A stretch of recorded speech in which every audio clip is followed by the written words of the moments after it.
Good morning, everyone. This is our Zoom number 97, and I want to welcome everyone for this bi-monthly Zoom meeting that we have with ITSA, or International Teacher Support in America. And I am the founder, Merlina McCullough, Dr. Merlina McCullough, and I am so excited to be here with everyone. I'm gonna get Mike, my right-hand Mike, to be the host. So I need to find you, Mike, so I could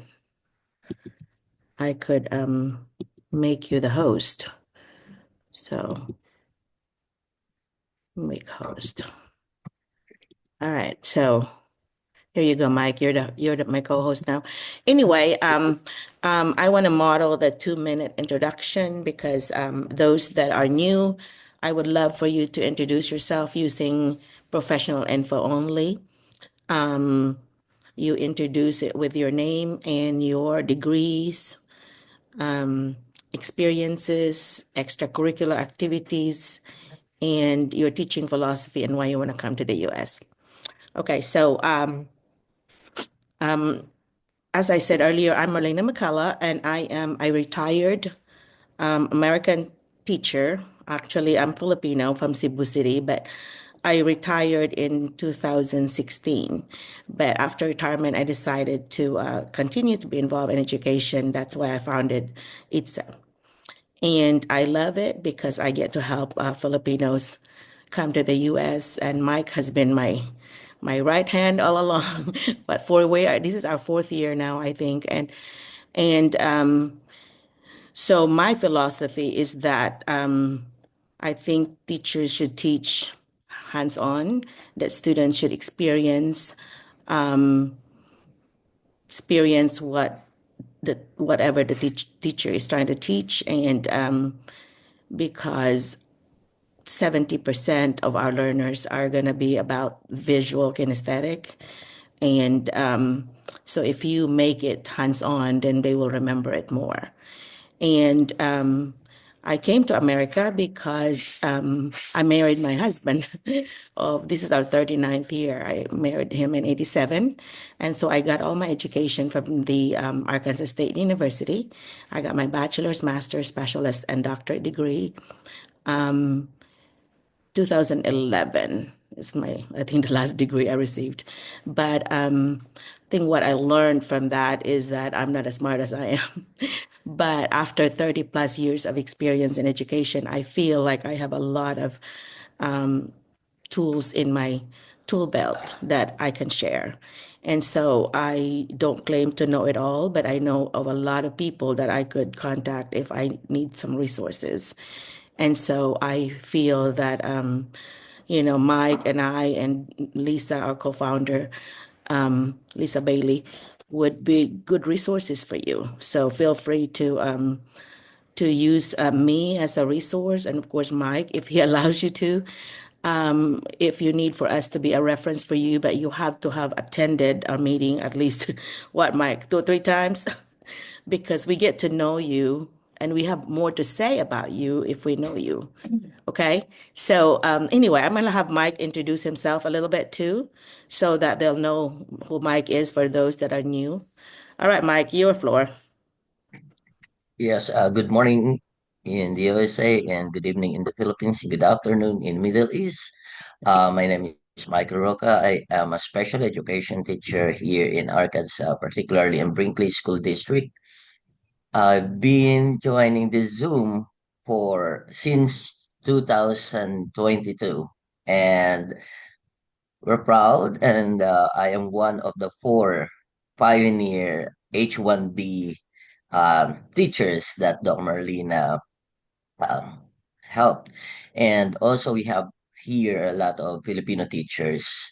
Um, I think majority of our members are already here in the USA. Yeah. They just started 2022 and then they got a job here now. Yeah. And Most of them, most of our regulars. Yeah. yes, Yeah. yes, Running out of yeah. regulars to look for whenever we're trying to make a list of candidates, right? Yes, Doc. Yes, Doc. I agree on that. And we are inviting or encouraging each every one of you to join our Zoom meeting every other Saturday. This is not an agency. We're just helping. Doc Marlena is helping all the teachers about the tips and the process of how you're going to apply here in the USA, especially to all those doesn't have any idea about how Yeah. to apply in the USA. And you will gain also confidence that like what other teachers share in our Zoom meeting, they gain confidence and also the skills on how to answer the interview Mhm. and also They no even longer they those no who longer are think of ready. Band-Aid. What do you call that whenever they said nosebleed, right? When they're speaking English. Yes. You no longer be And afraid of nosebleed. mhm. Yeah. Yes, and also they prepare themselves, especially on the culture of the schools here in the USA through Doc Merlina and through other teachers who are already here. You will learn a lot here. You will learn a lot, I assure you. Thank you for that testimonial, Mike. Anyway, Mike and his family are now here with two beautiful girls and his wife Mabel, and so I'm excited for them because Mike is already in the process of getting his green card, right? So when he gets his green card, then his wife can work. That's the difference between H1B and J1 visa, is that H1B, it is more of a path to citizenship because you can get a green card, but your wife or your husband cannot work until you get your green card. Well, on the other hand, J1 visa, which is an teacher exchange visa, you have your spouse would be a J2 visa holder, then they can work as soon as you get your social security number, or they can get their social security number and their EAD, which is your employment authorization document from the United States.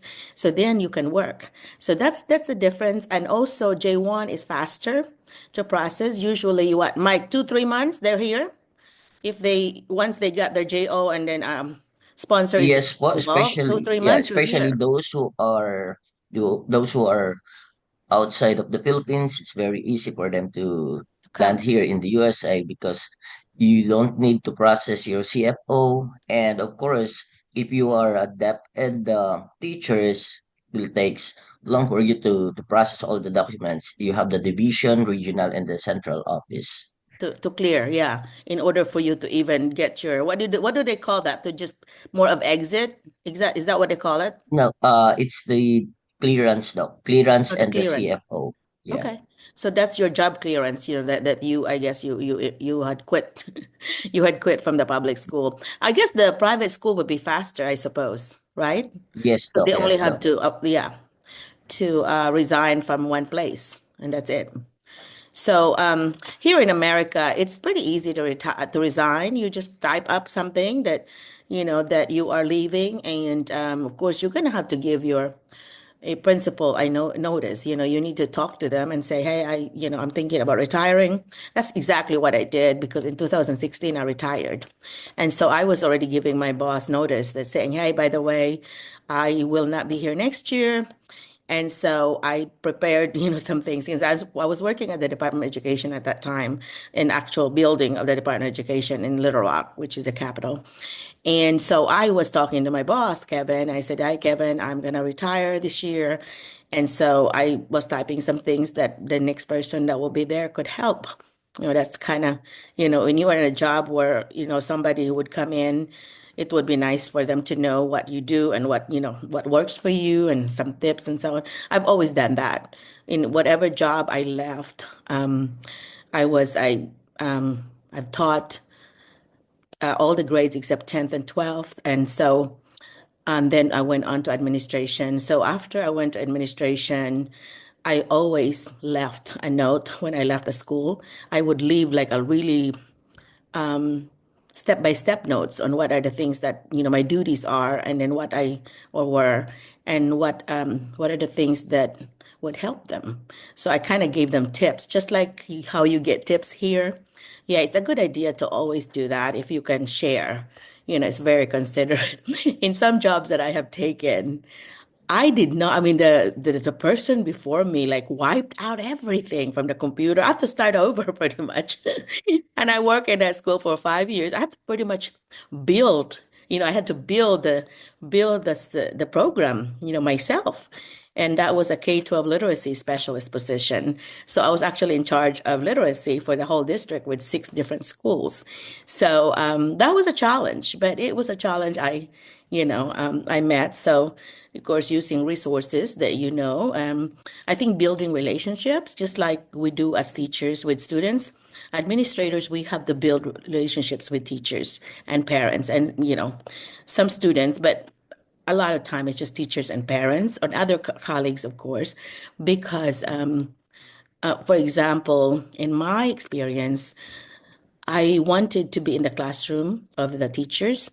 And for them to even invite you to come as a district administrator, you have to have a relationship with them, because they need to know you. And so what I did was, because I'm National Board Certified Teacher, I started with them. I always would say things like, Coalition of the Willing or cow. You're not calling them cow. Cow in America, by the way, calling them fat. We don't do that. But cow is Coalition of the Willing. So I always started with the people I knew, and I knew the National Board Certified Teachers. So I started with them, and so then after that, they would tell the others. And so I would put my calendar in the lounge and with the times that I would be open, and they would just sign up when I could come to their classroom and talk to the students or give a lesson to their students about literacy, about writing especially before the big test. And so one day, the first time I did that, I went back to the lounge, to the calendar, that blank calendar that I left, and it was full.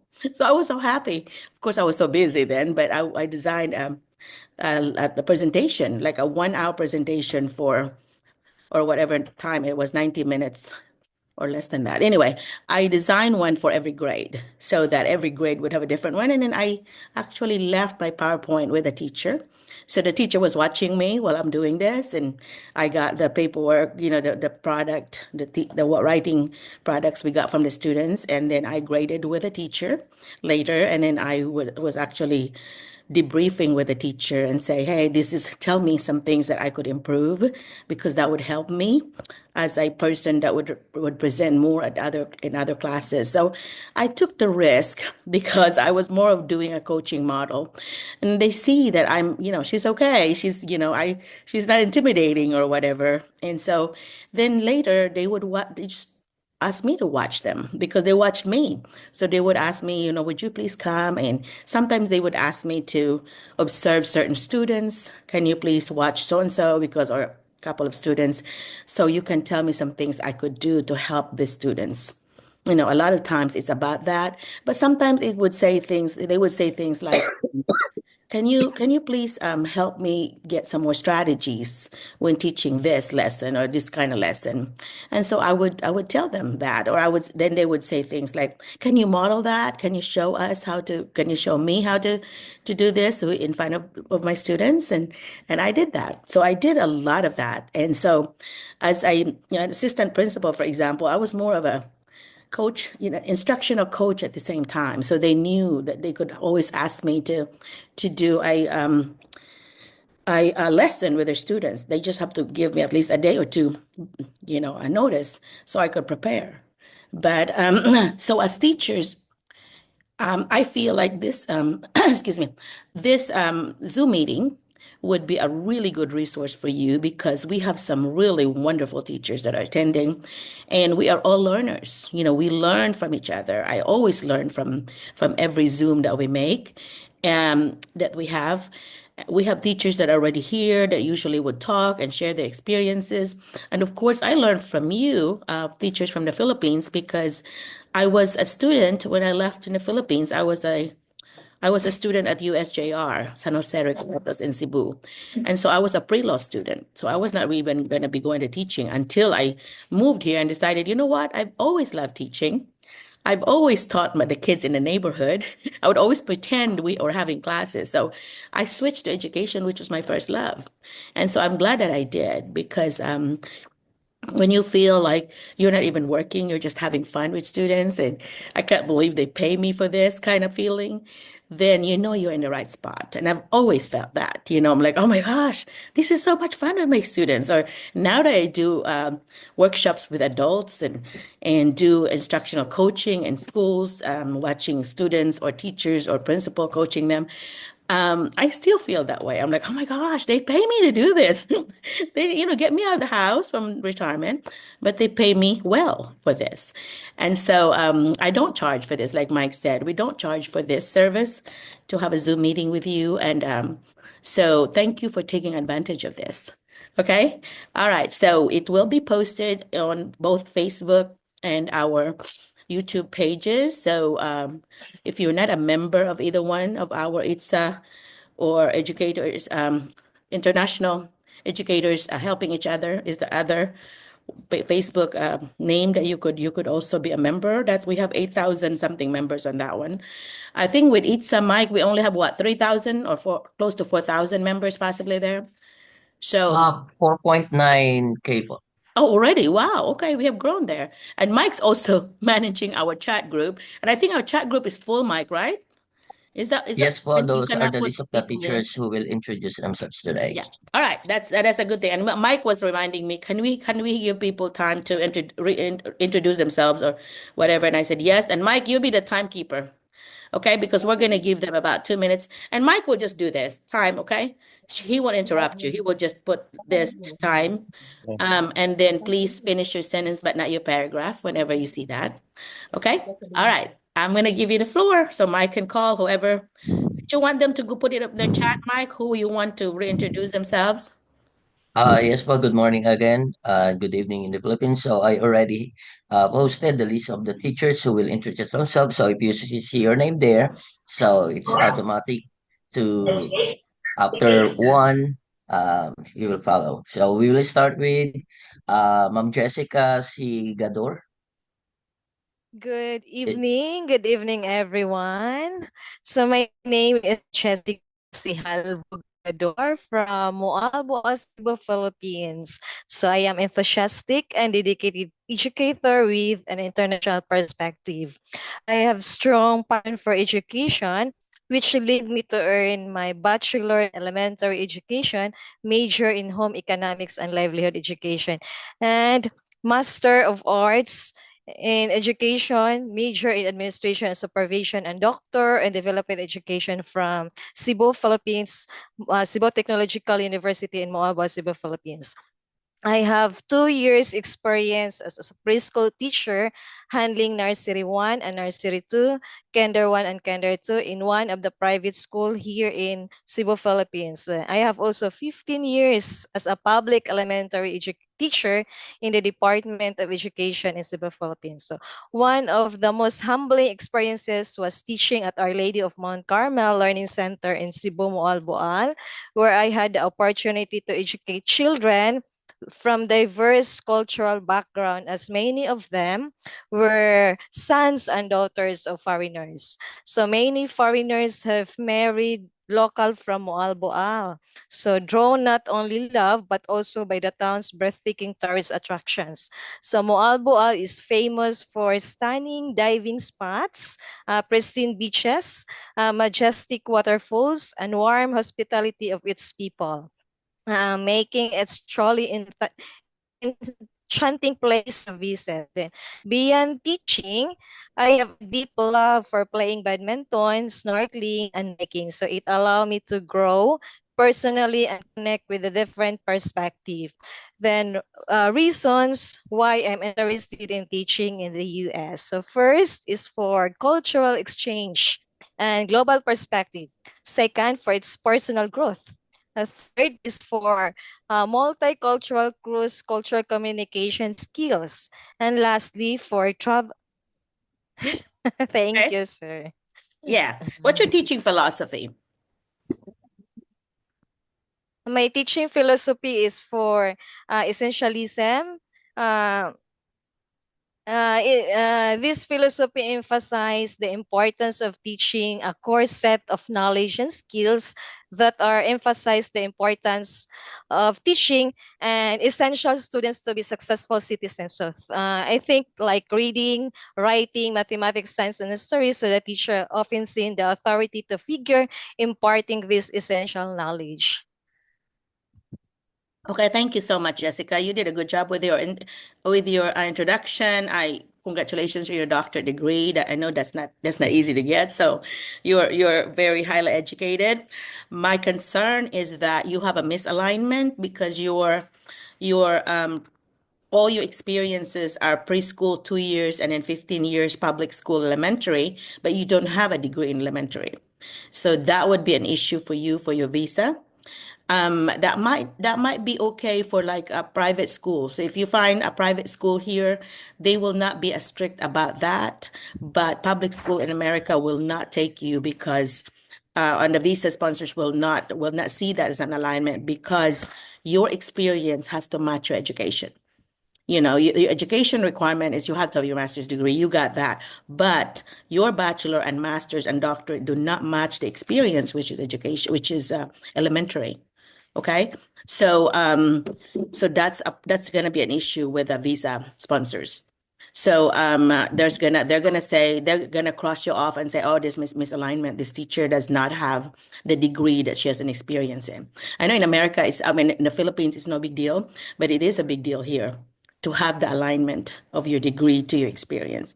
So your solution for that would be getting your a master's or something in elementary education, or just apply at the you don't want to go back to school because you already have a lot of years, is apply at private schools, like Catholic schools here.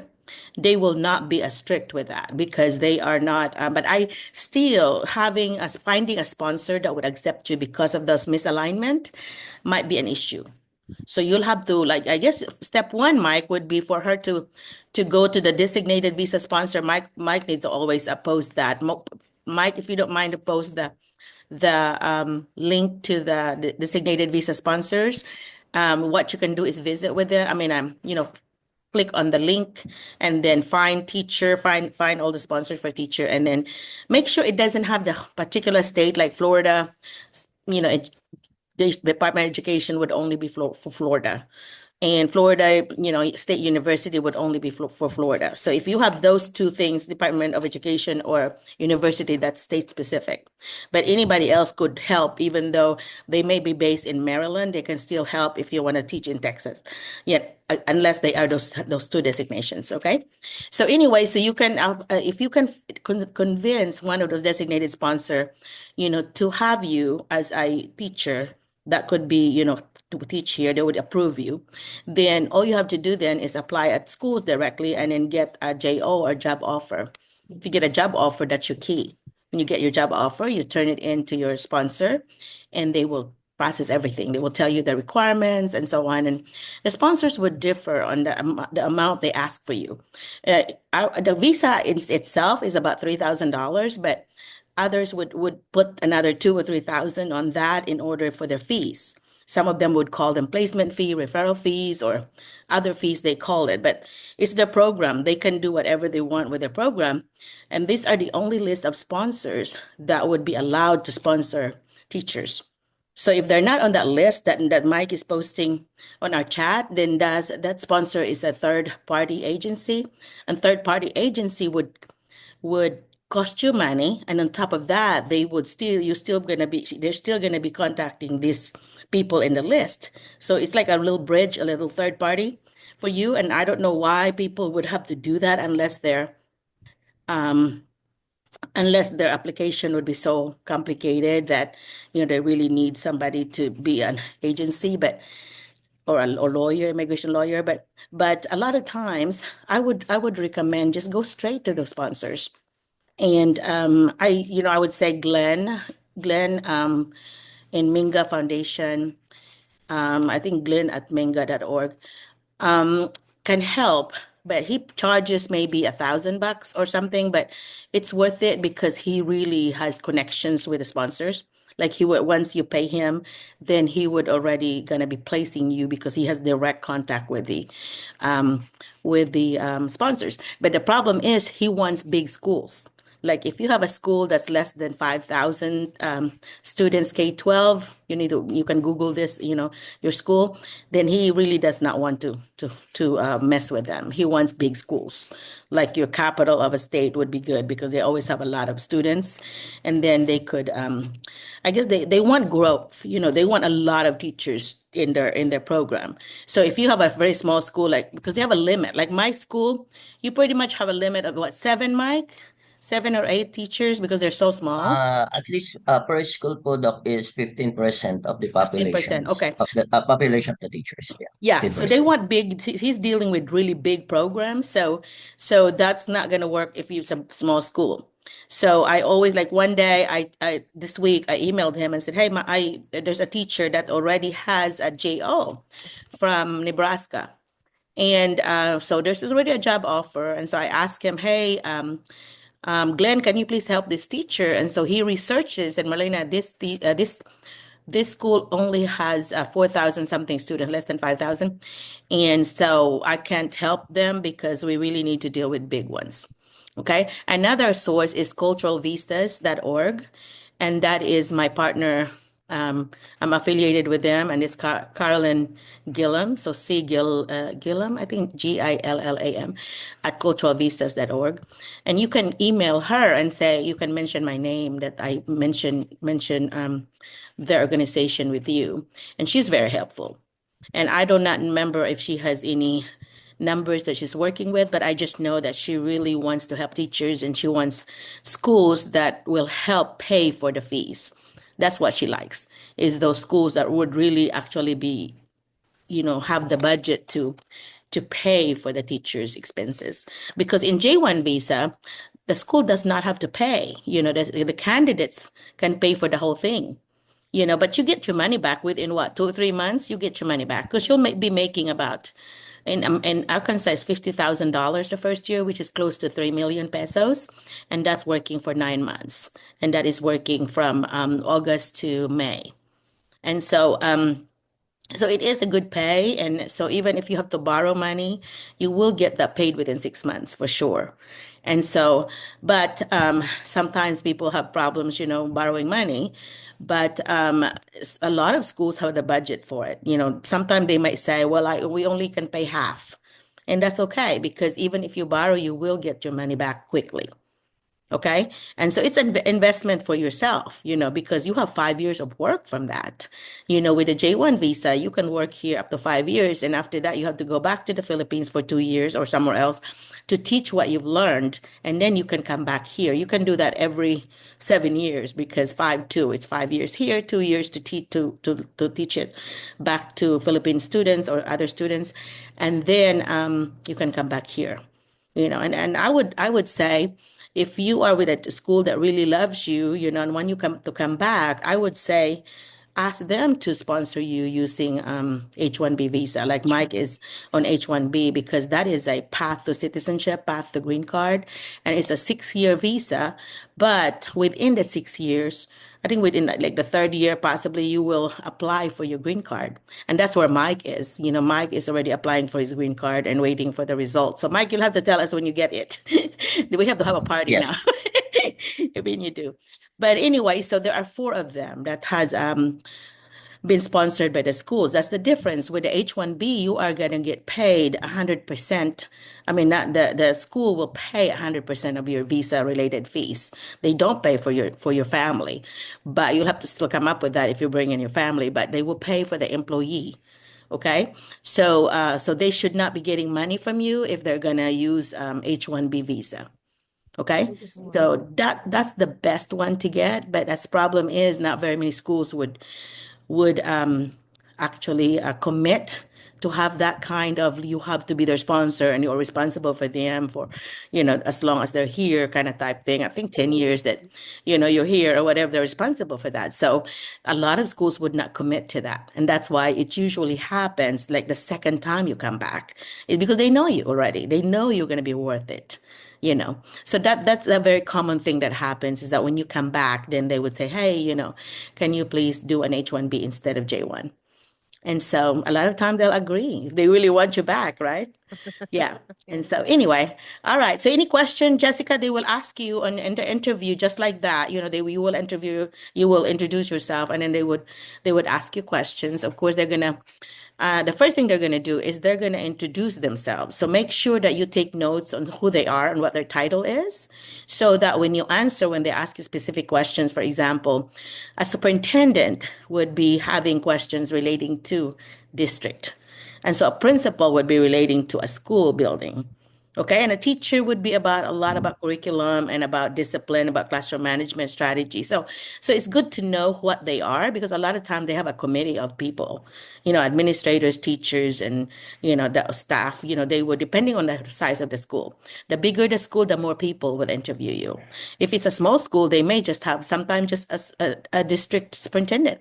Sometimes it's just a principal. In big schools, they usually have the HR, the human resources department that would be involved. They sometimes the principals are not even there, or the superintendent. You'll just be dealing with the HR, the human resources person. So anyway, so you can tell how big the school is depending on who are you communicating with. Okay. So if you're communicating straight to the superintendent, a lot of time that's a small school, because in a big school, they don't really have the time to do it. They'll assign people to do that. Okay. Because Okay. I have taught in small school. My teaching experiences were from smaller schools, but then my administration experiences were from big schools. So about 5 to 10 times bigger than where I taught. So they're really big schools. And so anyway, and so that's what they're going to look for too, is alignment of your education and experience. So yeah, so they may or may not tell you, or you may not even go to the interview process, because what they do is when you send your paperwork, they're going to look for that alignment already. And so if they don't see that, then they won't list you as, people to interview. And so that's why it's important to maybe possibly, you know, um, look for private school if I were you. So of course it's your decision. Okay.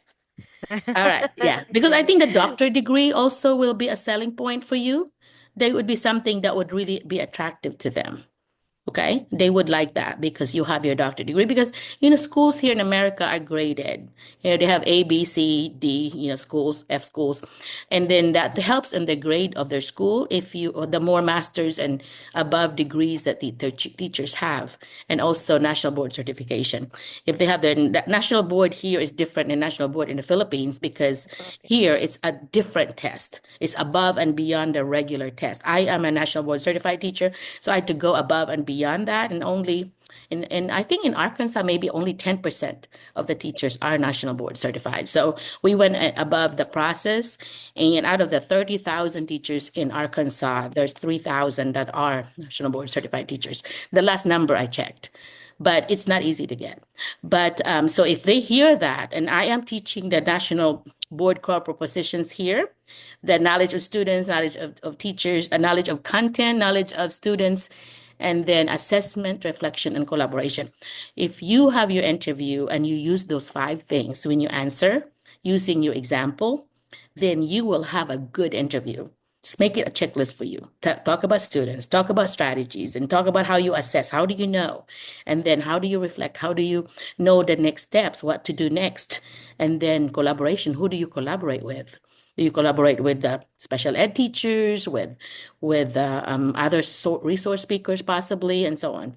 Okay, so you want to always have your answers geared towards the 5 core propositions. And if you mention the word national board core propositions, they're really going to be impressed, because like, those, and that I get so much testimonial and so much feedback, from a lot of feedback from teachers that are already here. And they said the tips that you have on national board core propositions have really helped me when I interviewed. and to me that helped me get a job. And so that would be something I would like to impart with you, that use those national board core propositions when you answer questions, because every question they'll ask you can always tie it back to the national board 5 core propositions. Okay. So do you is this your first time of attending? I think this is not your first time, is it? Yeah, my first time. First time. Okay. I guess I feel like I Yeah. know you because we have communicated on email. Is that right? I remember talk, right? We have communicated on email. Yeah. So anyway, so you have your they'll ask you then at the end, do you have a question for us? And do not say no. No, you always have a question for them. You need to ask them questions like what question would you ask them? What question would you ask them if they ask you that? Uh, Okay, do you have a question? uh, okay, what are my benefits? So how can you help me to be one of the to be part of the family of the school? Uh, Yeah, they could answer that. They could say uh, things like, we have whatever activities that they do. That would be harder question to ask them, but it might be better to ask like, what kind of professional development do you have for international teachers? What kind of mentorship? so What kind of mentorship would you get, and all that. So usually they are required to have a mentor for you, a go-to person that you go to, like a grade level leader. Like if you're teaching grade 6, the grade 6 team leader would be the one assigned to you a lot of times, because they'll tell you, things to know, because you're new. But you go ahead and answer that, because every school has a different way of assisting teachers. And another question could be like, do you already have other international teachers? Because you want to know if there are already other support, kind of look like you kind of teacher, or, from other countries. Do they already have international teachers? You don't have to be specific about Filipino teachers. You just say, do you already have other international teachers at your international school? teachers. Yeah, international teachers. Yeah, because here we're not just dealing with Filipino teachers. We're now getting folks from Ghana, Africa. We had a couple I know that I don't know if Emily's here today, but and then somebody else, I forgot the name. But anyway, and there are other people from other countries now are attending our Zoom. So international teachers would be a better way to say, instead of, do you have other Filipino teachers? Although that's why when you send your resume and cover letter to me at McCullough Merlina at Gmail, you can do the spelling under my name there on the screen. Anyway, so when I would actually update this list all the time and give it to the administrators in Arkansas and surrounding areas. Okay, so they will contact you. So if you get a job, you need to make sure you email me and tell me that, hey, I got a job already. So that way I could X you off the list. I have another list for you, the people that are already here. We have more than 100 now, I think, that's here. And so it's nice to have that, and also I invite you to come back and talk to us about your experiences, because we have people from Florida, we have people from Ohio, other places, Hawaii, that would share about their experiences, and they are all different. America has 50 states. So you have different experiences depending on where you are. And that's why if you're in Alaska, it's going to be so cold. So you're going to be, sharing about how cold it is. If you are in Florida or Hawaii or California, those are the states that are like the Philippines a lot. The Philippines. weather is like that. You can plant all year long. Well, in Arkansas, I only can plant, like I planted my garden usually mid-April, like April 15th, and by July, they're pretty much dead, because or that's why we have, my next project, I think, is a greenhouse. And in that way, over my garden, so I don't have to like redo it every year. But that's the difference of life and culture, here in America. And those are questions that you could ask. It's about the culture. So the Philippine culture is so different than the American culture. And so, researching the school before you even interview would be a good idea. Look at their vision and mission, and include those mission and vision information in your answer. That would be really thrilling for them. And that, oh my gosh, our mission and vision, based on your mission and vision, or, according to your mission and vision, whatever, and you answer it. Or you said, I agree with your mission and vision, or whatever. One is long and one is short. So if that the long one, get some key ideas from there, and say it as part of your answer. And another one that you need to look at is student handbook and the teacher handbook. It's always going to be posted because you will see the rules that they have, especially on discipline. They have policy on cell phone, for example, and how each school is different on how they handle cell phone here. And they have some schools with zero tolerance. That means that, if you have this one time somebody would bring a weapon, then you're out. You're going to be expelled. A lot of the zero tolerance, you know, crimes, things that happen at school that will not be tolerated that out if they do it. And so anyway, so those are some things that as a teacher. Teacher handbook, if a teacher is allowed to, some schools are open, like an open school would be like teachers during lunch can go out and get something or can be outside the campus. But a lot of times it's a closed campus, which means you really cannot go and be somewhere else. Even when your students have PE or other, special classes, they want you to stay and, be busy in your classroom. But yeah. So did that help you a little, maybe? I hope. Jessica, did it help you? Yeah, I learned many things. So Yeah, this is well, my first time. good. Yeah, if you're a member and subscribe to our YouTube, this is our 97th video. So you have 96 other videos that we talk to different people. So you may want to skim and scan those because a lot of times we have strategies we have shared and some situations, things like that, that we had talked about, some examples. So those are some things that you could use for interviews. Okay, so I want to be Okay. the best, and hopefully, with your doctorate, that should help you hopefully get here soon. Okay, so I encourage you to do it. Okay, Thank you. yeah, you're welcome. You're welcome. Thank you Thank for you. the wisdom. Thank you for the Yeah, yeah, knowledge. yeah. Thank you for sharing about yourself too. Yeah. So sounds like you had like a lot of years of education. Okay, this is number two, Mike. Okay, Deborah. Thank you again, It's Jess. yes po. Okay. Thank you very much, ma'am. Yeah. It's Hayford Becho. Who is it?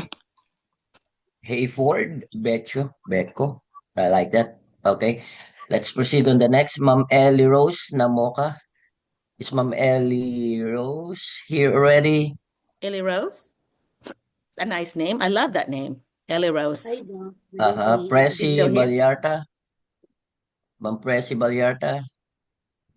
So is Ellie gone? That you can come back to her. So who's next? Yes. Girly May Pudolig. Pudolig. No. Minerva Antang. No. Yes, Ma'am Foster. Rosalind Yes, Santos. ma'am. Good evening. Oh, Okay. okay. Oh, sorry. Somebody. Yeah. Okay. So, Ma'am Minerva Antang. Okay. Yes, Minerva. ma'am. Yeah. Okay. Go ahead, Minerva. Yeah. Okay. Good evening, everyone. Good evening, Doc and Sir Uh-huh. Mike. Okay, I'm Minerva Antang from the Legazpi City, Albay, Bicol, where you can find that majestic, perfect cone-shaped Mayan volcano. Mm-hmm. All right. Actually, I'm very dynamic professional teacher with over 10 years of experience as secondary English language teacher. I am a self-driven educator with excellent communication and interpersonal skills, who actually effectively collaborate with all levels of staff members and foster quality relationships with students and parents. Um, right now I'm teaching senior high school students, grades 11 and 12, and I'm handling almost all the English subjects. Um, my teaching philosophy is that I always believe that there is unity amidst diversity when it comes to the context of the learners.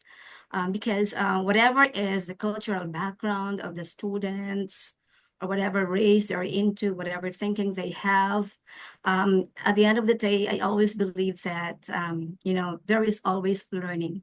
And we can actually see, okay, the growth of the students academically and even their personal life. So that's it. Okay. Why do you want to come to the US? I really wanted to come to the US because, as we all know, that USA rather has the best when it comes to educational background. And I really wanted to, as cultural advocate, because I'm a graduate of Masters of Arts in Cultural Education, I really wanted to also experience other cultures like that, the culture of the USA. Okay, very good. What is your bachelor in? I'm a graduate of Bachelor of Secondary Education, major in English. Okay, English. Yeah. I think you just said what you're teaching, but you didn't say what your bachelor was. And it's important to include those. But Oh, thank yeah, you. yeah. Great master's degree. I love that cultural education. Thank you so Yeah, much, major. Dom. I've never seen that. That's awesome. Yeah, and that's a very good Mhm. reason why you want to come. Awesome. And you are very fluent, which should not be an issue with you being a high school English teacher. That's gonna be a little Thank you plus so for you. That's much. good. And having the 10 plus years of experience is also great because the requirement is only 2 years. You have to have 2 years that matches the degree that you're in. That's why I asked you what your degree was, because since your bachelor is in high school English and you're teaching high school English, you have an alignment, which is good. Okay. Thank you. And when you do your interview, you at first you were looking at your notes a lot, and then later you did not. And that's what I want you to do is get used to not using, like if you're gonna use your notes, do a big like a sign with the keywords only, just keyword. Do not put sentences, Okay. keyword. And in that way, you can talk about it naturally with me and you just visit with me that way because I know you have Okay. enough English there, to just grab it. Thank you so You don't much. have to have them in sentences, and that's very good to just do keywords, kind of bullet, keywords that you want to talk about next, because that way when you are visiting with a person like me, interviewing you, that means you have a good interview because you're just visiting, you're relaxed and you're just like talking. And, like when you start saying right now, I'm doing that, and you start talking to me, then that is a good spot right there. Okay. And so, Mike, I'm going to ask you to give comment. You forgot to say Yeah. comment, Jessica. Mike is my true co-host. I really would like for him to just jump in and tell me some things that either I forgot or things that they, comment about their information and some other things. Mike, feel free to jump in, okay, Mike? Because I forget. I Yes, would get doctor. into my groove and forget. What's comment that you have for Jessica and then Minerva? Okay, ma'am. For Mom Jessica, I think the best thing for you to say, or you need to add also, Ma'am Minerva, is the extracurricular activities that you can offer to the school. Even though Ma'am Jessica mentioned already the badminton, Mm-hmm. yeah, that's a good thing. But Yeah. of course, the badminton opportunity here or club doesn't exist. More on basketball, Mm-hmm. football, volleyball Wrestling. girls, Yeah. yes, track and field, Mm-hmm. um, baseball, softball. Yeah, So and those if are yeah, the and if you have played some of those, you can say I am an athlete. I was an athlete, and I'm interested in assisting or being an assistant coach at first, and possibly coach someday, because those are attractive to schools because it's always nice to have double duty because they pay you extra for that. By the way, of course, you're Yes. gonna be an assistant. Mike, give an example about yours, Mike. What extracurricular yeah. you're coaching? I'm the head coach of the volleyball team of my previous school. That was last year, and now we're planning to open the volleyball team of Brinkley School District this school year. Hopefully, they will approve it. Mhm. And yeah, that's all. And Yeah, also, what else? You can still initiate some of the clubs, chess yeah, club, like yeah, what Dr. Lena said, yep. chess club. I was a chess club sponsor in our school. I did K-12. I had 70 plus members, but I partnered with the parents. Parents were helping me. And so we had the cafeteria table. So every table was all, open, and I had a parent there on each table. So I had commitment from parents too, and so they have to pick up the kids because the bus will not run to send them home. I was very strict about it. I would say, if you're late like 3 times to pick up your child, then your child will be out. So I never had any issue with parents leaving their kids because they were like, oh my God, I don't want to be kicked out. And I said, well, I'm nice about it. I am giving my time. I was not even paid extra for that. And so, respect our time. Respect the other parent's time who's going to be waiting with your child. and my partner teacher. I had another teacher that was partnering with me because her son was in that club. But anyway, so you can always do that. That's the beauty of America, is that you can always sponsor any club. At one of the schools where I was working, I was the science club sponsor. I did a science Olympiad, which is like a contest, for between schools. They would have like a quiz bowl type thing, but in science. I was science Olympiad and I was science fair club. So I had two clubs that I did because that school required for you to do two clubs. But most teachers do not. Most schools do not. They just like it's up to you. But it will be attractive for them when you mention those, and that might give you a little edge that like, oh, this let's hire this teacher because this teacher could also help us with this sport. Okay? And a lot of times when you go to School Spring, www.schoolspring.com, they have things like social studies and whatever coaching it is, they would put those together.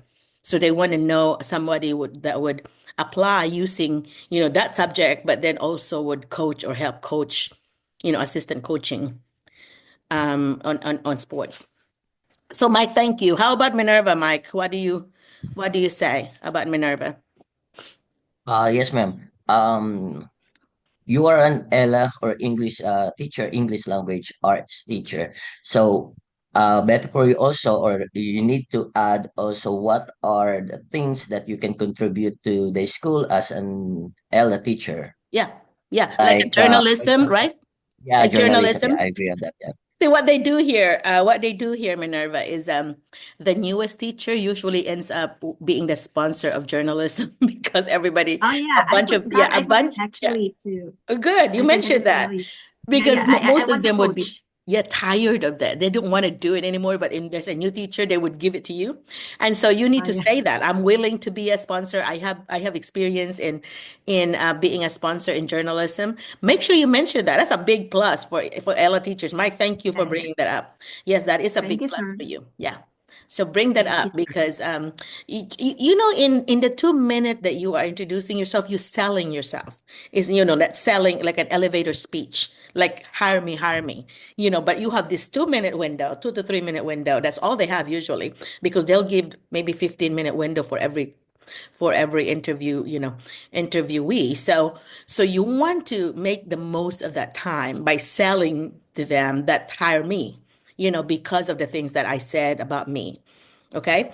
And I also, when I was an administrator, when they introduce themselves or when they answer questions, I had this habit of putting tally marks every time they mention the word students because it's not about us. It's not about teachers. It's about students. So you need to always answer with the students in mind. Okay. So for example, when you say something about what you want to learn in America, a lot of time we talk about our personal growth or whatever, but at the same time, you need to also talk about, I'm teaching student about the Philippine culture. So you're teaching them and, the ethnic diversity, the cultural diversity also, while at the same time you are also learning, you're also a learner because you learn from them about American culture. So those are two important things that you should mention, that you're also a learner. You don't have all the knowledge. The kids a lot of times are digital natives, right? And we are digital immigrants, so you can learn from them. I learn from students all the time. I'm now a consultant, and everywhere I go I would learn from students. I had 12-day gig, a job at a school teaching high school students English, by the way. I'm a literacy specialist. So anyway, so I was teaching high school students and I learned every day from them. And so I'd always had them like a check-in, notebook that we have communication notebook. We have a little journal notebook that we write every day. So when they first come in, they would have a check-in, check yourself in 1 to 10. How are you so far? I'm an 8 because this. I'm a 5 because this. They have to give a reason why, and they share it. I only had 4 students at a time on my little group that I was helping, and so they got to share those. And of course, in your class, you might just call 1 or 2 that would volunteer to share why they're an 8, why they're a 10, and of course, you have to establish that feeling of safety. Like what's said here, you cannot call it the Vegas rule, but for adults here, we say Vegas rule. What goes in Vegas stays in Vegas type thing. So what's being said in Dr. McCullough's classroom stays in our classroom because this is a family. We are like a learning community, a family that we do not tell other people or, whatever is shared here. That's not nice if you just go and blob it around. So, but establish that culture that we are for each other.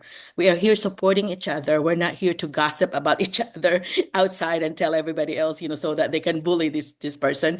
That is not nice. And so establish that. And so those are the things that you could say, they might ask you for strategies, and I think writing, before class, your 5 minute bell ringer or whatever could be writing about that, or a 5 minute question that relates to your topic already.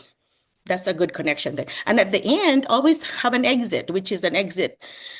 An exit could be writing back and reflect on what you've learned today and what things that I do a 3-2-1. 3 things you learn, 2 things that you want to share or you can use already, and then 1 thing that you still have a question on. That's my 3-2-1 exit. So anyway, even in workshop, I use 3-2-1. So you have some kind of that. And sometimes some of your questions could be like, if I were a fly in the room, what do I see? What do I hear in your classroom? And so they're really asking you about how you do your lesson. Okay, so I would say things like, when you come in my classroom, the kids are going to be seated in groups of 4. And these groups have already named their team because I established that at the beginning of the year. And so they really have this collaborative, effort a lot. And they're very good at working together.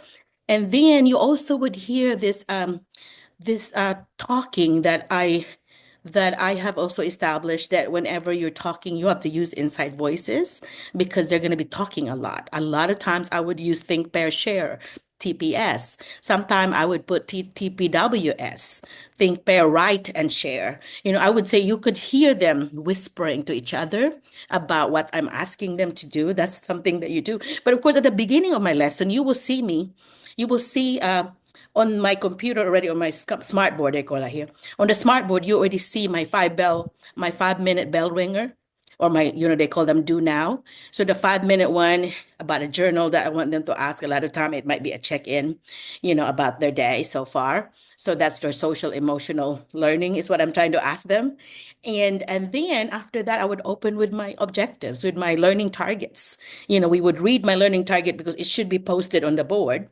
That today I can, the I can statement is a good learning target, is that I can, as a student's perspective, I can learn how to write an informative essay.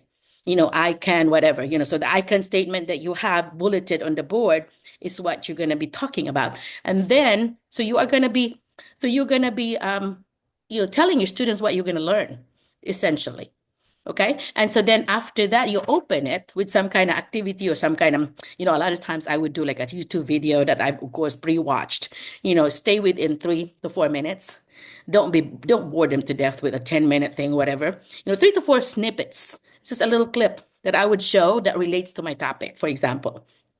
Okay. And then, so I open with that. So something for us to, for them to be excited about the class. It could be a KWL. You want to know, what they know about it and what they want to learn and so on.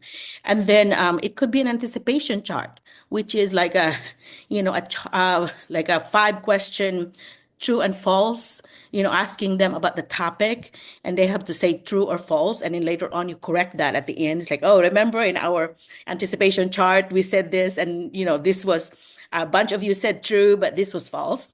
So you're actually correcting misconception within that, but you're gauging what they know. So you can see, a fly on the wall would see you giving this and then sharing a little bit. I usually would ask 2 or 3 students because debriefing is important.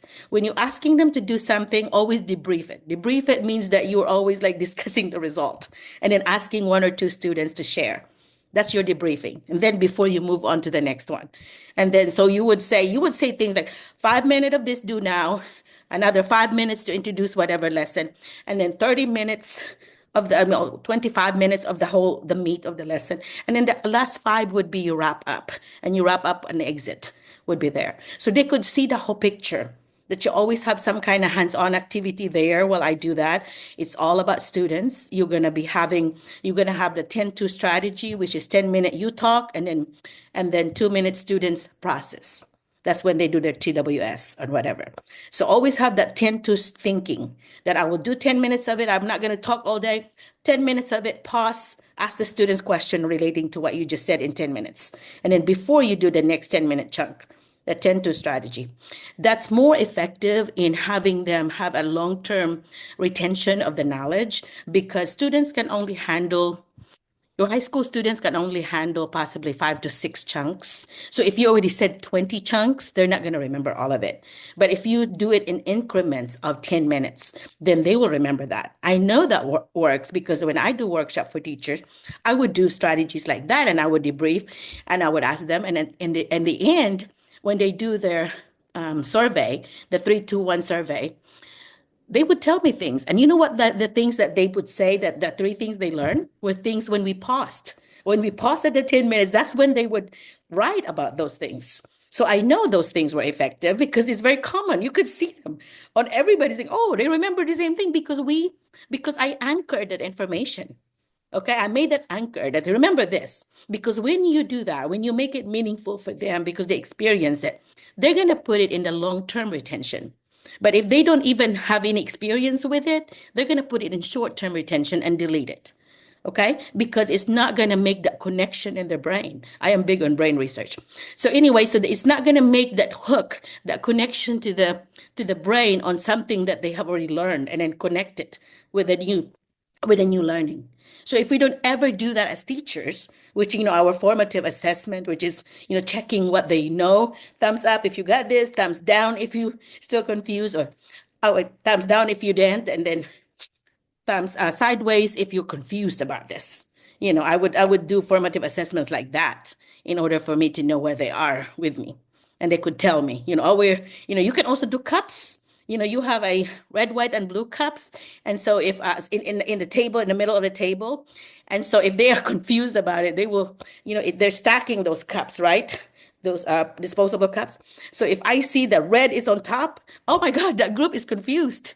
So if they have yellow, they said, oh, well, we got that one, but not really clear, But if they're green, they're staying at green, that means, okay, they got it.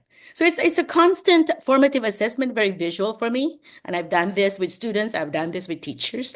And it's really good, because I said, okay, I need to make sure I ask that group 2, what their question was, because why are they yellow? Or why are they red?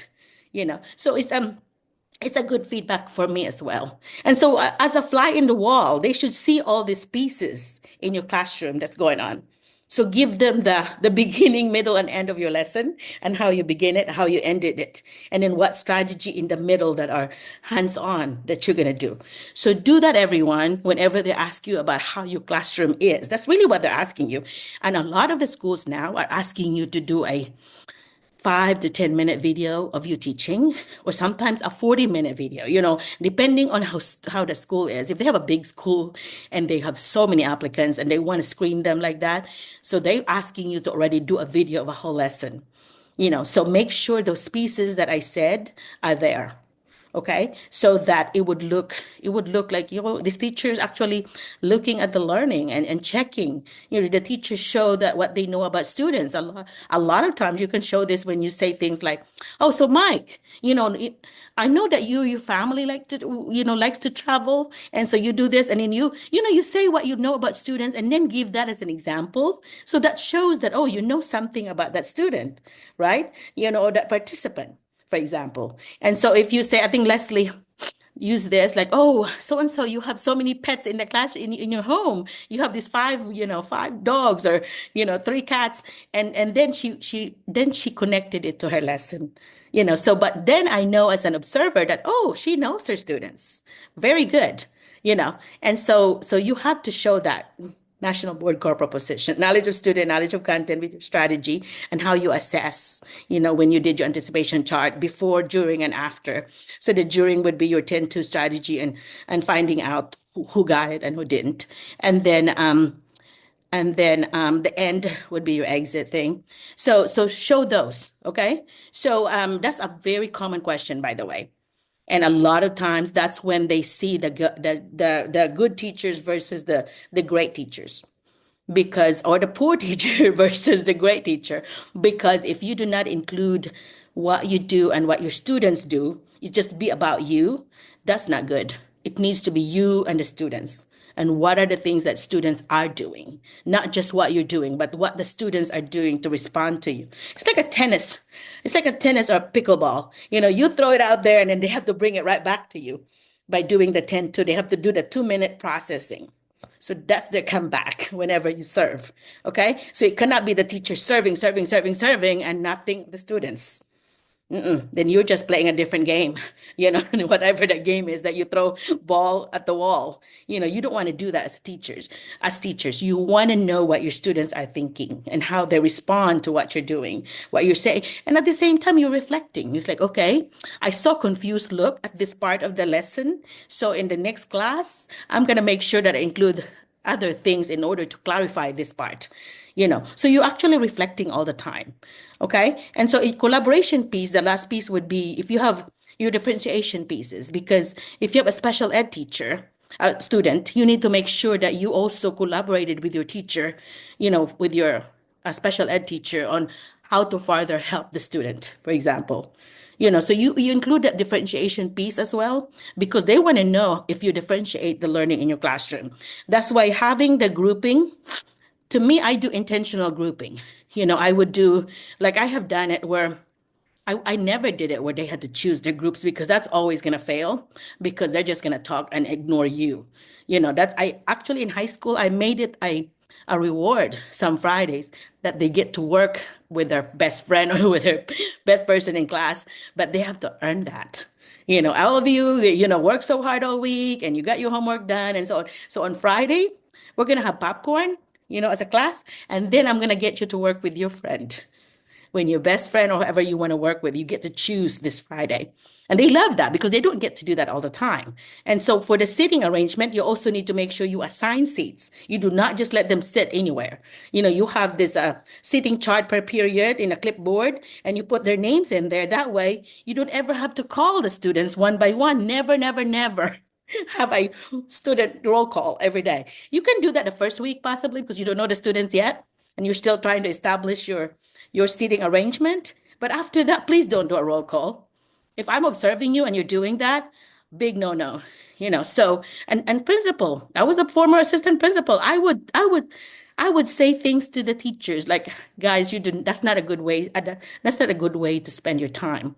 I would rather have you give them 5 minutes to work on something while you do silently your roll call, because in America you have this in the computer, they call them a teacher access center, TAC, and then you get to, it's computerized, digital, everything about the students digital. So you just put X, you just put check or X, very quick. It's very quick. You just see the students that are absent, and then they also have lunch count where you would know who's eating and who's not eating. So you say a lot of time they said, okay, raise your hand if you're eating in the cafeteria today. And they would say the number, because you have to report these numbers so the cafeteria ladies would know how much to prepare.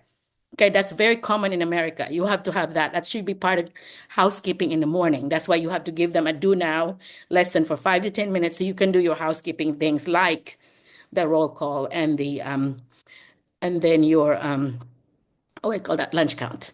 Okay. And when they do their do now, do not just ignore it. Ask them to share it. Or I would go around while they're doing it. I would comment on it. Oh my gosh, I love that. This is so good. I love that you said this. I love that you put details on this. Look at this. Oh my gosh, you use a very multisyllabic word, just a big word, 3 syllables or more. Love that. And I love that you did not use a dead word like pretty. You used the word beautiful or fantastic or all that. So I would refer to those. I would actually comment. I make sure the other students hear it, because when they do, they were like, oh, I'm gonna do that too, so I can get praised. And when they're writing like an essay, I would say things like, if they're in the first paragraph already done, I'm like, oh my God, we have somebody having a first star general already. You have 2 people here that are first star general because they have 1 paragraph finished. I would say things like, oh, 2-star general. Oh my goodness. We have a 3-star general here. Oh my gosh. I would say things like that because they would like, okay, I'm gonna write this much. And I'm saying, guys, it's not about the quantity, it's the quality, but still get that thoughts out, because you're going to be editing it anyway. You're going to be looking at things that you can improve. But I want the thoughts coming out of your brain. Just write it down. Anyway, don't worry about the spelling the first time, because that's why you're using a pencil. You would always be able to change it, to edit it. Any question for me? I'm sorry I went long-winded, but that's really for you and everyone else to show that whole lesson. And in some videos, we have done something like this before, but we do something different every time. Seems like. Anyway, so so can you tell me, Minerva, um, Yes, what Doc. question or comment that you have?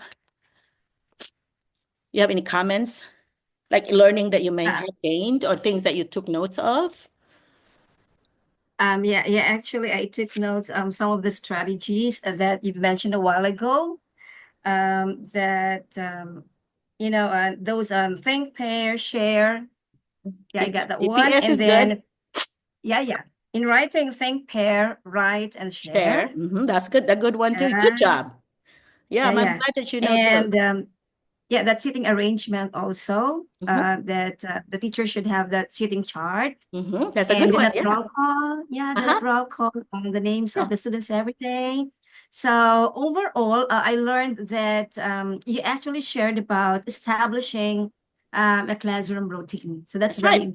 Is important. exactly. And I Yeah. established that the first year, the first part of the year, because I always started the first part of the year of knowing them. I would have interest survey, the personality survey, the all kinds of things that are there's a MI survey, multiple intelligences survey. So I would know which kids are, are my mathematical logical kids, or my verbal linguistic kids, or my musical kids, my whatever, your naturally gifted kids that like nature. I would know those because a lot of times I would actually group them with that in mind, that I would put like one of the lessons that I did for national board, where you have to videotape a lesson and you have to send it there and you have to analyze it yourself and see how you did and how your student did. And so I actually put them in based on their MI, or their multiple intelligences. So I made sure the musical intelligent people were spread out among my four groups. And then my artistic kids were spread out. And in that way, when they did their own project that they did, because I think my lesson was on, does fairness mean equal? So if somebody, you said, if you say that's equal, that means that if somebody's having a heart attack, does that mean that you're going to do a defibrillator for everyone, or just this person? So things like they are complaining about because it's not fair about life. So they were talking about that, talking about poverty, about the world problems, instead of just my problem, which is level 1, or the level 2, which is my family or my group, but it's actually level 3, which is the global problem, the global issue. What are the things in the world that need to be solved? And so, yeah, you can do things like that too as a topic. Okay. Yeah, so we have covered. Thank you, because you have had me cover a lot of things. I know Mike wants to Thank do you a lot so of much. introduction, but that's kind of Yes, how we do it. Is that what you say here? I kind of would go from there. So there's really, the agenda is like we're going to talk to participants. What the participants bring in, that's what we're going to do. Mike, any additional that Mike has attended yes, so Doc. many of this that he'll know what to add. Yes, Doc. And also for the rest of the teachers who will introduce themselves. Probably, Doc, we can discuss this later on, and we'll find out how these teachers or the following teachers will handle these questions, and how do you deal conflicts with your colleagues, and Yes, how do you communicate with your parents. very So we will good. find out Yeah, how those are yeah. those teachers who will introduce themselves share something about that. Yep. Okay. Thank you, Mike. Those two questions again. Okay. So colleagues, how do you handle colleagues? Because they're going to find out, are you going to be a good fit, for their school? That means you get along with your colleagues. You're always going to have guaranteed, guys. There's always going to be one or two teachers in every school that are going to be hard to deal with. That they're going to be the either know it all or fixed mindset. I cannot grow. This what I know. What I tell you is what is should be kind of bossy, kind of Marites, kind of Karen. So you're gonna have that. You're gonna be dealing with that. So they're gonna ask you questions like, how do you deal with that? And so how would you deal with that, Minerva? If you have somebody that's hard to get along with, how do you deal with that? How do you handle that? Actually, based on my experience, Good. I love that. Anytime you yeah, answer that based on my experience, perfect. Okay, go ahead. Share. yeah, based on my experience, I actually just talk to that person personally. What kind of Yeah, person? yeah. I mean, I will ask, okay, that person, do you have any problem, or Don't say that in America. You have any problem? Yeah, I know, but not in America. But here in the Philippines, I always do that way. It's So better to say, is there something that I can help? Or ah it's rather than doing that, because a lot of time those folks are gonna be fixed mindset. They're gonna think they're better than anybody. So I would rather mm, say, I would rather ask them for help. okay, Yeah, hey, yeah, I'm doing this lesson, and I know you have been here, you've done yeah. this lesson possibly. Other resources that you can share with me? I've done stuff like that. Like you're pretty much like a lame duck. Like, oh, I need help. You help me. You might know this, but you're still wanting to get their input because they just love to teach. You know, like, okay, this is what worked for me. And then that opens up. So you Ah, asking them for help is better than you try to tell them because like, who are you? You're just new here. Why are you trying to tell me already? You're still getting to know them. So between asking for help or bringing adobo or something like that, they might like, and sharing it during lunch might be good. A lot of schools have potluck. They call that potluck every month for the birthdays of teachers. So every month they have potluck. So everybody brings a dish to share, like a little buffet thing, or you can eat, from everyone. And that's something that you could say, when I bring that during a potluck or birthday month, potluck, I make sure that I get a little container for this teacher because I want to get to know her. Or because I want to learn from her or him. So I think that you do above and beyond what other teachers do. You're pretty much like, okay, I'm gonna be really working hard to get this teacher's trust. But you cannot do that by telling them that you know better than them. You need to be humble. I always believe that. Like yeah, we need to be humble. I don't care if I have my doctorate degree. I'm gonna be humble. I'm gonna be wash their feet because my leadership style is servant leadership. I yeah, wash people's feet type leadership. That's why I'm be willing to clean the floor, whatever, because I think that's better than trying to act like I'm superior, I'm better than anybody else. Nobody likes a know-it-all. Nobody. I would always, that's one thing I always say this. One thing I learned from my doctorate degree is that I'm not as smart as I thought I was. So it's very humbling. And so, that's why asking for help from anyone would really help you establish that better relationship. Because a lot of times, your growth mindset or even your shy teachers, they did not really know you. They do not know how to deal with you, especially if they've never had any international teachers in their school or even in their community. So they're going to be having this fear of unknown. Until they know you, they don't know how to handle you. So sometimes it might be because they feel shy or they feel kind of like, I don't know, let me observe this teacher. And so you reach out. Okay, you reach out and ask for help, but do not like volunteer to help them because you don't really know them. They might look at it like in a negative filter. They might think, well, who does she think she is? Kind of attitude instead of like, help me. I'm new here. Help me. Have you done this kind of unit before? Or if you have this type of student, without telling the name of the kids, you can say, how do you handle students that would always like interrupt you or students that would never bring homework or how do you handle it? Can you please give me some tips? So they would be glad to share that with you because, oh my gosh, I'm needed.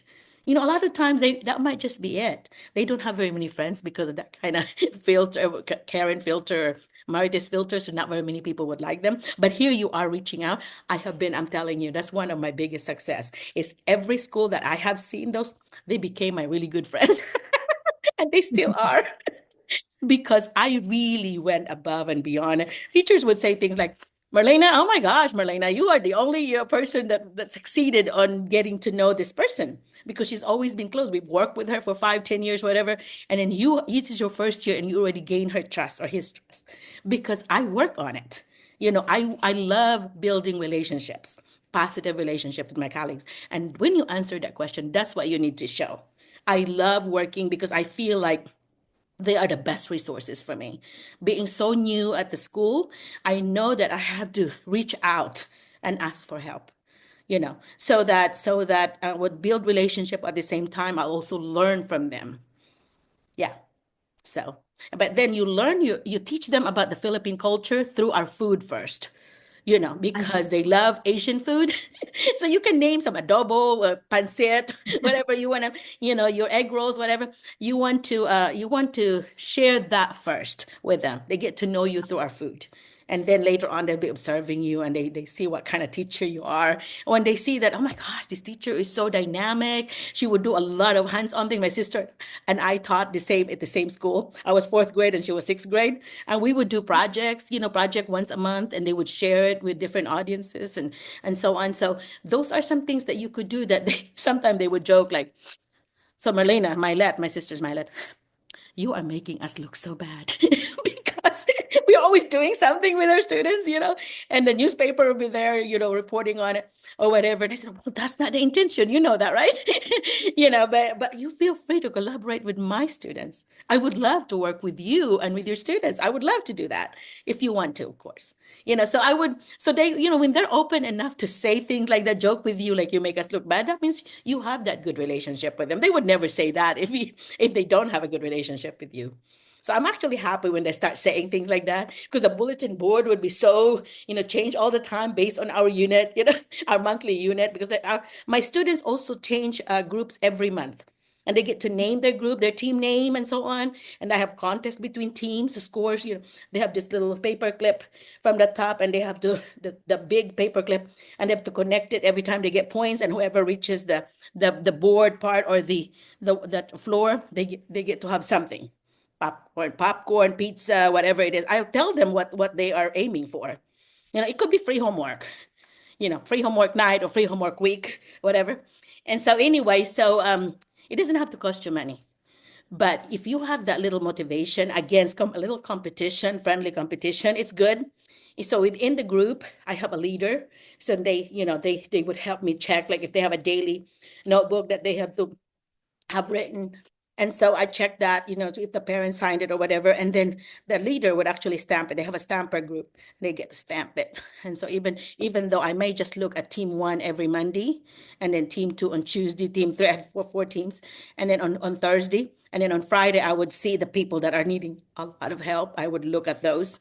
And then the people that are always in trouble, or there's always the stinkers, or you don't call them that, but kids that would misbehave or have struggling learners or struggling behavior issues, I would actually look at theirs pretty much every day, because I want to see their growth. I want to see what are the things that I could help them with. A lot of times this becomes like a little thing that they share with me, because I would always say, hey, close it up with something that I didn't know. Share with me something, because at first I would tell them how to structure their paragraph and what they need to share. But later on, I would just be open form. You tell me whatever, now that they know the whatever they could write there. But at the end, tell me something I didn't know. So I got to know kids like, oh, I have a crush on so-and-so. Or I'm heartbroken because I broke up with so-and-so, especially high school. They tell you that. I'm like, okay, TMI. But it's nice that they feel good to share that with you. They feel open, that they know you're going to keep that confidentially. You're not going to blob it out, to everyone. And it's going to be something that you get to know them, what's in their mind, for the week or whatever. And at home, oh my gosh, I used to joke with my students when I taught fourth grade, because I've taught all the grades except 10 and 12. When I taught elementary, I would joke with the teachers, with the parents who I already knew, because the community is so small. We only have like 1,500 people in the whole city, the whole town, only 1,500. So everybody. And so I would say things like, you know what? If you promise to believe 50% of what your students say about me, I promise to do the same about what they say about you. But anyway, so we would laugh about it. But anyway, because sometimes they would exaggerate things that happen at home, yeah. Yeah.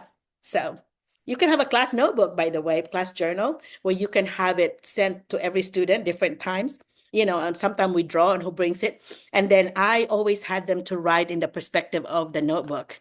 So the notebook would say, what do we call, like if you come up with in elementary, you can come up with a little pet, like a stuffed animal, and you get to name it, and then you have to write it in the perspective of that animal. So I heard, I smell this fish frying, and I heard this dialogue from whatever, and they put it in quotation because they have to be in the form of dialogue. So I was able to use that as a teaching thing, but at the same time also know what's going on at home. So the father said, the mother said, this one, all of it. I encourage them to put first name only, whatever. But you need to be specific. So anyway, so you can kind of get to see a picture of their home. Even when I was teaching math, we had a math backpack. So whatever manipulatives I was, put in a Ziploc bag, whatever it is that we're using, and I send activity with them, and then I have them to write about who was involved in playing with that tool that I sent. Whatever, they have to write the experience based on that animal's perspective. So you can make it a high school experience too, but I've not done it in high school, only elementary. But anyway, but you can adapt it. Okay, sorry, talk too long about that, Mike, but to me, it's very fruitful, very content specific. So thank you so much, Minerva. I think you do well. Thank you also, Doc. You smiled Thank a you so lot, much. which is good. Smile a lot. Thank you. Okay. Thank you so There's much. some points there where I put down here my notes, like smile more. Like when you were talking, you were like so serious. And I do that too. But try to remember that, okay, I want them to have a good impression of me. So I want to see, because you have a beautiful smile, by the way. So you want to show that, because it would show that, our eyes, guys, are the windows of our soul. So you want to show your positive soul, right? So they want to see how your eyes twinkle because you're excited about students' example. Your eyes twinkle because you're excited about the lesson you were sharing with them. Those are things that they notice because 70% of our communication, as you know, is nonverbal. They're observing you with your nonverbal expression more than what you are saying, actually. So they're observing I said positive. Are you open? Are you doing this close? Or are you very open? Like, oh my gosh, I'm so excited. And that's what I try to do because I'm a positive person anyway. But I wanted to exude on the recorded video that this is how I feel. I feel so excited about school. I feel so excited about talking to teachers because that's how I feel.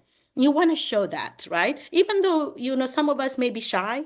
I'm never a shy person, by the way. So, so anyway, yeah. That's what you do. And by the way, I have a cold. I swear every 2 weeks I have the Zoom. I have a cold. I stayed in the rain yesterday in my garden and I was planting. I was putting some seeds of sunflower seeds for my garden in order to, to attract the pollinators and they grew. So I was transferring them to my garden and I got rained on. And this morning I woke up with a cold. I'm like, I should not have done that. I didn't have a hat or any umbrella. I was just in the rain like a wet chick, like a wet chicken. I was over there like planting in my garden. I was so excited. Like, oh my gosh, the seedlings grew. I want them to be able to be in their spot. Because last time I just dumped a bunch of, like I got a sack of sunflowers. I just dump it in this one area. And they were like, oh my God, they were like so crowded. And this is what happens. I had to transfer them one at a time. And that's how I got my cold. But anyway. Okay, Minerva, closing statement. So we can go to the next person, 7. number 2, number 3. Closing statement for you. That's it. Well, I just want to say thank you so much, for your free assistance to us aspiring teachers. I'm really hoping to be one sometime in the future. You should be, though. I Okay. think you have a very good chance, by the way. And I don't just Thank you say so this. much. Yeah, I really Thank you think so that you much. have the knowledge, you have the fluency, you have the knowledge of the content part, and you just need to make sure your example, you say things like from my experience, or I remember a student named John that did this, whatever. I remember that situation actually happened to me. Things like that, because that makes it more specific for you. Otherwise, it will be a generic answer, a general answer, and any gorilla can say that. I usually would say to myself, any gorilla can do that. Any gorilla can say it. You have to be specific. You have to say about your own experience. And you did that today. So continue to do that on every example. What was the other question, Mike? That's about the colleagues question. Uh, What's the second how question? they communicate with their Yeah, parents. parents. I will ask the next person that. Okay? All Yes, right, ma'am. go ahead. Thank you so And much again, Thank you teacher. again. Doc, Thank you. okay, Doc, can I also add if they Yeah. can if they can add this any exemplar contribution or projects that they did in their school or in the field of education or teaching that was adopted or implemented in Uh-huh. the school district, in their division, or even a Yeah, central awards office. things. Yeah, awards that you have gotten. So Yeah. those are the accolades So any Yeah, accolades that you it's have like received. for example, the any programs in or projects in mathematics, like don't have any specific name of the projects, but probably like Mr. Sibilia, Sir John is here. They can also help us in giving So, feedbacks. And like I think Sir John Sibilia is one of the Sir John, can you share it to us during the pandemic, the video, the yeah, instructional? yeah, he's one of a very Where's good Sir one John? resources in the Philippines. Yeah, I'm passing the ball. yeah, Sir that's John, are you good, still Mike. here? Yeah, well, this Yeah. is one way to bring in our teachers that we already brought here. John is already in America. And so this is Yes po. And John's also first year. Ma'am Mirna is Myrna's here. here too. She's a good resource. Yeah, I I hope think Leslie's I'm here. sure Ma'am Mirna has also a lot of projects or contributions, not only School. Yeah. in We have about 38 PCSD, people yeah, today. not only That's not a bad yeah, number. Okay. yeah. So Sir John, can you share that to us? Yes, actually, I have an update about that, Doc and Sir Mike, because as we all know, during winter here in America, the students weren't able to go to schools. So, when they found out that I am a national teacher broadcaster back in the Philippines, they told me that next year they will be having a media team composed ah, of the students. And nice. what we're going to do with the students, it's actually a club, Doc. So this is Oh, an after school activity wherein the very students, nice. So I will AV train them club, to an become, AV club. Is that what you're yes, doing? It's like an AV club? a Okay. media team club, Doc. Okay. So the students will be making infomercials about school, and I'm planning to give an impact more on the values Mm-hmm. that a student should do. So this will be played inside the classroom, and as well as I'm going to start with the video lessons that will be created with the media team. And the teachers will teach so that the students can watch these video lessons during winter, Very because good. most of the time what's happening is that we are extending the school year because the students are not learning during winter. So they told me that if we're going to do that, that will be counted in the calendar days. So we don't Nice. have to extend anymore. We don't have to Very good. suspend because the students will be having their classes inside the classroom, inside their houses during winter. So I'm so happy. And honestly, Doc, last time I also finished the two trainings that I have for computer science, which is sponsored by the school. Good job. So I am already I have my certification in PLTW computer science here, and my supervisor told me that this coming June you're also going to have another training. So in the whole school district, I am the only computer science teacher, and he told me that this is an opportunity for you to be a coach someday. Yeah. So I said, Yeah. yeah, that's an opportunity for me from a J1 to transfer to green card if Yeah. that would be possible. So It's I'm just perfect. accepting all the trainings that I'm having right Yeah. now, and everything is Um, related with computer Yeah, if science. you if you do it for the co-op in Arkansas, if you do it on in the co-op, usually they pay $450 a day for the co-op. And if you're doing it in your school and they're not paying you, a lot of times if you are doing the training, you get double. So it's for instance, it's 6 hours, you get 12 hours. So it's double if you are presenting. It used to be like that. I don't know if it's still like that, but I know I presented a lot when I was teaching and I was an administrator, and you get double the credit. Or Yeah, if they pay you, then usually it's not double. You don't do double dipping. If you get paid, you don't really get the hours because you got paid. Okay. So yes, doc. anyway, but some people would maybe give you that too. But anyway, depends. So John, I'm so proud of you. You have accomplished so much in your first year already, and establishing that you are a learner, you are a lifetime learner. You're always willing to go for this training. And guys, get all the training you can have, especially if they're paying for it. when I was a when I was the K-12 literacy specialist, I used to budget. We had a budget, and I used to budget $500 per teacher that would go on a training, because a lot of times we have to pay for the training itself, we have to pay for their hotel, their food. So it's about $500 is what it cost the school, and maybe now more now. But this is back more than 10 years ago. So maybe now $700 it would cost them for to send a teacher. So if they send you more than one day of a training, then that's even gonna be more. I did a 2-week training for ESL, and the school paid for it. So I was staying in this nice hotel. My friends locally would be like coming in and using the pool with me and just visiting with me at the end of the day. We would relax and do that. And you can bring your family with you, you right, in your hotel and so on, and they pay for it. So that's the nice thing about training. So good Yes, doc. job. And to be Yeah. honest, Doc, that would not be possible because, there are times that you really want to go back to the Philippines during the time that I don't have my family here in the US. But it's different now. So during those times, I appreciate, honestly, my West Memphis 13 family. Yeah. Doc, we became a family with all the things that we've been through. Oh, And of course, cool. Sir Mike is my go-to buddy whenever I'm encountering Sir Mike. I want to go home. I'm going to message him and he will, Oh, yeah, he's going to yeah. uplift the emotions that I have right now. And see, the school year is almost done. We only have 2 weeks left, and I'm so excited. Yeah, And you we going will home? You visit. said you're going home? No, we will visit you, Doc. Oh, This yeah, that would be awesome. Yeah, I have a very open summer because I don't even have trips planned. So you all just need to tell me, like, I'm coming. Tell me the days, how many days, because I don't want to double book. I have a guest house here, but I do not want to. And we had as many as 13, 14 people at one time, and they were like all over the living room, and they were in the floor. I have lots of beddings, and they were over there. Some of them even went to the main house right here and camped out in my living room. We were Yes, able. Doc. We are We had planning done to that. go there first week of July. I already Okay. talked to Ma'am Mirna and as well as to Sir That's Mike. perfect, actually. You know why? Because I always have a July the 4th party for our anniversary is July 7th. So if you're planning to do that, you could help me prepare for the party. Yeah. Yes, Doc, we will. Yeah. Mike, especially if Mike's coming, he's very talented about decoration. He always helps me decorate whenever we were doing our party. My theme is always red, white, and blue because it's July 4th. So the theme are those colors. So I would like for people to wear either red, white, and blue or all three. And usually I buy me an outfit with red, white, and blue. My husband and I usually have a matching one. But anyway, yeah, it's that's the theme. Okay. Used to when I had a pool, I actually would have Hawaiian, theme also.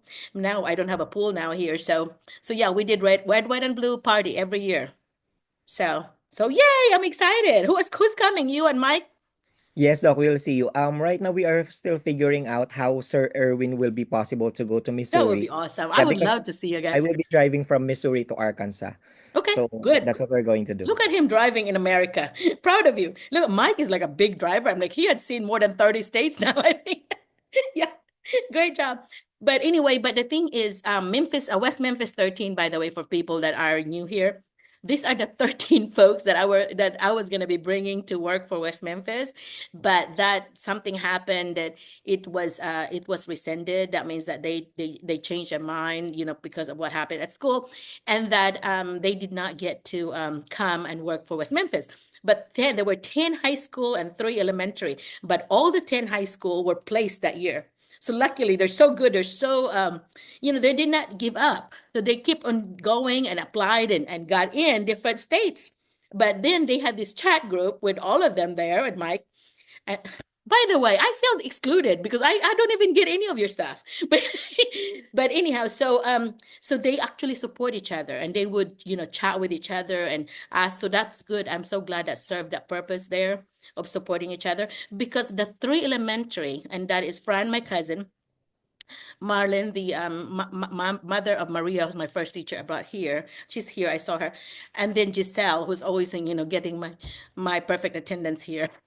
And so those are the 3 special folks that I would love to help first. In fact, have, I have put their names down on pretty much every unit. When somebody would ask me, Marlena, give me some elementary names.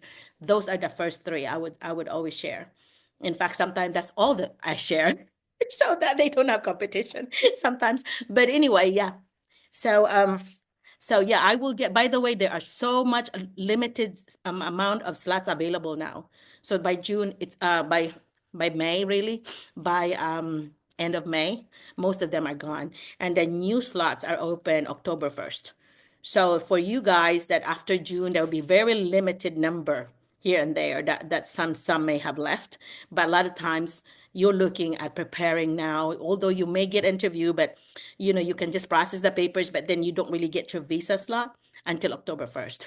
But it's still okay to start applying and getting interviews and getting it lined up so that by the time you get all your papers and so on, then you get your visa sponsor. They have new slots open October 1. And some visa sponsors will have 150 slots, 200 slots, and so they may be gone. That's why it's gone immediately. Some of them, the bigger organization might have more than that, 500 slots, whatever. But anyway, so that's what happened is that every sponsor has a different limit number of available slots. Yeah, so that's what it is. Okay, John, thank you again for sharing what you have an update on. And what school are you? St. Louis, right? You in St. Louis in Missouri? Yes, I'm Yeah. located in St. Louis, Missouri, Normandy High School. Mm-hmm. I think Sir Mike also posted one of the school districts here that are hiring, Good. Hazelwood, and it's actually a good school Yeah. district. Oh, Yeah. Mike, did you? I guess I did not include you guys because you're already here, but I did send a list of and Mike can post this, can copy and paste this, Mike, of the places hiring in Arkansas, Texas, Missouri, Tennessee, and Mississippi, I think. Anyway, 5 or 6 states that I put down there, and I actually checked their website to make sure there's multiple number of teachers that they need, and I posted the link there.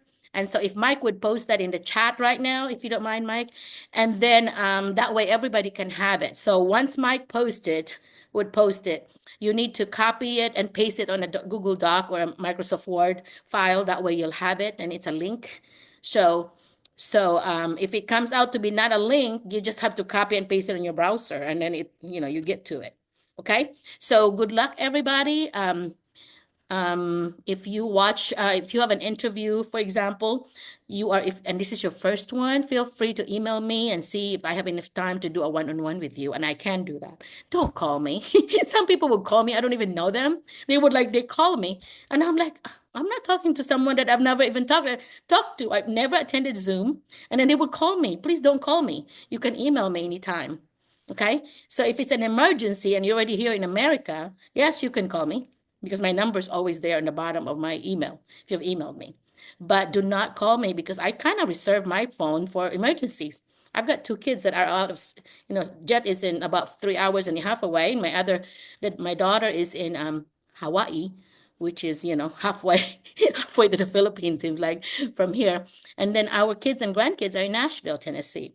So we got a lot of folks that could use that phone. I don't want to tie up my phone because a lot of times you do not just speak for a few minutes, it's hours sometimes, lots of minutes. So anyway, my husband would say, like, you still talking?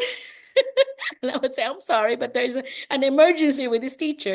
Sometimes a school would just fire them because one example is a teacher that cannot control their classes, and then there's always going to be a fight because they don't have good classroom management, and the administrators, you get tired of that because why can't you control your students?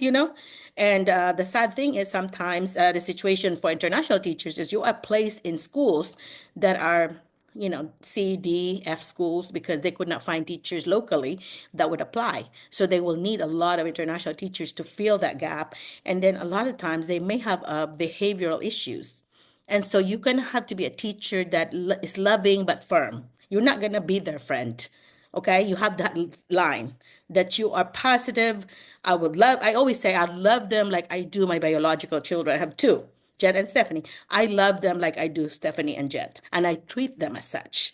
And when I was administrator, I imagined that there was an invisible parent sitting next to them when I was talking to them. And you should do that. When you're disciplining a child, imagine that they have their parent next to them. So you're going to, of course, be respectful. You're not screaming at that child. You're not going to be mean to that child. You're going to talk to them kindly. I always just say, sweetheart, tell me what happened. And I would say things like, what's your plan? Tell me your plan. What are the steps that you want to do in order to solve this problem? I'm not solving that problem for them. They need to tell me what their plan is to solve that problem. Because if that's their plan, they're going to know it. Okay. And they're going to commit to it rather than me trying to tell them. Especially high school. My gosh, they have a plan already. Oh, Dr. McCullough, I'm gonna say sorry, and then I'm gonna do this. I will write a letter. I would talk to them. The different plans that they have, but it came from them, not from me. That they will have to come up with a plan. And if I have something I need to add, I will add it. But I need to ask from them first. What's your plan in solving this problem? What's your plan? Those are good lines to ask, by the way. So include that in your interview if you want. Okay, so John, thanks again. And Mike, are we going on, or do you have another speaker you want to talk to us? Mike is in charge of the Okay, schedule. maybe they will do it later on. We'll proceed to the introduction again, Okay. Doc. Okay. Number 3. I'm so sorry. I posted Who is this? Mr. Russell, is she here? If not, Ma'am Anjali, Angeli, okay. okay, I have that na name too. Annabelle Baldos. Annabelle. You got lots of names, Oh, but what happened? They went to sleep? It's still pretty yeah, they early just still. posted their names on the Facebook group. Okay. Alibuga RG. No, I think Heavenly BD, Heavenly Bujongan, number 14, Bujongan. Is she here? So they put this in the chat group, Mike. Is that what they did? Yes po. The name? No Okay. po, in the Facebook group. JB Rejoso. Okay. No, Jobs Agarin, Janelle Rejoso, Lilibet Siscar, not here. Not Maripe here. Abroyol, Minerva Chumeco, Sandrina Amil, Jeneline Nalupa. I think Ma'am Nalupa is here. Okay. Yeah, Ma'am Okay. Jeneline. Go Ma'am ahead. Jeneline, And all of you that's here and your name is not on the list, you need to put in the chat so Mike can add you or you can add it to yes, yes, yourself. yeah. Yeah. Okay, go ahead.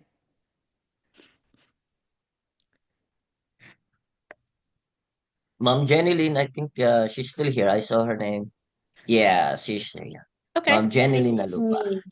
Yeah. Please turn on your camera, especially if this is your first time. I'd love to see your beautiful face or Yeah, I handsome. turn off. It's Okay, there me. you are. Yes po. Good evening, good morning, Doc Merlina and Sir Mike. I'm Jenny Lynn Tinalopa from the Philippines, Butuan City, Mindanao, Philippines, with 31 years experience in teaching, 22 years in private, and 9 years in public school. I've been teaching research-based subjects and business subjects. I earned a degree of Doctor of Philosophy, major in management, Doctor of Education in Educational Leadership and Management, Master in Management, and 3 baccalaureate degree, which is secondary education, business administration, and engineering. Wow. Talk about Okay, so my philosophy in teaching is I want to I want to mold lives and nurture the hearts and minds of my students by providing them knowledge to become expert in their own field and ethical values to become a better person.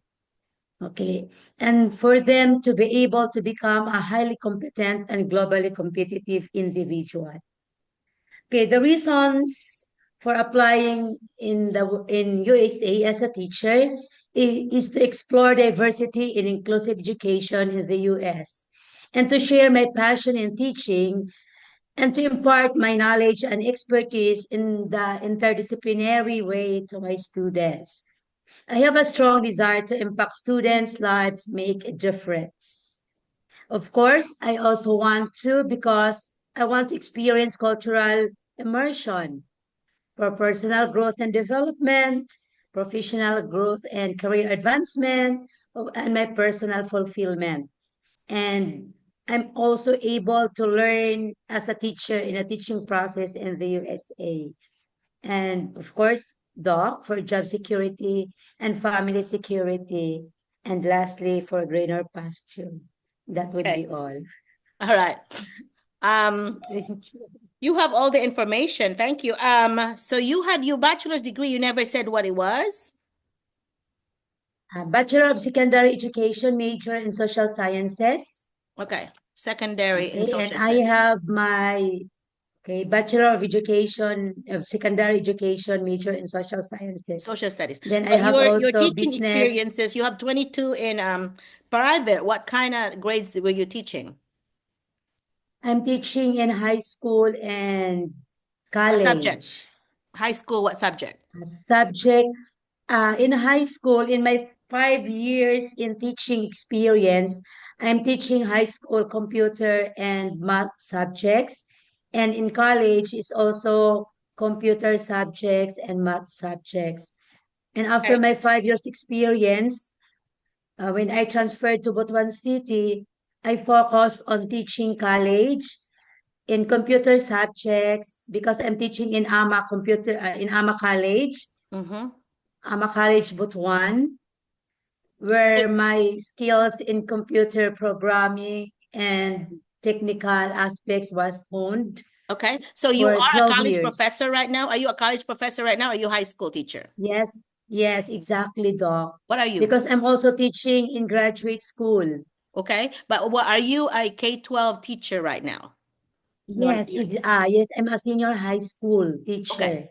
You do not need to Okay. include your college thing because this is a K-12 program, okay? You don't, yeah, you Yes can po. mention it casually, but you don't focus on it because this is a Yeah, K-12. just a But part-time now. yeah, yeah, but you need to have you can say adjunct. I'm an adjunct instructor at a college. Yeah, you can say that. I am one. But anyway, so but you have a misalignment though because your degree is in high school social studies, but your experience is in computer.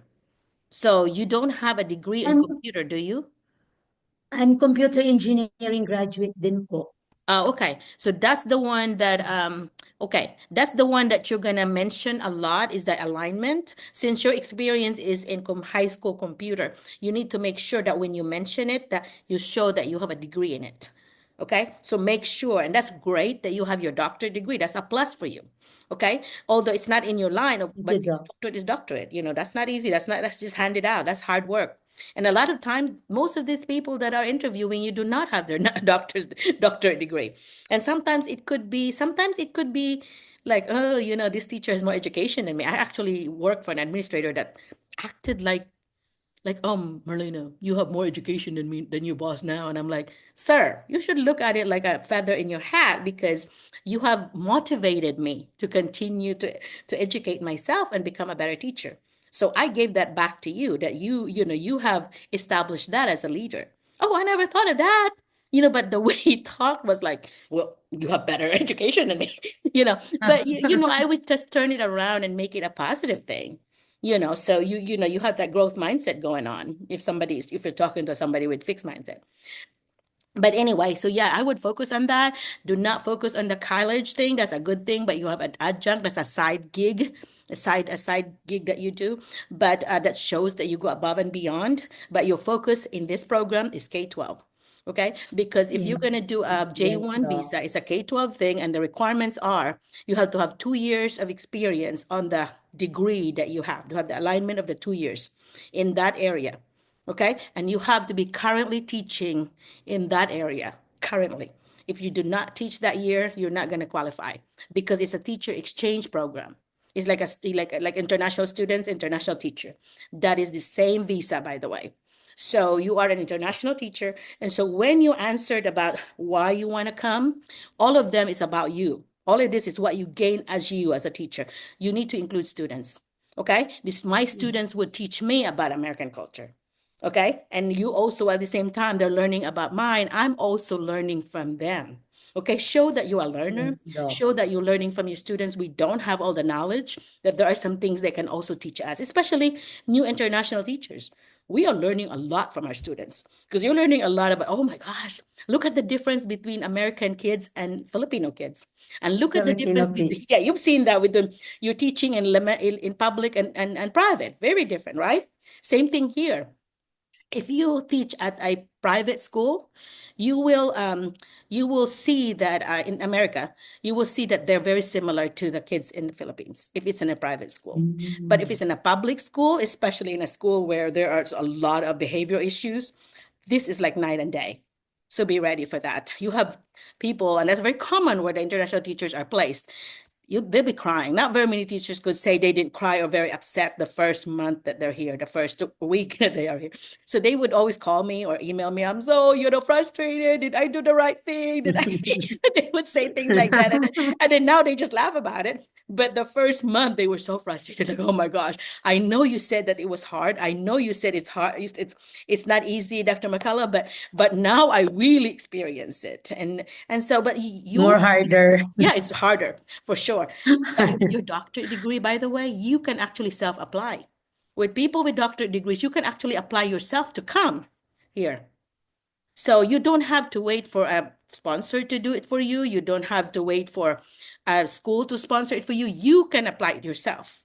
Okay. And if you email me, I'll give you Yes, Doc. the link to the form. that you can make. If of course you have to come up with the money yourself. So what I would do is apply at the schools in www.schoolspring.com, apply to them, and if they will ask you, do you already have a visa? So you could actually say, if you have already contacted, the sponsor, J1 visa, you can say the sponsor, or you can say I'm self-sponsored because I have my doctorate degree. So you can do that, and they have a higher limit, a number of applicants for those with higher degrees. Okay, and also you can apply in colleges. Okay, you can teach in American universities here. So they have cultural studies. They have, they actually have Asian studies, they have women studies. They have different things that you can teach, about, from your expertise, whatever your area is. Go to the, list the universities and colleges in the US, or if you have a state of your choice. For example, in Arkansas, it would list to you, and then go to that website and go under careers or employment or human resources. Those are the things that would be listed under, and apply. They'll ask you, because we have, like in the Arkansas State University where I graduated with all my degrees, bachelor, master, specialist, and doctor, I teach for them also. I taught for them before I even graduated my doctorate. They already asked me to teach. And so we bring a lot, because we have colleagues, we have a meeting with the faculty, and I get to see all these teachers from other countries that they have brought over. And the advantage of teaching in college here, they do H-1B. H-1B, the university will sponsor you, and that's a path to green card for you to become a Can citizen. you help me that, Doc? Well, that's what I'm saying. You can email me and I'll send you some links. But because you are on your own when Yes, you Doc. apply there. But that's what you need to do, is Google it yourself and say list of universities and colleges in Arkansas or whatever. Okay. So Mike may be able to also do the job postings from different 50 states. That's something that needs to be posted as well. So when Mike posts that one, then you could those are applying to K-12. But for the universities, you're going to have to Google it yourself and find out, because you have to choose a state. There are 50 states in that file that I'm having Mike post, and then pick a state that you want. So if you want a tropical Philippine type, climate, you do Florida, California, and Hawaii. Those are the three that's like the Philippines. You don't have much difference on the climate. But if you want, California, Hawaii. yeah, Florida, Hawaii, and California. And so if you want cold, you look at the map, look at the one in the north, which is close to Canada. Those are really cold. Okay. So if you look at the south, Arkansas down in the map of the US, and you make a line, that's a southern state. Those are the ones with mild winter weather. That means our weather is very doable, very not too bad. Like we don't have snow that buries a car. Like in those states that's closer to Canada, like Maryland and New York and all that, Pennsylvania, they would have snow so bad that it would bury the whole car. That's how deep. Okay. Like some people cannot even get out of their houses because it covered their entrance, entrance like that. They can't get out. Yeah, And so I that's saw really, that in the picture. yeah, those are the northern states. Okay. So if you're gonna want the southern states, the mild weather, you look at the map of the US and go Arkansas and make a line across and down. Those are the ones that are mild weather, southern. Okay. So you can either do northern or southern or Midwest. Midwest is in the middle, from Missouri up all the way to the Dakotas, North Dakota, South Dakota. That's called the Midwest states. And so in the middle of the United States. And those are also kind of hard weather, but not too bad unless you go to the Dakotas. The South Dakota, North Dakota, really harsh weather, and very sparsely populated. So you're going to have a lot of the Native American reservations, where all your students will be Native Americans, will be Indians. They call them Native Americans for politically correctness, but that's what it is. It's a reservation. They're also not as strict, I think. And they also, most of them would actually sponsor the teachers and would pay for everything. But J1 visa and you're self-sponsored, we could be asked to pay for 100%. But if it's H1B, the sponsor has to pay for everything visa related. They have to. H1B. Yeah, H1B is the one that you want, because the other party will pay for everything. Okay, so I will just apply for this, Doc, H1B, H1B, yeah. so that If I you will be can, sponsored by yeah, that school. yeah, but that's hard to find, by the way, because they have to know you to sponsor you. Yeah, Mike and them, there's four of them. I was the one who pushed for it. I'm like, there's no more J1 visa. So the only ways is available if you really want these teachers are H1B, and I can help you with the application. And so when I said that I could help them, and then they said, okay, you have to help us, And so then Mike, of course, was helping me a lot with doing the paperwork too. So Mike and I could actually help you, and we don't charge for that, but we need to start charging for that, Mike. Have a placement fee or something. But right now we're not. We might eventually someday, because I want to establish something to, kind of nonprofit or something to help, with more help, deeper help. So anyway, but that's what it is with a doctorate degree, is you can self-apply. Okay. Yeah. So, gosh, I wish I But remember the is it number. a long process, Doc? For the Mike, Can how I long did it take you self-apply? for your H1B? How long did it take you? I think 6 to 8 months though. So plan ahead. If September you we want to come started at next year, do it August. Yeah, now. August, Yeah. September, October, November, December, January, February, March. I think it's only six months during Yeah. our time though. Because it depends on when Sponsored by the too. employer, sir. Ah, Ang Mike, H1B, yeah, what form was it that was needed, Mike? I what? 129 or 140? Yes po, the I-129. Yeah. Yeah, You the can school district will initiate it. Okay. So I-129, you can put I-129 visa form US. And if you do that, then it will show you, and then you can read the directions. Everything is written in direction. Just do a step by step, read it thoroughly, and then read about the documents that you need. And then you can just do that. And it would cost you about 3,000 something dollars. Yeah, it should be less than 5,000. So by the time you pay for the fare to come, it's going to cost you about 5,000. So that's 300,000 pesos, close to 300,000 pesos. So, yeah. So anyway, but it's worth it, because the first, 3 to 6 months, they can pay it off, huh, Mike? Yes po, Pay it Doc. off. Yes. Yeah. So because the pay is about 10 times, okay? So you get about 3 million pesos for 9 months of work here. So 3 million. So you're a millionaire already when you come here. So even if you borrow 500,000, borrow 500,000, then you still have a lot more left. Okay. So, but feel free to reach out to us, even though you might do a self application. Feel free to reach out to us. McCulloughMerlina@gmail.com is mine. So my last name, first name. So McCullough Merlina yes, at I Gmail. have it, Doc, because we interchanged Yeah, I remembered your emails Lynn, already. because your Lynn has one N. And I said, oh, that's interesting. Yes, One N. Yeah. That's how I remembered your name. Jenny Just the Lynn. one N. I Yeah. have two words, Yeah. Jenny I saw Lynn. that. It's a beautiful name. Yeah. I like it. But Thank anyway, okay. you. Yep. You have any question for us? Because that's going to be the last question in the interview. Do you have any question for us? What will be your question? Okay, my question to you, Doc, is how far will you extend your help to me to be able to work in the You don't know the limit when I die? No, I No, not really help me. Yeah, well, you cannot really put a limit. You never know what the future is. But as far as I know, if I'm healthy mentally, if I'm able to help, I will help.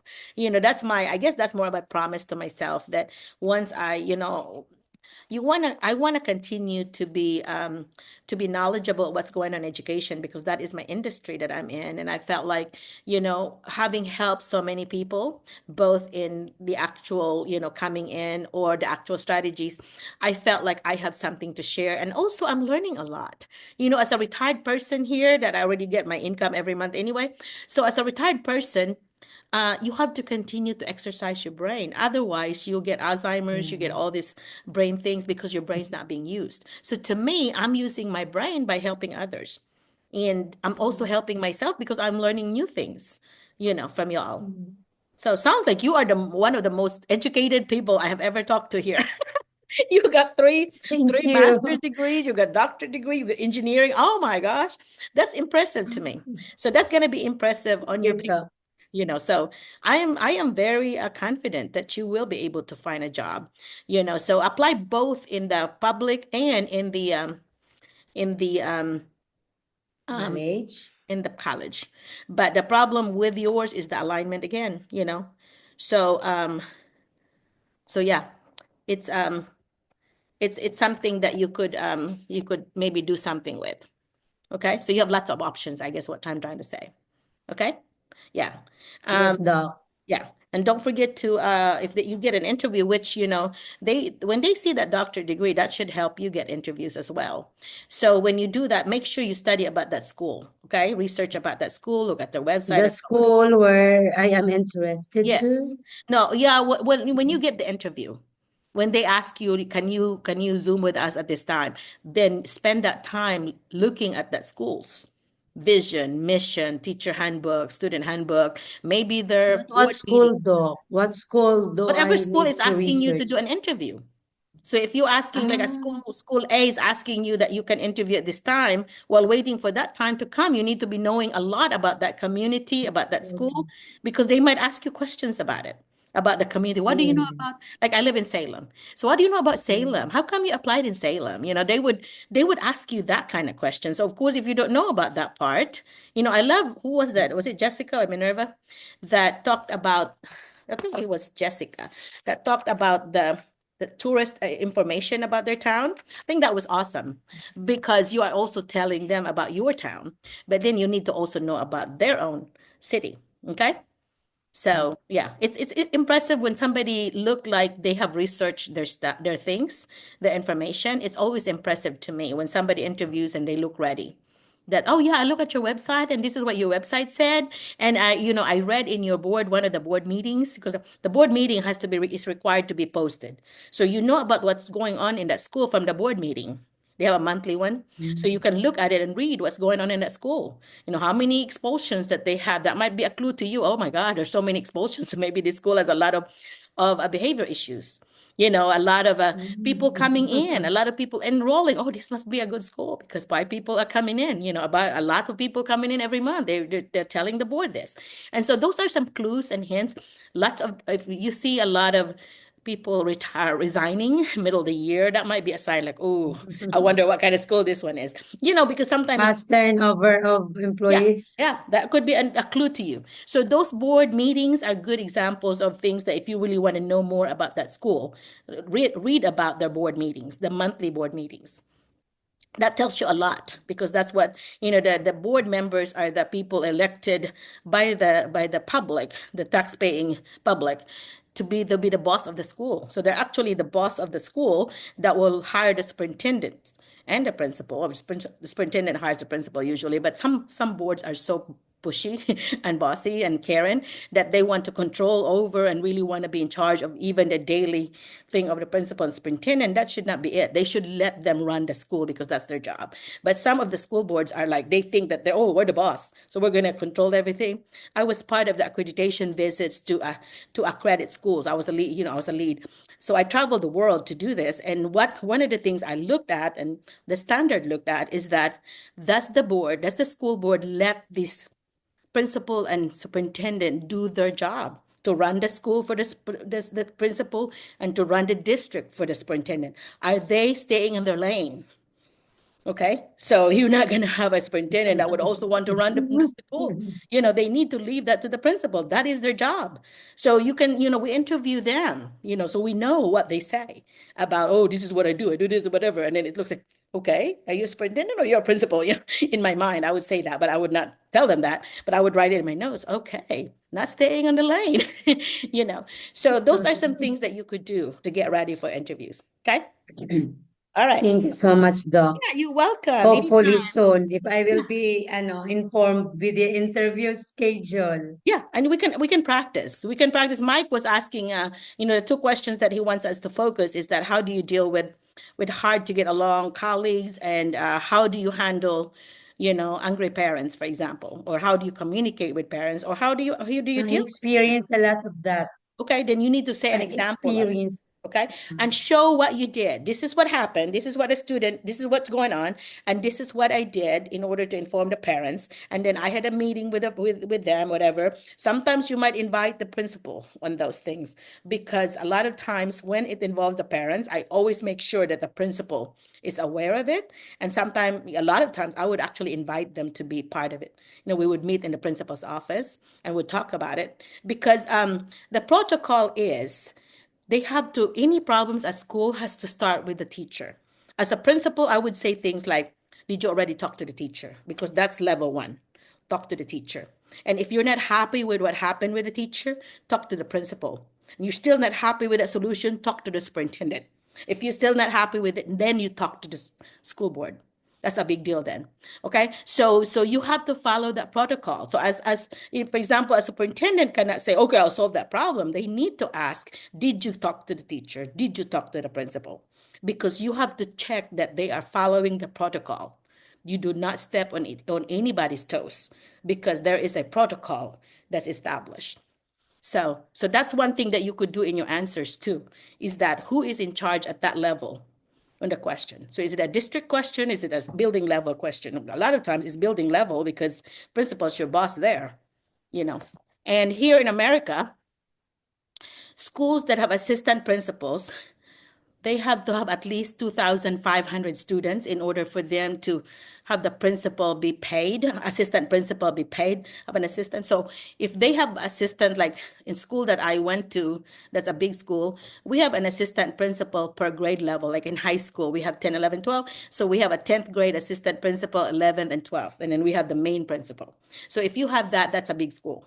Okay, but if they have only the main principal and no assistant, that's usually a smaller school. That's a big hint for you. So if somebody's interviewing you and said, okay, my name is so and so, I'm the principal, and then you talk to my assistant principal, that's a clue for you. It's a bigger school because they have an assistant. They could afford to have an assistant Big principal. school. Yeah, yeah, that's Yes, a they have big. assistant principal. Yeah. Yeah, but I don't know the rule in the Philippines. I know in America that they recommend 2,500. But if you have a rich school, though, lots of taxes money from the local because it's a rich school, they pay for the assistant principal anyway. Even if they don't have the number, they go ahead and get from their own funds and pay for the assistant principal because that's their own decision Yeah, with the America. school where I am working, Doc, is a very big school Big in school. Butuan City. Okay, so It you is have one of the assistant. most empowered school wherein we have two assistant principal from the junior high and Mhm. senior high school. Okay, that's good. Mhm. But you can also mention like how many students are you teaching? Like I had 70, so for example, you say I have 70 students in my classroom. In every That's section. yeah, because that's impressive because you can handle that many students. In America, usually our limit is 30. That's all that you can do. So in the elementary, even smaller. When I taught elementary, I had 13, 14, 15, 16 students. That's all. That's all I had. But when I taught high school, I would have like 7 periods or 6 periods, depending on the school. And then there might be up to 30 for that, but never did because I work at a smaller school. So I would have maybe up to 20 students there, on every period. So you're talking 120 students total. There is a limit of 150 in Arkansas. I don't know if it's a US thing, but I know in Arkansas, there's a limit of 150 students per teacher. So you can only have 150 students that's attached to the teacher. You cannot go over. If you have to go over, then you have to, either put somebody, it's special ed or hire somebody or whatever, to have a teacher of record. So TOR, a teacher of record here is important because they have a merit pay now, for example, in Arkansas. So your students are tied to you. So if you're teaching literacy I or want to example English, student to yeah, books. and then they did well, and then you get a reward, money. You get a merit pay. Okay, that's how we have merit pay here. Science would be part of that. There's Myrna here, the science, and then math would be that, and then literacy. So those three tested areas, they're very important to schools because they have to make sure you're the good fit for that school because that's a tested area. That means the school is being pitted, competing against other schools based on your scores.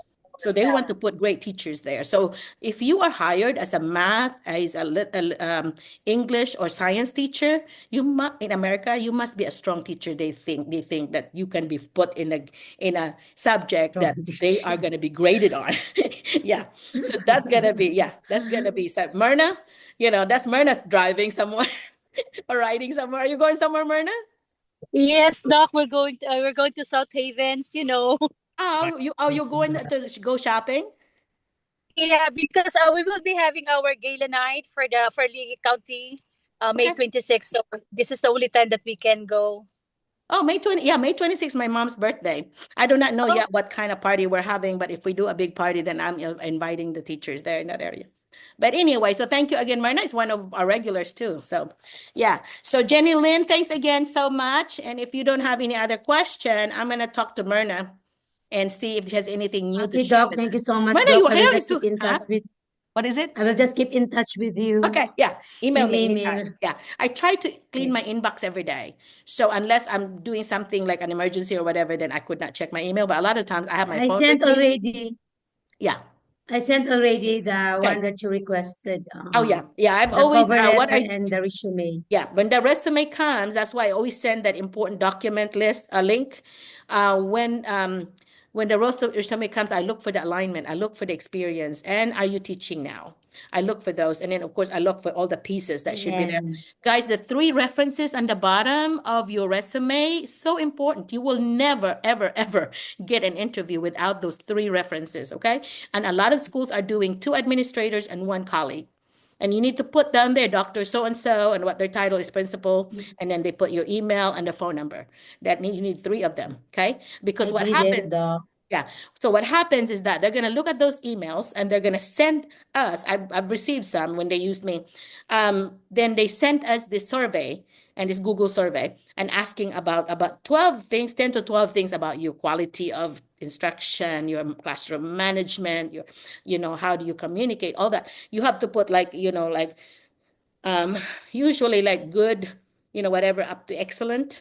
So they have those rubric thing. And then I would always pick, of course, the best, whatever. And then they ask you about your weaknesses and your strengths. And then the last box is usually about other things that you say. And I would put things in the other things to say that, um, you know, um, I highly recommend this teacher. She'll be an asset to your school, whatever, and I would kind of comment on, again, for my positive. But on my negative and there's weaknesses, I usually say something about being a new international teacher coming to America. On the first year, this teacher will need a lot of help, a lot of support, like a mentor of some kind. They need support. That's kind of more of a challenge. That's not really Yes. however, this teacher has growth mindset, so this teacher is going to be able to adapt really well and be open to ideas or whatever. So I'd always, and that's what you need to do when you're answering a question about your weakness. You say something that then you turn it positive at the end. Like I would say things like, you know what? I catch myself being a slave driver, or I'm a slave driver to myself. Like I would overwork things, so I need to have a balance between my life, my personal life, and my professional life. So I need to do more with outside, doing exercise, doing things with my husband, whatever, instead of staying at school late and then still grading papers when I come home. I made sure that I either grade all my stuff and then put it in the computer, the grades already, and then when I come home, I'm going to be a wife, I'm going to be a mother. Okay. And it's going to be like really rare that I would be doing my work, because of course at that time when I was teaching, I was also going for my doctorate, I was going for my schooling too. So I really have to cut that time. When I leave, that's where it's going to be left. But I made sure that I have immediate feedback from my students. I do not want to see teachers, and that could be a question, by the way, that would get an essay, for example, for the English teachers, and they would not return it for another month. Oh my gosh, that's horrible. Because the kids already forgot what they did. And so what I do is myself, I would say, okay, the next meeting, I make myself like, okay, the next meeting, if I'm a Monday, Wednesday, third, or Friday thing, okay, or if it's Monday, then by Wednesday, usually I have it done, or else by Friday that week. I have that essay. But if it is something that's Mm. not an essay, it should be quick. I would go around and be grading it. I would, I was like, guys, if it's okay with Mm. you, I'm going to be putting a star, whatever, if it's right, whatever. That way, by the time I get it, I'm like, okay, there's only one thing I need to look at. But at the same time, I'm also giving them feedback. You're in the right track. Continue doing your work. And they know that. My kids know that, oh, I'm always going around. I'm never sitting down. I'm always monitoring and giving feedback to students. So I would catch students like, oh, no, no, no, no, no, you're taking it completely wrong. You need to, so maybe my question was not clear enough. This is what the question should be. And then when I see that, oh my gosh, everybody's having that same question, I would say, everybody, freeze.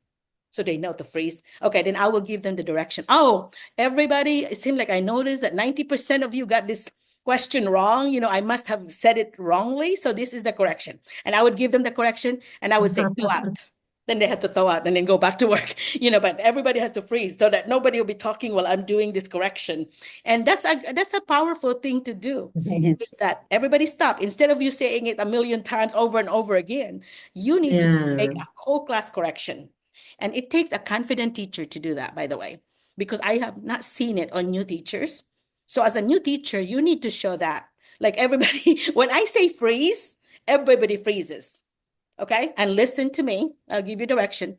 And you don't move until I say thaw out. When they thaw out, then you can go back to whatever you're doing. Okay? So anyway, so those are some things that you could do as a teacher. Okay? So have any question for me? Thank you, Doc. Yeah, you're welcome. So That would be all because I will email you. okay, good luck. Good luck. Okay. Yeah. Thank you, Thank you for Doc. How talking I to me wish today. I could Yeah. see you in person. Oh yeah, that would be awesome, right? Yeah, I'm so excited about summer because I'm hoping I will get some folks from other cities, from other states visiting me. And that's the thing, the first Visit ones that here we in have. Butuan. Oh, okay. Visit here in Butuan. When I go to the Philippines, by the way, I'm actually thinking about when I go to Philippines, when I visit there, I am remodeling my brother's house, Mama and I. And so it's kind of much bigger now so that we don't have to stay in a hotel. We actually have an upstairs that, have, the rooms and bathroom added. So from 2 bedroom, they are now 5 bedrooms. So anyway, so they have a big space for party. So I was thinking, either I can do a hotel party or maybe in their yard party. My brother is a chef, so he's a good cook. So all you have to do is Good hire cook. a catering team to set up the tent or whatever, and then bring their waiters and waiter. That's what we did on his wedding. Is we just hired this catering team, but they did not like. I do not want to pay per head because it's like writing a blank check. So I would always like, okay, I just want your services. I want you to send your people. I want you to give me how much the rent is for the chairs, tables, and tent, and then decoration, whatever it is. I want to pay for that, but send your team. But we are providing the food, the drinks, whatever. Because of course, I'm from That's Car. Yeah, easy for them. yeah, that's Yeah, better. services only. Yeah, I got some people from the South, Car, where And Mama you're a was good born. cook too. Oh yeah, yeah. So yeah, good. So I would bring them over, and I would, for example, if I have 3 pigs, 2 pigs for lechon and 1 pig for for the dishes, they would be doing that in my yard, which is really fun. My husband thought that was so fun. Like, oh my gosh, everybody's working. It'll be a big sack of potatoes and big sack of onions and all that. Everybody's having the little station that they do, and I'm like, that is so Your much husband fun. will be amazed. Yeah, he was so amazed. Like everybody said, we do this. This is what we do. This is a part of our culture that we just help. I would send like a bus or a jeepney to fill up the jeepney with my relatives so they don't have to pay for the bus to come to the city. So I would pay for them to be picked up, and then I pay for the same bus the jeepney to take them back. So Going that's so cool home. that they don't have to. I do when I go there, I would do a beach party. So I would have this big old, thing that I would rent, and then I would do the same. I would send a whole bus, a whole jeepney to pick them up and then to take them back in the afternoon. And then my classmates, I have 39 high school classmates that we are actively like we have a pretty much Yung yearly. alumni reunion, Yeah, reunion. 39 of them, and most of them, at least more than half of them would come in. So I had a different party for them because they Ah, cannot be joined because there's so many already. So I would do a separate party yeah. for my folks, for my friends, and we would just hang out all day and be and kind of sharing of what's going on with your life and so on. And so I'd kind of help them a little bit. Most of them have vehicles. And you're so blessed. Oh, thank you. Yeah, to You're share so that blessed, blessing. Doc. Yeah. So I bought like And she, yeah. we bought like I think 2 or 3 lechons in order for them to have enough. And my brother, of course, cooked a bunch of things. But anyway, so what I usually do is just send him money ahead of time. Like, okay, budget this for this date. I'm having my classmates to do this and family thing, which we're gonna do this. So I would already plan that. So it'll be nice to have you guys to like, okay, my Zoom folks, we need to meet at whatever. Won't that be fun? That's my dream. One of these Yeah, days. I'm here in Butuan. You can visit us, Doc. Oh, that would be cool, right? Because then I can go to places and I have a host there. I have somebody that would actually Yeah, show and then me we will go around. to Surigao, Siargao. Oh my God, There are a Siargao lot is of on my list. places. Yeah, okay, Huh? okay. I'm gonna write it down that you invited me and then I can come see it. I have my Yes, notebook soon, here. soon. Why not? Oh, Yeah. So I have my Okay. Zoom Well, notebook. So I Francine write is notes. 3 hours from Surigao, and then we can go somewhere else. A lot Okay. of beaches. Okay. Very nice beaches Sounds here. good. Nice than Boracay. Oh, nicer. Yeah, that's what I heard. Travel. Nicer than Boracay. My next thing is my dream is to kind of go to Philippines, visit some folks that we have met in Zoom, and at the same time, go to the different countries. I always say we're about $250 to $300 away from different countries to to Korea to Japan to India to Indonesia. So you Yeah. have so many $300 fare, and And then then go back to Philippines. yeah, so it's cheap. So anyway, so yeah, you can spend $500 possibly or 1,000 anyway, and go to another country and spend a few days, and then make the Philippines your base because you always have a lot of luggage, right? You're not gonna take all that, with you on a Luggage. so put that in there. That's why I said, having my brother's house instead of a hotel, because you hate to pay for a hotel to just store your luggage, and then you have to pay for a hotel somewhere To else. stay in the house. Yeah, just leave it with my brother. And then if you're gonna go visit somewhere else, then you just bring an overnight bag, or, a 3-day Yeah. bag full of stuff. So yeah, that's my dream. Yes, We'll that's see if it it. come true. We'll see. Let's enjoy life.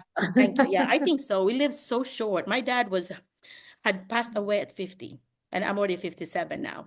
At And so, 50? yeah, at 50 with a heart attack. So Very that's young. family, yeah, heart attack. I heard So, that. yeah. And now I have heart issues now too. So I'm really like, I need to live the fullest and try to live every day as if it's your last day. That's really a good thing to remember, that this is my last day. I need to help others. I need to impact others. It's not just about me. Yeah. You need to always say, well, what can I do to pay it forward? I've been so blessed in my life. What are the things that I could bless others? It's either doesn't have to be money, it could be what you know, sharing what you know. Your long life is the blessing of God in Well, return. yeah, thank you. Yeah, yeah. It should be. Everyone should have that Yeah. thinking. Good health and long life. Yeah, did not. It's not about you what you get from others. It's what you give to others. And that's what a good thing to know. Like if I help someone, I'm not gonna say, "Oh, I want her to help me with this." Never. I'm never thinking about how this person can give Give back. and forget. Yeah, Oo. that's exactly how I live. Give and forget. Yeah. And I would forget things. I'm like, oh, I didn't know. I forgot I did that. Because I just don't think, I don't have a list in my head of who I help. I don't. So I just, but we do have a list on who's already here. So so it's kind of nice to see that impact that you have, that this many people's families have been impacted by what we do at Yeah. ITSA. Right, Mike? And Mike is more Yeah. more up to date on this than me, because Mike is so active. And so I like, Mike is my right hand. I could function without him on pretty much what we do at ITSA. So very valuable, Mike. I hope you know that. Okay, so what's next? Because I told him we limit at Okay, 10 thank you so today. much, Doc. Yeah, you're welcome, Thank you sweetie. so You're welcome, much. Jenny Lynn. I Yeah, will turn off my cam yeah. now, and Okay, no OG. problem. Thank you Madam again. And Stain, It was yes nice po. talking to you. welcome. Okay, next, Thank you Mike. very much po. And next is Ma'am Hera D. Yunson. Okay. If she's still here, I think I didn't see her Some name. people sleep. Or And no, we have the same number. Nice. They stayed. yes po. Ma'am Mila Flor, I think she already introduced herself last Yeah. before. Yes, sir. Hi. Good morning, Doc. Good Meraflor, morning, good night. sir. Yeah, I talked to you, Meraflor, right? Yeah. Yes, Doc. Okay. So Okay. do you have any update on your applications? Have you had anybody responding to you?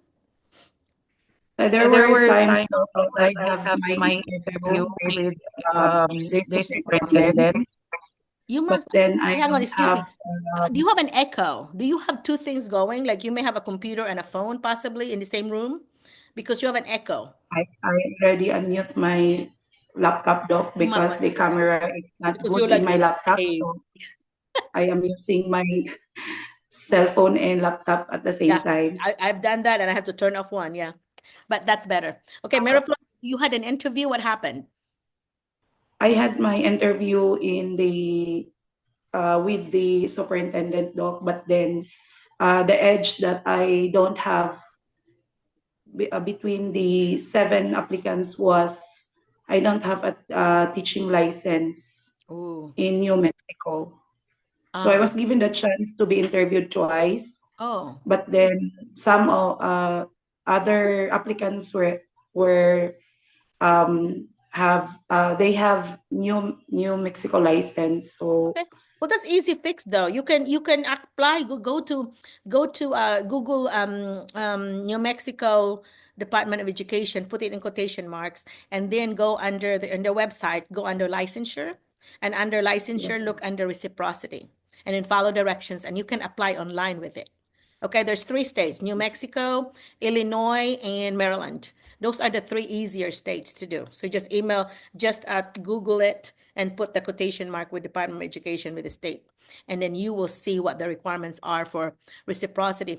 I do not know. I mean, like Arkansas is one of the hardest to get because they do not issue it to you until you get here, which means you can never apply it online while you are in the Philippines. But once you're here, then you can apply. And then they have TOEFL, which is the Teachers of English and as a second language, and so which means that an extra test, 4 tests that you have to take. So Arkansas is one of them that requires that. Texas does not require that. So a lot of our teachers, at least 3 that I know, that could not pass the TOEFL. They have done it 3, 6, 7 times. They could not pass it because there's some components that they may struggle in, and they could not pass it. And eventually, you have a limit of like 1 or 2 years provisional. So you have to like get out, because they have a limit of how many years that they will not have one while teaching because they had to do a waiver. So then they moved to Texas because Texas does not require the TOEFL. So they're okay. By then So praxis and the praxis test will be required at every state. So you go to www.ets.org, and then you go under praxis, and you can look at the test that they may be requiring. And the Department of Education of that state would also have a line there about praxis information. And so they will have certain codes or numbers that you have to take, whatever it is that you're teaching. And so make sure that you know those codes. You don't want to take the wrong one. And you can do it at home. You can do it in the Philippines already. Usually there's about what, Mike, was it like $200 or $100 for praxis? $130 po. Yeah. So $130, that's about less than 8,000 pesos for one area. Okay. So if you're elementary, you're going to do 4 areas. You're going to take a test in math, science, English, and social studies. So you're going to do all 4. You can either do it one at a time, which I recommend. Start with math, do that, and then, or you can take a 4-hour test and you do all 4, which is really hard. So, and of course, the money is also more. But if you do it one at a time, I recommend math because math is universal. Literacy, you have to read some of the literature and all that, maybe. I would recommend you do get the review materials. There's going to be review materials. That way you could get used to how the setup of each test or how it's going to be. That way nothing will surprise you because you will see a sample of how it's going to look like. Is it going to be a situation where you have to write? Is it going to be something that, a multiple choice? Like when I took my principal test to become principal, it was essay. Like I think we did 6 hours of all essays. So there were several essay questions, situational vignettes to speak, to talk about this particular thing happened. What would you do as a principal, whatever. So did a lot of, those blue book back then where you have to write. Now everything is typed. Back then we have to write because this was in the 90s. And so you have to write everything. I filled it up. That whole blue book thing, I filled it up. That's how much I wrote.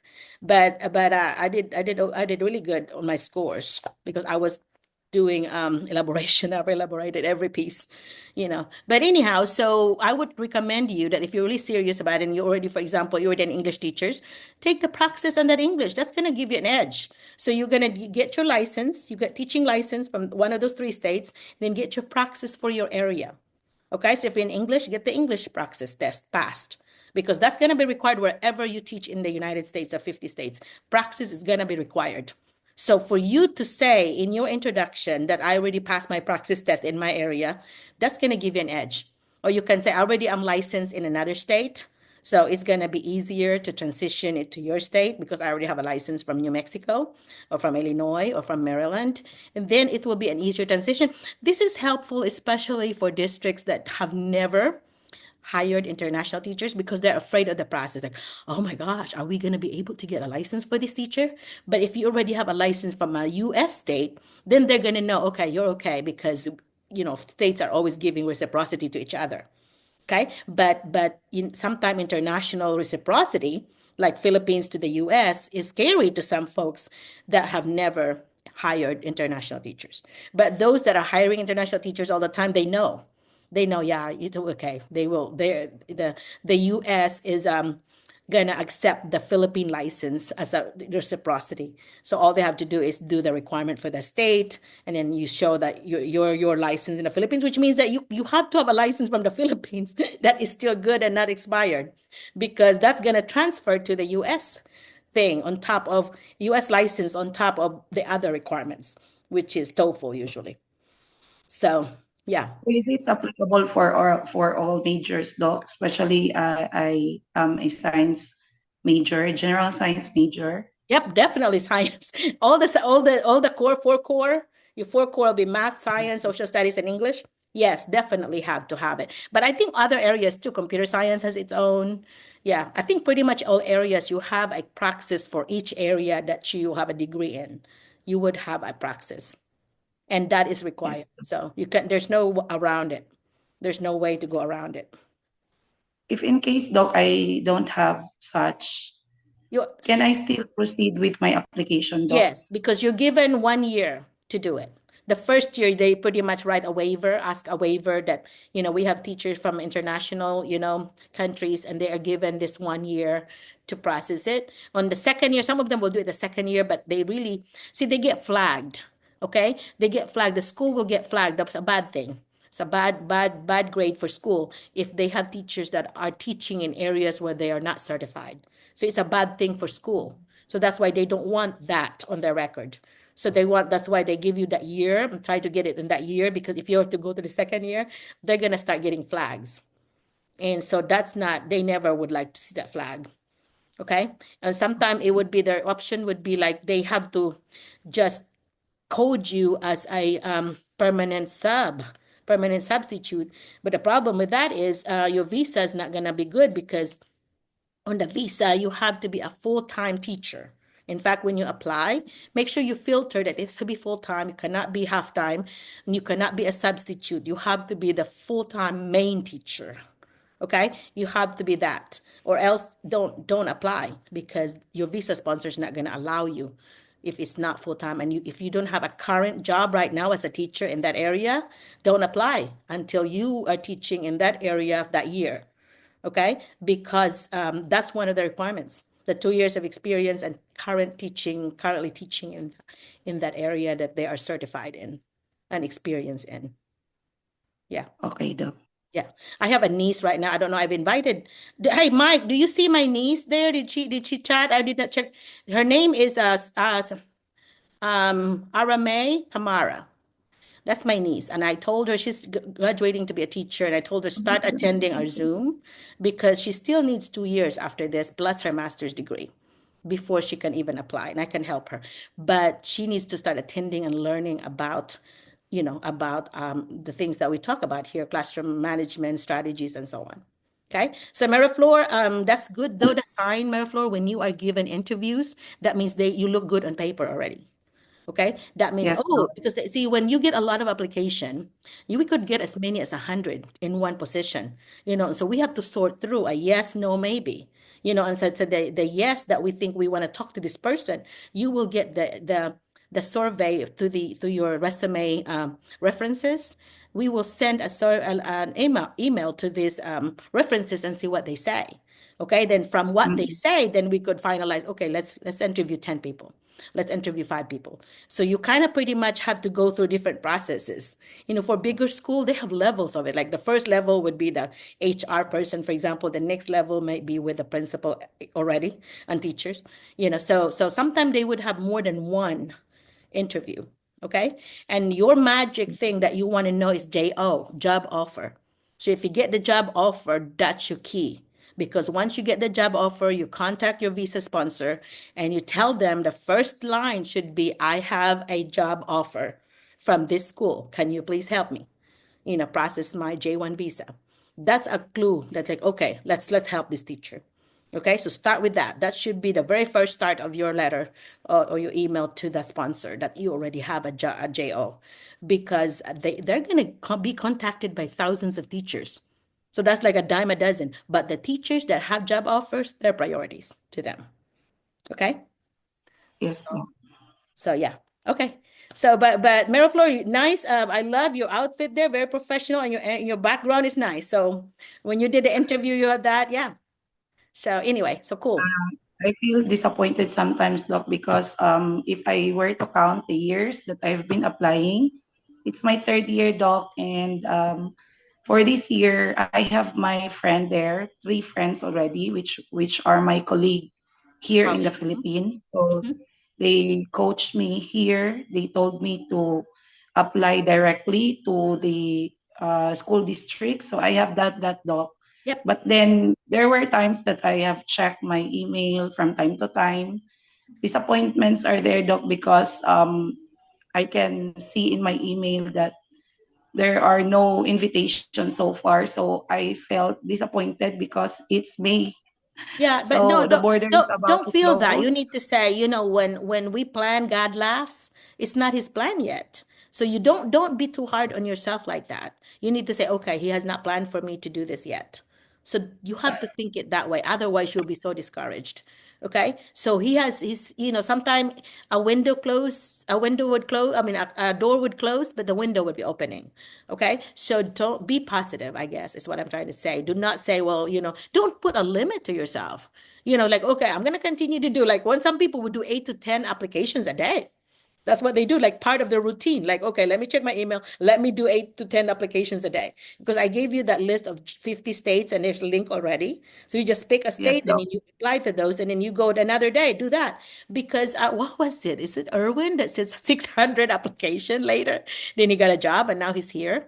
So be patient, okay? You have to Yes, work Doc. at it. I have done also, Doc, applying directly to the principal, Yes. wherein I search for the name of the principal and the address. You So can I do have that. done that also, Doc. Yeah.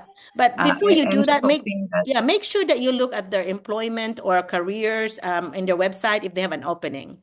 Or yeah, but you yes, can do Doc. that too because you say, if you don't have an opening right now, I hope that you can put me in the pool of applicants for future openings. You can say that. Yeah. Especially for big cities because they're gonna have a pool of applicants that they take care of Mm-mm. first. They're gonna get an interview from those lists first before they start opening it for the other batch.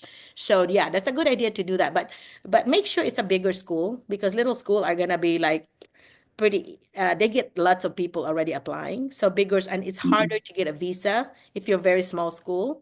So I would opt for bigger school. Okay.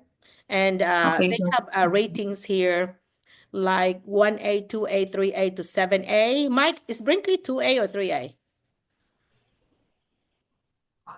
During the competition, I think is 2A. 2A. So 2A schools, 1A school, little bitty, like 300 people, 300 students. The 2A would be like at least 1,000, maybe 1,000 or 800 to 1,000 students K-12. That's 2A, small. And then Mm-mm. 3A would be a little higher than that, and 4A would be in the thousands, 4,000, whatever. And of course, 5A is a little bit more, and then 7A, the highest one, would be like in the tens of thousands. Like Little Rock, I don't know how many students, but in the thousands, that's our capital. So if you want to find the capital of the state, there are going to be a lot of openings there. So that's the first step for Uh-uh. you. It's a capital of Minnesota, for example. And then if you want to go to Minnesota and then find out, then you can say this particular city plus the word school district, and then it would show you what it is. Okay? So that's one thing that you can do Doc, too. are there cases, Doc, that some of the schools are being handled by agencies? Because There are. one of my friends there who is working already in the US, Mhm, and there is a vacant position for science teacher, seventh grade. mhm, So I have already sent my application and credentials in the district, and I also sent those credentials to the HR. mhm. But then she told me that their school are being handled by agency. Okay. So for those of us who are doing do it yourself, Ask them can if we yeah. apply for that school, Doc, or You can, but you We just will. ask that HR to say, hey, do you mind sharing with me the email address of the agency? Because I would love to apply through them. Uh, You need to ask that. They will usually share it. Okay, it's not confidential thing. They usually would share it because I would love to apply through them and follow your protocol, follow your process, and I would love to apply through them if that's what you're using. A lot of times, only the big schools are using those agencies just because there's so much to handle and they don't want to do it and they have money. They have more money than sense sometimes, and so they would spend the money. And some of the agencies, if there's third party, they're not the actual J1 sponsor. They're charging them what, Mike, 5 to 6 thousand per teacher. And then on top of that, there's another 3 to 4 thousand that the actual visa sponsor would charge. So they're spending 10,000 per teacher. That's a lot. When you can get away with maybe less than five, that includes a fare. So that's pretty much double. So you have to, some I'm telling you, some schools have a lot of money, but no common sense sometimes, and that's sad to say, but it's true. Because sometimes their HR, their human resources folks do not want to mess with paperwork. And they think that's a lot of paperwork, but really it's not on J1 because once you get your JO, your job offer, they send you to the sponsor and you now deal with the sponsor yourself. They don't have to be involved, but they think that they have to be involved. That's why they want to give it to an agency. But the agency is easy because if I have an agency, all I have to do is connect you with the visa sponsor, then they do the work. So then yes. if I'm charging you $3,000, just an easy $3,000 I'm charging, because really they do the work. Okay. But they call that referral fee or placement fee. They're kind of creative about what they call it. Many fees. But yeah, so I would just be careful about that because you are sometimes paying unnecessary extra that you don't need to do because we can read directions and we can contact a sponsor you on the list. You can Google a designated visa sponsor US, and then when you see the result, the word bridge is in the one that is the correct one. And then there's a window there of different jobs from au pair to doctors, researcher, whatever. Look for teacher. And once you get to the teacher, then it will show you 3 or 4 pages of sponsors for teachers. Okay? I Be have sure. already applied for some visa sponsors, Doc, and still waiting and hopeful Yeah. that Well, they might yeah, a catch lot of my time they won't resume. even consider you unless you say you have a job offer because they have Okay. thousands of application that's not go anywhere because these are hopeful people that are hopeful, but they don't really have anything step one done yet. Step one is JO. You got your job offer, then you got the hard work done. So that's gonna be easier for So them. Yeah. So I really need to secure first my job offer, Doc. yep. Job offer is key, okay? That's key to everything. Once you give the job offer, that's what you need, okay? And the job offer, especially if that's a school that's never hired somebody, you have to Google what should be included in the job offer. Like it needs to say, that how much you're going to be paid from what time to what time, from what month to what month, and for how long would that be? And then of course you're going to go up to 5 years because J1 is up to 5 years and 6 years for H1B. And then they have lots of requirements there, like the person that's offering it, their title, their address, all that. There's a whole list of things that have to be in the job offer. And if it's missing, then they'll have to redo it. So make sure that if they've never hired any international teacher, their first job offer could be incomplete. And we experienced that with West Memphis. I think that it was not enough. It was missing some information. So they have to edit it and then you have to send it to you again. So yeah. So that's something important. Okay, Doc. Job Got offer. it, Doc. Yeah. Thank Okay. you so much, Yeah, Doc, you're welcome. for constantly guiding us. Yeah, you're welcome, Airfloor. All right, so thank you for being in and for attending more than once because that's how I know you, and now I feel like I know you. So if somebody would ask me to, if you put me down as one of your references, you can put me down as the first one because it's the U.S. sponsor, it's a U.S. person, so they know that they can contact me even phone or email quickly. And I have gotten phone calls from people that knew me. They know my name. And they would say, hey, Merlina, what do you think about this teacher? This teacher applied in my school, in our school. What do you think about this teacher? And I could say things like, I talked to Mary Flora a few times and she had emailed me a few times. So I feel like I know her and she has answered some of my questions in Zoom. And, I have a bi-monthly Zoom. So every 2 weeks I have, and she's attended so many. Like with Giselle, I have done a few of Giselle's recommendation lately, Giselle. And so anyway, usually I would say limit my name for 2 times, but I guess you can do 5 times. But anyway, because I don't want to have a million of same you, but then that's really rare to get an interview, by the way. To get that is actually an honor. Yes, That Doc. like, oh my gosh, and they like you on your papers. And that's why they ask for me to fill out this survey. So that's already like you have step one already kind of, beginning process for them. You already went to the yes survey place. You did not go to the no. Okay? So you passed that part and you went to the survey part. Yeah. Doc, regarding the reference thing, Doc, there are applications that I have made already, um, affixing your name as one of my reference person. But then additional information needed, Doc, was the reference letter. Okay. So Well, you can ask by me for that, that. Doc, When you ask me ah, for a reference is it letter, okay, Doc? you have to tell me 3 adjectives about yourself, and then I'll write you one. Okay. Okay? So when you said, please give me a reference letters, and these are the 3 adjectives that I am. I'm organized, whatever, whatever 3 adjectives you want to include there, tell it to me because AI would help me compose that for you. But of course, I would ask my personal note about you from my Zoom experience. Yeah.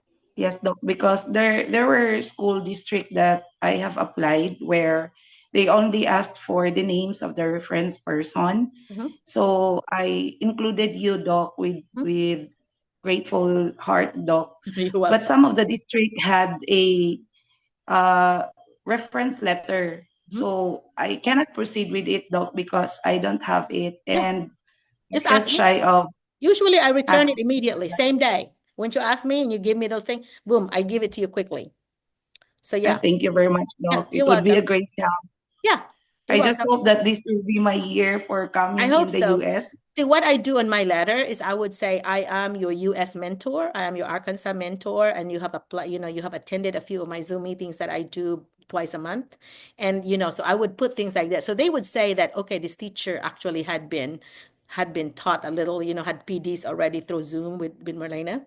So they would, especially in Arkansas, I've got name recognition a little bit because I used to work at the Department of Education and we used to do training on TV where all the schools have to have a representative.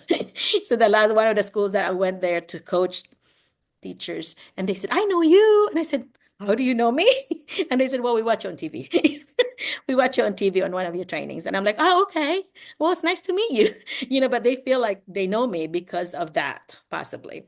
And I also present at Little Rock at the big conference or reading conference for the English teachers. I present there a lot, like pretty much every year. Not the last 2 years, but every month. Usually, if you Google me, I have a lot of topics that I've done on the reading conferences that they ask me, usually on technology and literacy. And so anyway, so they know me through that because usually my workshop has standing of like we don't have enough seats. We have a lot of people attending. They're interested in the topic, not because of me, but it's because of the topic. And hopefully a little bit, like, oh, she's gonna make it a little bit more engaging and fun and more practical. It's not like because my workshop would be like if you attend my workshop, what you learn here, you can readily apply in your classroom because those are the kind of workshop I do. It's like they actually, if I want them to ask us students to write, they are writing that in my workshop. So they can use that as an exemplar, as an example in their own teaching. So we kind of do it already. So they experience as a student that way. And then they're going to, in turn, take it to their classroom and experience as a teacher. So yeah, so those are good ways to teach teachers. Yeah.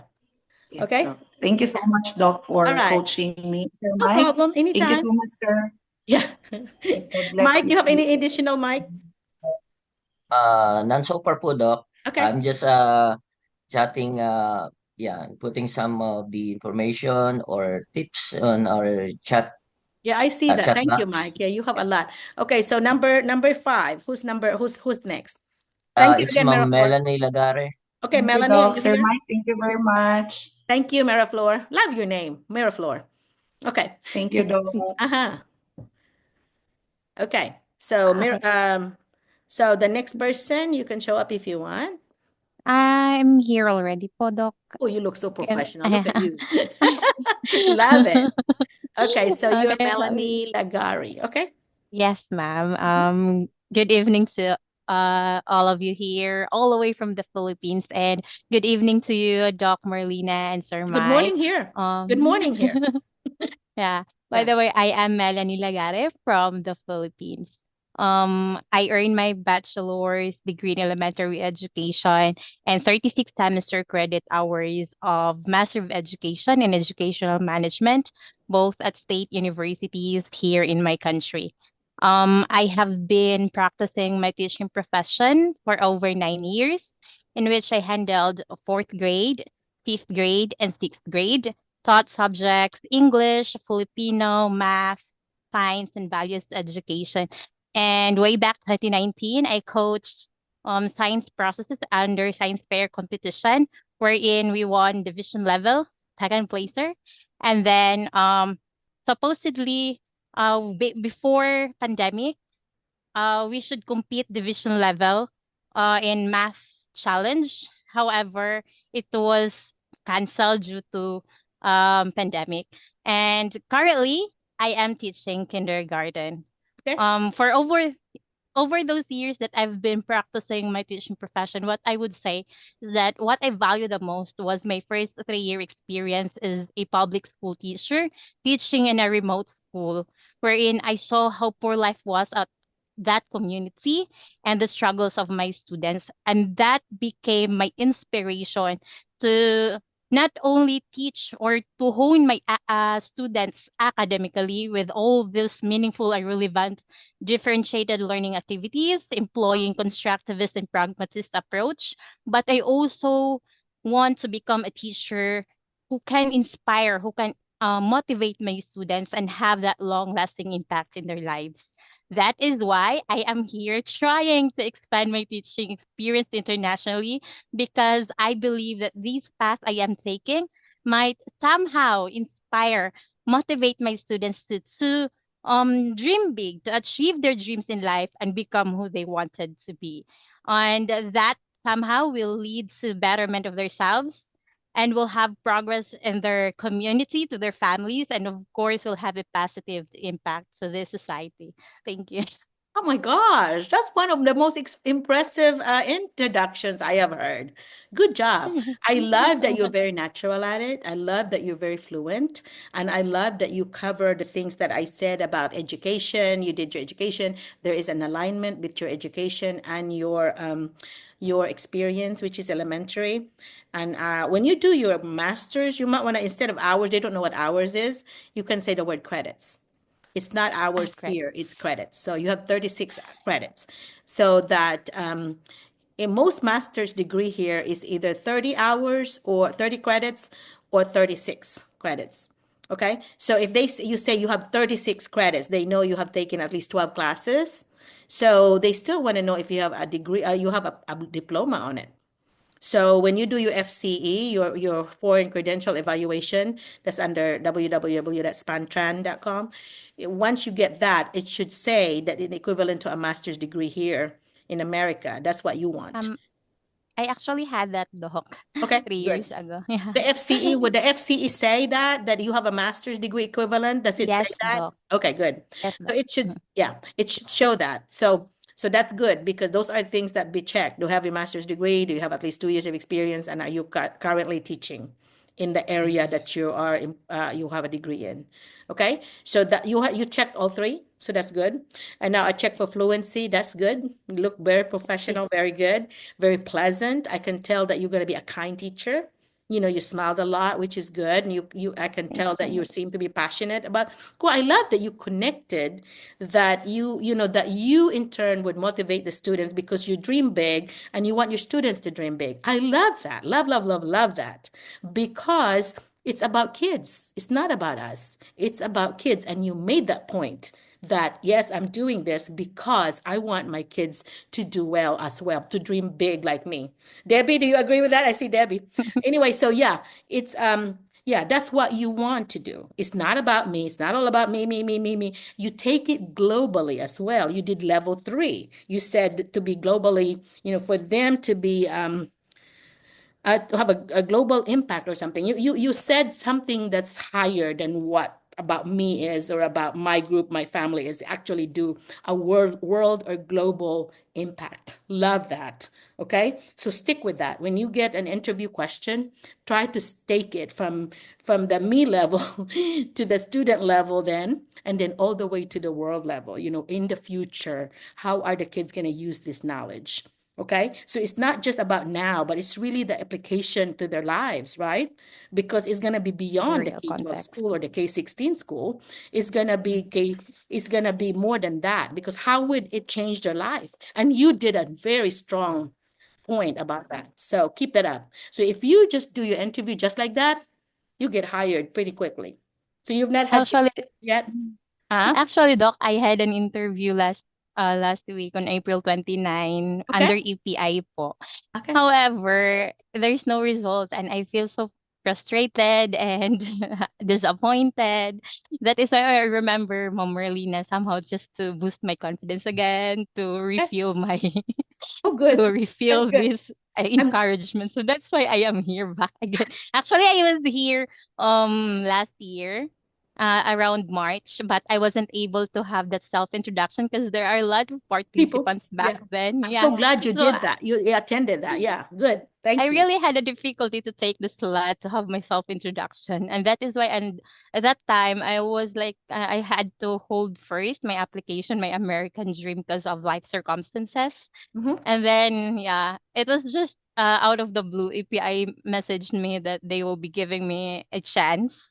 Yeah, so that is why. And then that would be if I haven't taken the result yet, but these days I'm kind of frustrated and disappointed that it's I need to refill my encouragement again. Right. Oh, thank you. Thank you for using us for that. That's awesome. That's a compliment to us to have that. Okay, we are going to encourage people, not discourage people, because that's what it is. I want to encourage folks that you have to remember Abraham Lincoln, the one of the best presidents in the U.S. is the 16th president. He failed on elections 9 times. 8 or 9 times, something like that, close to 10. And he continued until he became president. So he did not give up. So you're going to have to do at least Lincoln level. But I will if you were try. given that many interviews, you also need to I once. feel, yeah. Don't be discouraged at one. You're a perfectionist. No, that's a gifted and talented syndrome. You're gonna want it to be perfect the first time. No, don't ever Yeah, think that, or you're gonna frustrate yourself. Okay, so you yeah, need to say God's plan is not today. It's not right now. But I need to continue to hone in my interview skills. That way, when God wants me to get that job, I'm ready. You did the work already. Okay. You do not just that's say, why I'm God, back do here. it, and I don't do the work. You have to do the work. That's why, I Yeah. remember my example about some guy on the rooftop, and Mhm. it was flooding, and there was a boat that asked him to come. No, God's gonna help me. And then there's a helicopter. No, God's gonna help me, and he died. And God said, Mhm. "So God, you left me. You did not take care of me." He said, "I sent you a boat. I sent you a helicopter," and he said no. So sometimes you're being used as the tool, and hopefully you used us here. And that's a good thing that you use us as a tool to get where you are. And hopefully you watch our video and you've subscribed to our Facebook and our YouTube. Yeah, And yeah, that yeah. way you continue. I've already subscribed in Facebook. Oh, good. YouTube. Go Yeah, to YouTube as well. yeah, yeah, Because, yeah, yeah. yeah, Doc. But anyhow, but Melanie, I really enjoyed talking to you. I really have high hopes for you. And I don't just say this unless I really mean it. You know that. If I didn't say that sometime, I think that, but I really think strongly that, like Debbie, when I talked to Debbie, very strong candidate. Like they would be impressed with you when they hear you. Okay, because Debbie, don't you think, and Mike, do you think that she sound kind of like local now? Very fluent and very confident and happy, pleasant, and positive growth mindset look, you know. And because I'm also watching the body language, and that you're just pleased to be I'm here. actually teaming right Well, now. you should be pleased to be here. You want to be happy that I'm here talking to you. You're not like, oh, I'm scared, because that's gonna work against you. If you don't have the confidence, how can you have the confidence in your classroom when you don't even have the confidence to just talk to an adult one-on-one? How Yeah, can you talk to the parents when you can yeah, even talk to true. us? They will Mhm. look at that and see if you're going to be a good fit. They're going to say, no, not a good fit, because we have students that are really misbehaving students. They're going to eat her lunch.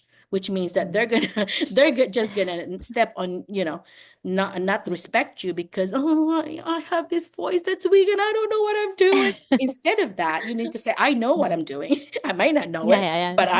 I'm gonna show that I know what I'm doing. I may have to Google something later, but I'm gonna be in front of my students. I know it. And if you don't know it, sometimes you say, hey, let's Google that. Can somebody Google that for me? Yeah. We would, go to the computer and Google that for me. Show that I don't know it all. I will have resources that I can get just like you. There's technology that could help us. Don't be like, pretend that you know it when you don't, because then you're not being authentic. Kids know that. They're going to read it like, oh my God, this teacher is just a fake. It's not authentic. It's like, yeah, she just think that she knows it all because nobody knows it all. AI knows more than us, right? Yeah. Yeah, But true. yeah, that's a good thing. Okay. Thank you so much, Doc. Yeah, you're welcome. You're welcome. Thank Nice you talking very to you. much. I put 5 stars on your name. So anyway, Thank you so much. yeah. Okay. Next. So before I go, but what's the question that you have for them? They ask you, do you have a question for us? What would you say? Uh, it would be actually, can I ask this one, Doc? Actually, during the interview, I asked my interviewer as to what are the room for improvements based on the interview. Was it Oh, good that's a good one. question for I them? love that. Because You know what? I Because really were. it shows that you have growth mindset. But at the same time, it's kind of iffy too because sometimes they don't want to be put in a spot where they have to tell you in your face. So that could be like an iffy thing. So if you feel like you have this comfortable, very positive relationship with the interviewers, you could ask that. But if you have an interviewer that looks like unfriendly and not even open to you, you don't want to ask that. You don't want to hear a negative or a Karen or a Marites answer. Okay. So I guess It I would say happens it depends today. on, yeah, it depends on who. I would rather have you because then that's all about you, you see. I don't like that question because it's all about you. I'd rather have a question about how can you develop yourself in order to help students. So in order to become a better teacher, what kind of professional development do you have offered so I can fully help, our students in our Yeah. school? You always bring your question back to your learning and then impact your student learning. Okay. So it might be about you, but then it's really about your students. Okay. So you Back to the tie students. both Noted, Doc. because that particular one is just about you and how you interview for the next job, which means that, Yeah, okay, she's just yeah. looking for a comment so she can go to another job. So it's not really like you're not really wanting them to hire you because you're just making them a practice interview for the next job. That you don't want Yeah. them to feel that way. Like, okay, practice with me, Yeah, I was right? reflecting on that actually. Maybe it's my question I asked them that made my interview somehow kind of negative. Yeah, it Yeah, is so because yeah. they would say negative thing if it is, and if some of them are brutally honest, they're gonna tell you, and Yeah. you're gonna have hurt feelings after that. And so I would not open myself to that if I were you. I would rather Mhm. say things that would develop you as a teacher so you can help your students. You Yeah. can Okay, never Doc, go noted. wrong when it's tied to Yeah, student learning. student. Okay, but it's Noted, good Doc. that you want to know that. But what you can do is, um, yeah, like this one here, this is where you could self-reflect, okay? So I want you to watch this video and I want you to watch, when I did national board, the things that they told us is you watch it with the video on and then watch it without the video, mute it, because then this time you're gonna look at your nonverbal expression. How does your face look like? Okay, Doc. Does your face look like the feeling that it should evoke when you're speaking? If you want that your audience to feel this way, does your face say that way? Does it match it? Because like, oh my God, I'm frowning. I should be happy in what I said, but why am I frowning? I do that, by the way. I do this before I post this recording. Before I do Yeah. it at all, I watch the whole thing, and I'm like, oh Merlina, oh my God, you're just like to talk too much. A lot of times I would say that I to also myself. do that actually. Yeah, Whenever I and practice, that's yeah, an I keep important part recording. of learning. Yeah, reflection is a very important process in learning. We have to always reflect to get better because if that means you have growth mindset because that's why I'm not there yet.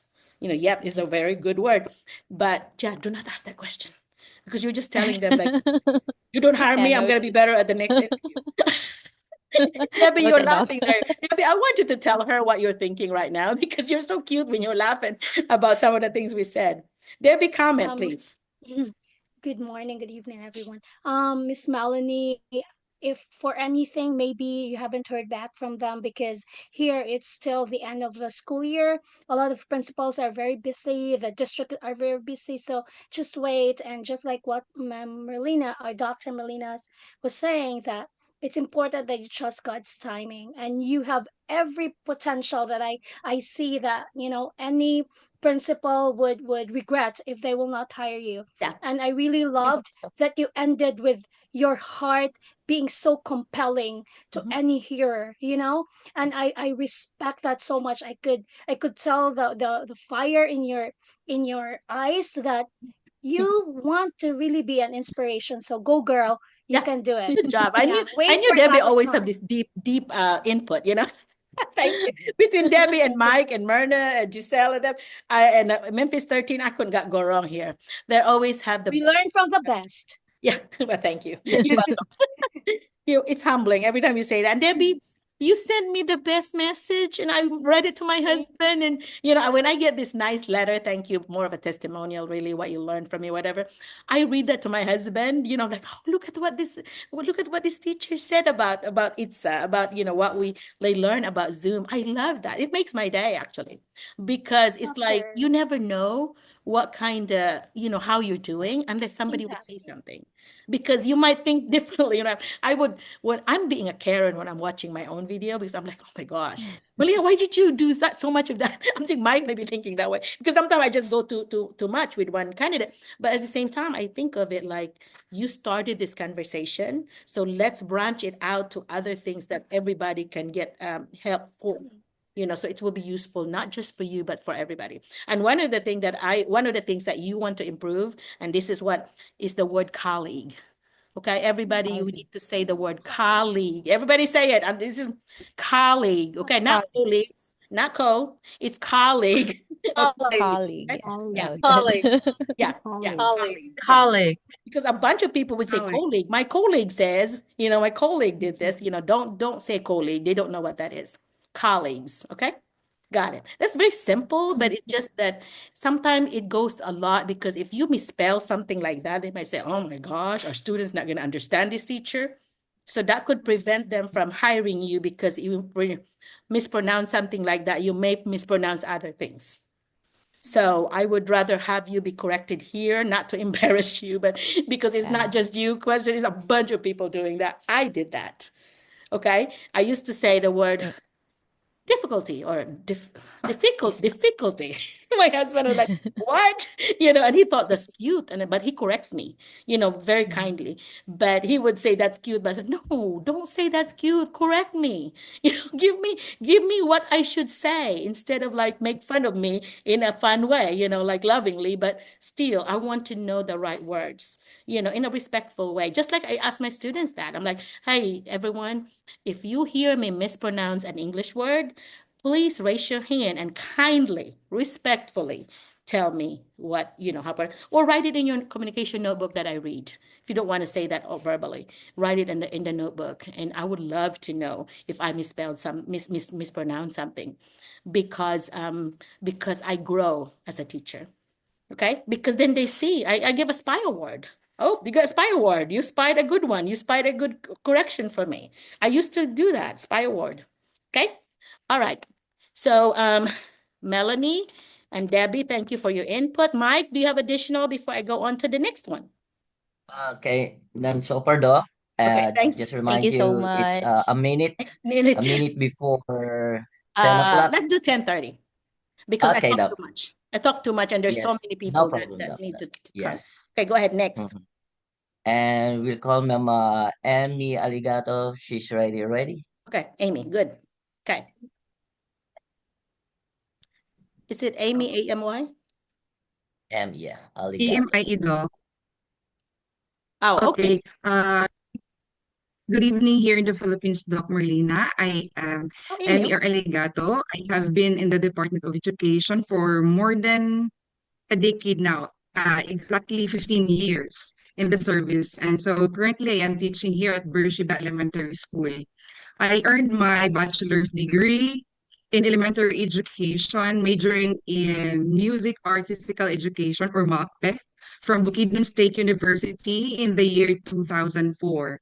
And I also hold a Master's of Arts in Educational Administration, which also I completed on the same university. Currently, I am pursuing my Doctor of Philosophy with 42 academic credits in Capital University, Cagayan de Oro City. And I am expecting to graduate probably next year, 2026. And throughout my career, I have taught different grades. I have been handling grade 4, grade 6, and grade 3 as of now, with the different, with a multiple subject that I have taught. And I also served as a district sports coordinator here in uh this in the district of Bukidnon.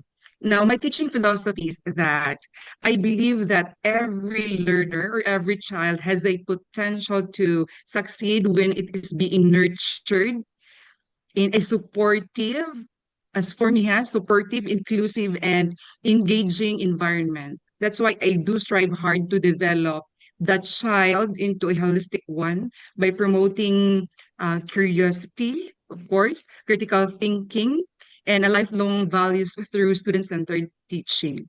And I also believe that teaching is my calling. I always bear that in mind, and I continuously reflect and adapt to meet the diverse needs of my students, to help them grow into a responsible and a capable individual that would somehow make them an asset to the society.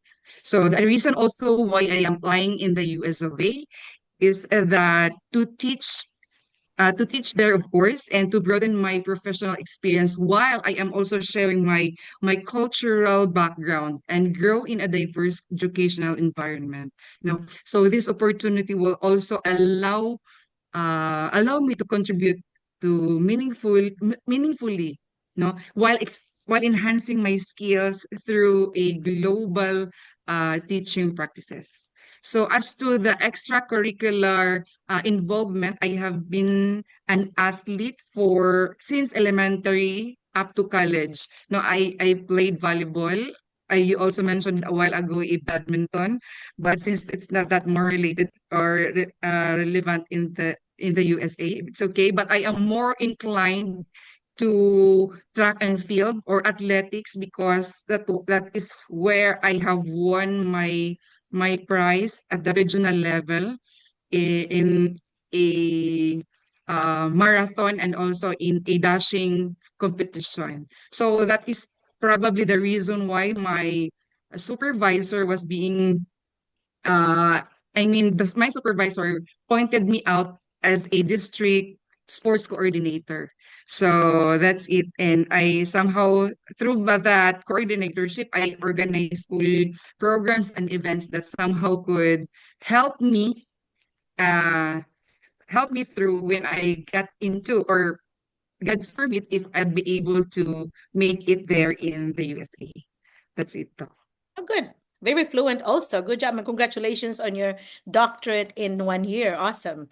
Yeah, I want to encourage folks to grow, continue to grow. And what impresses me about our Philippine teachers is that we have a lot more education than our US teachers equivalents here, because a lot of time they just have one master's. That's it.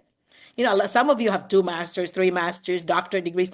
We are very overeducated because our tuition there is cheap. Here is a tuition, you cannot afford to Yeah, have multiple things. It's so I expensive. somehow agree. Yeah, it's so expensive. You're spending maybe between 10 to 15,000. So you're talking half a million to close to a million peso just for 1 degree. So that's a lot, right? And so if you have three, that's 3 million pesos that you would have invested, on yourself. So that's quite a bit. And so that's why a lot of times, when I did 10 years of my bachelor, master's, specialist, and doctorate, that was enough for me. Like, I'm not going to any more schooling. That is Why enough for not? me. Yeah. Yeah, it is expensive. I had to pay it for years, because of me going from one degree to another. So I am very proud of you, and I'm very, you're very accomplished, sounds like, and I love your leadership.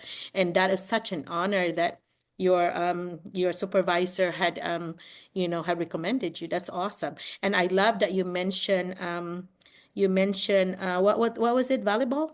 The volleyball, because volleyball is big. Yeah, And if you do valuable. soccer is big here too, guys, for the big schools. So if you have soccer experience, you mention that too.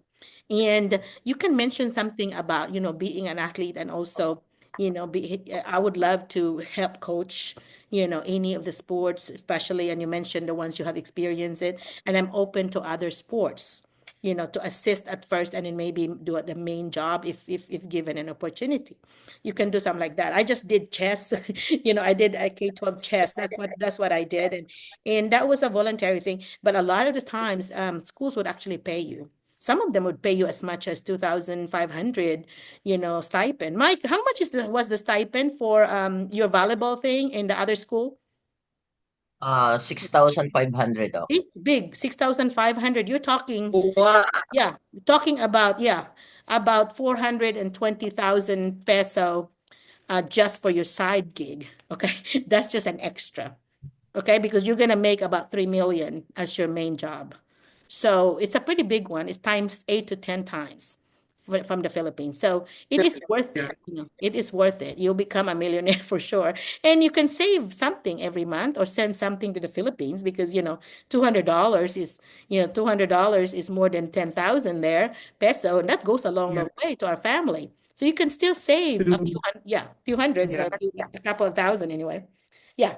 So I just said your answers on the reason that you want to hear are really great. That you just need to do a little piece of tying to students.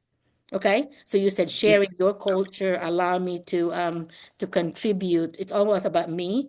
And then so it's all about me. So you need to now tie it to students, because if I learn this, if I'm a better person, if I'm a better teacher, then I know I could help my students also. Because I love what you said about you wanted them in your teaching philosophy, that you wanted them about a global impact. Love that. That's a very good one. And you have an alignment on your elementary experience and elementary degree. That's good. And you're currently teaching, so you actually qualify for sure. And yeah, you have your fluency is awesome. So yeah, I have high hopes for you too. That Amy, you should do a good job, okay, on your interview. And when you being asked questions, just make sure that you always tie it to students.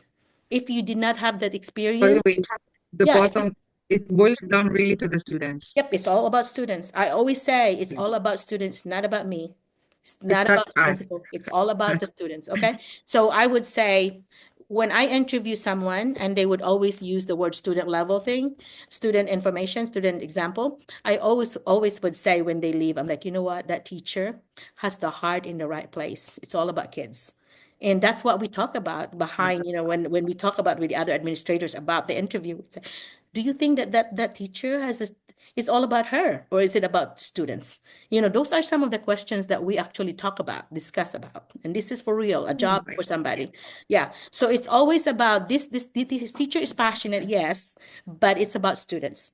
Okay, I am doing this, I'm getting all these degrees because I want to continue to be better for myself so that I could help my students be a better teacher Oh, for I me. like that. So Yeah, I need to connect my inspiration, but first I'm going to put them at the peak part of it. That's right. priority. Ah, Always. I see.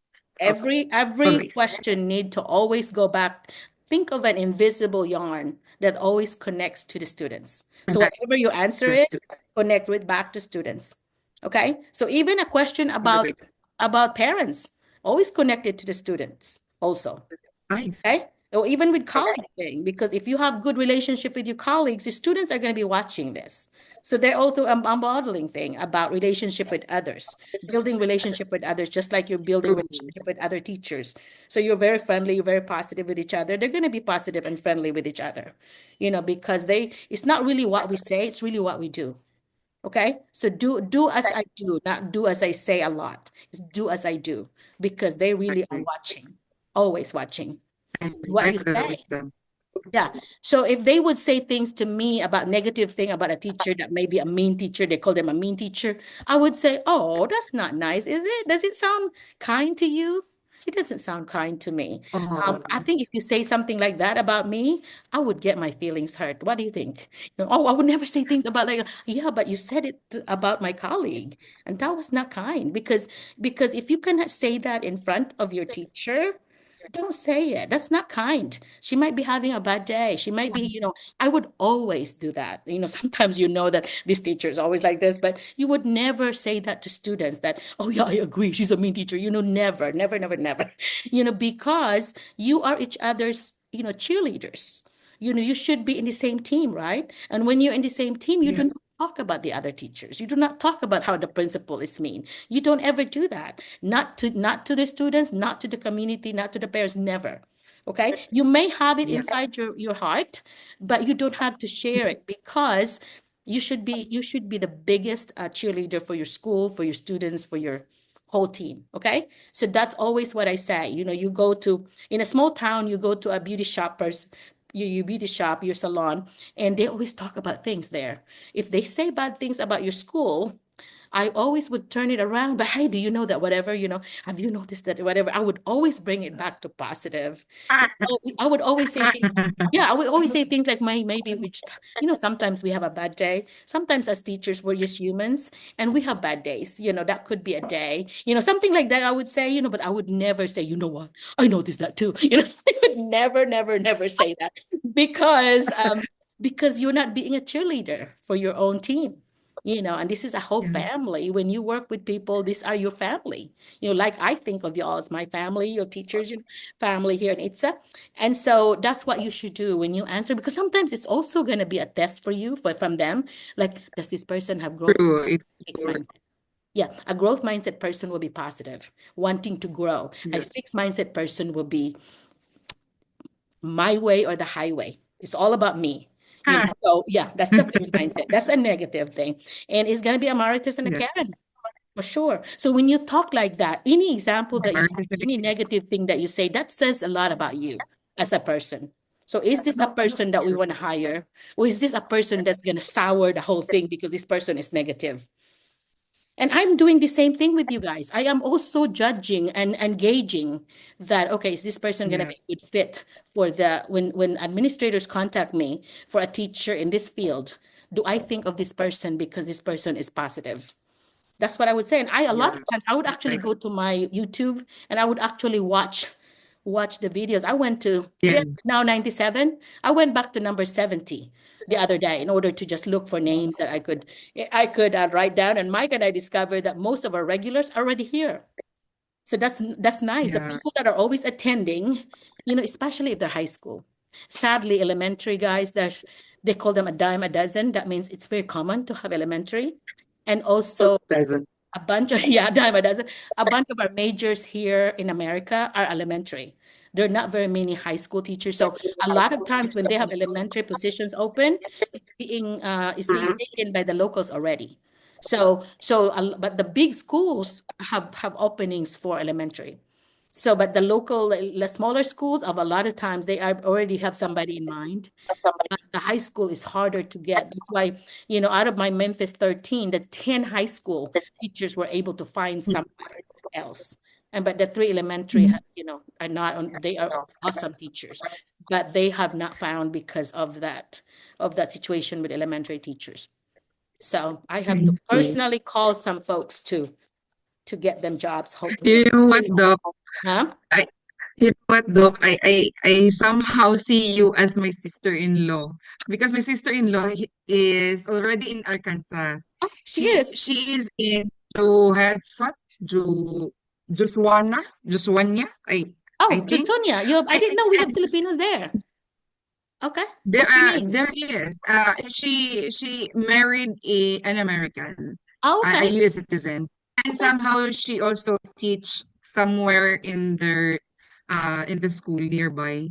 Okay. And so I saw you Cool. the same way she is talking to me. That's so optimistic. That you know that the way that you sound almost similar when the Sound like an negativity Arkansan. arrives, it turns it into positive one. So You have to. that's why I assume perhaps because you are just like that. You are Well, just thank so you. optimistic. Well, so you are too, You're though. bubbly. Yeah, well, thank you. So you are too. So you are too. But anyway, so are you. I guess right back at you is what I'm trying to say. So Sonia, hi, feel free to give her my info. When you email me, have you sent me you have not sent me your resume and cover letter, or I have I? sent it. Okay, you sent it. So feel I free in sent my it. email, there's my Yeah. information, and give her my email and have her to email. Mm-hmm. I would love to communicate with her, Sure. invite her to some of our events because that's not too far from me. That's like maybe 2 hours. Okay. Yeah. So Oh, yeah, if you I'll see tell her, her. it's about 2 hours. Yeah. So it's not too bad. Oh, Yeah. Anyway, okay, all right. thank So nice talking to you and good luck on your doctorate thing. I'm so proud of you you. much. Yeah. All right, Thank baby. you. AIMEE. Okay. All right, next, Mike. We have, I think Mama Resi Joy Mendoza is not here. Debra and Ordinario, I think they are here a while Deborah. ago. Yeah, Ma'am Resi Mendoza is here now. We lost four already. Four people went to bed. Anyway, that's fine. I understand though completely. So you just watch the recording is fine. That's why I want you to send me your resume and cover letter because then you'll be on my distribution list. That way you get all my anything that I taught that I links that of schools that I would send to applicants. You would be in there in my distribution list. So be sure. And some of you I noticed that I couldn't recognize your names, which means that you have not sent me your resume and cover letter. Do that, okay? All right. Michael, who did you say? Ma'am Mendoza. Mendoza. Okay.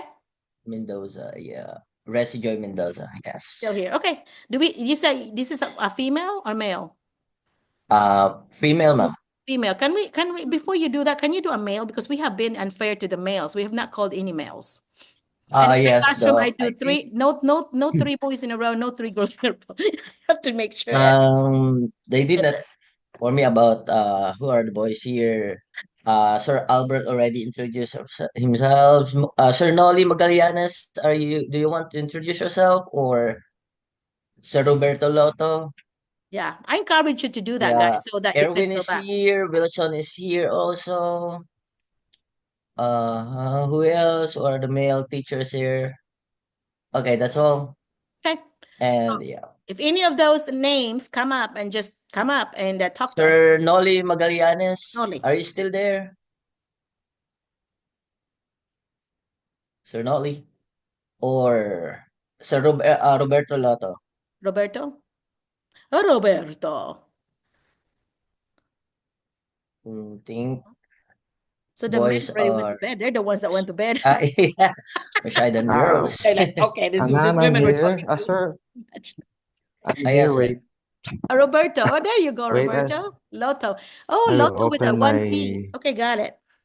See the Lotto here with a double T. So I'll remember yours. So I do not have your resume and cover letter. So make sure you send it to me under McCullough@gmail. Okay. Ah, Yeah. So you will get all my communication, uh, including the recording of this. You will get a recording of this if I have you down. So make sure you send it to me, okay? Yeah. So go ahead and yes, introduce ma'am. yourself if you don't mind. Uh, Good morning there, Dr. Merlita. Mhm. I am Roberto Lotto. I am currently teaching at Mariano Marcos Memorial High School.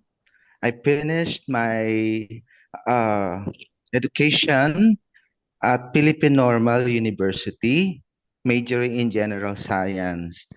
Then I pursue my master's degree at IRIS, Euloio Amang Rodriguez College, master in science teaching. So I have been teaching for almost 30 years. Okay. I taught almost all levels from 7, 8, 9, 10. Now for more than 15 years, I taught before it's not K to 12. I taught first year high school, but now they are now called grade 7. Mhm. So for almost 15, then another half year, almost 30 years, another 15 years. Before it is chemistry, almost 10 years. Then the curriculum of education in Manila changed to K to 12. So I'm now teaching grade 9. So it is a spiral. So all the subjects are there. Now the about earth science, biology, physics, and I am coaching students uh, for science quiz B, and luckily we always won in the division contest. Sometimes third place or second place. I'm also a coach in the robotic club Good. for almost 5 years. Then, but uh, in our school, there is a rotation for every advisor in the club. And now I am assigned in the YesO, that is the clean and green development for the school, and also for the ECHO, for the recycling of materials for the school project, and also for the garden of the school. So I'm also assigned as a mentor for my colleague. So actually, I am a master teacher in our school. So I am assigned to monitor and coach my co-teachers, and at the same time, check their lesson plans. So I am right now also studying. So I believe that uh, learning is a continuous process, and I am pursuing another master degree in special education.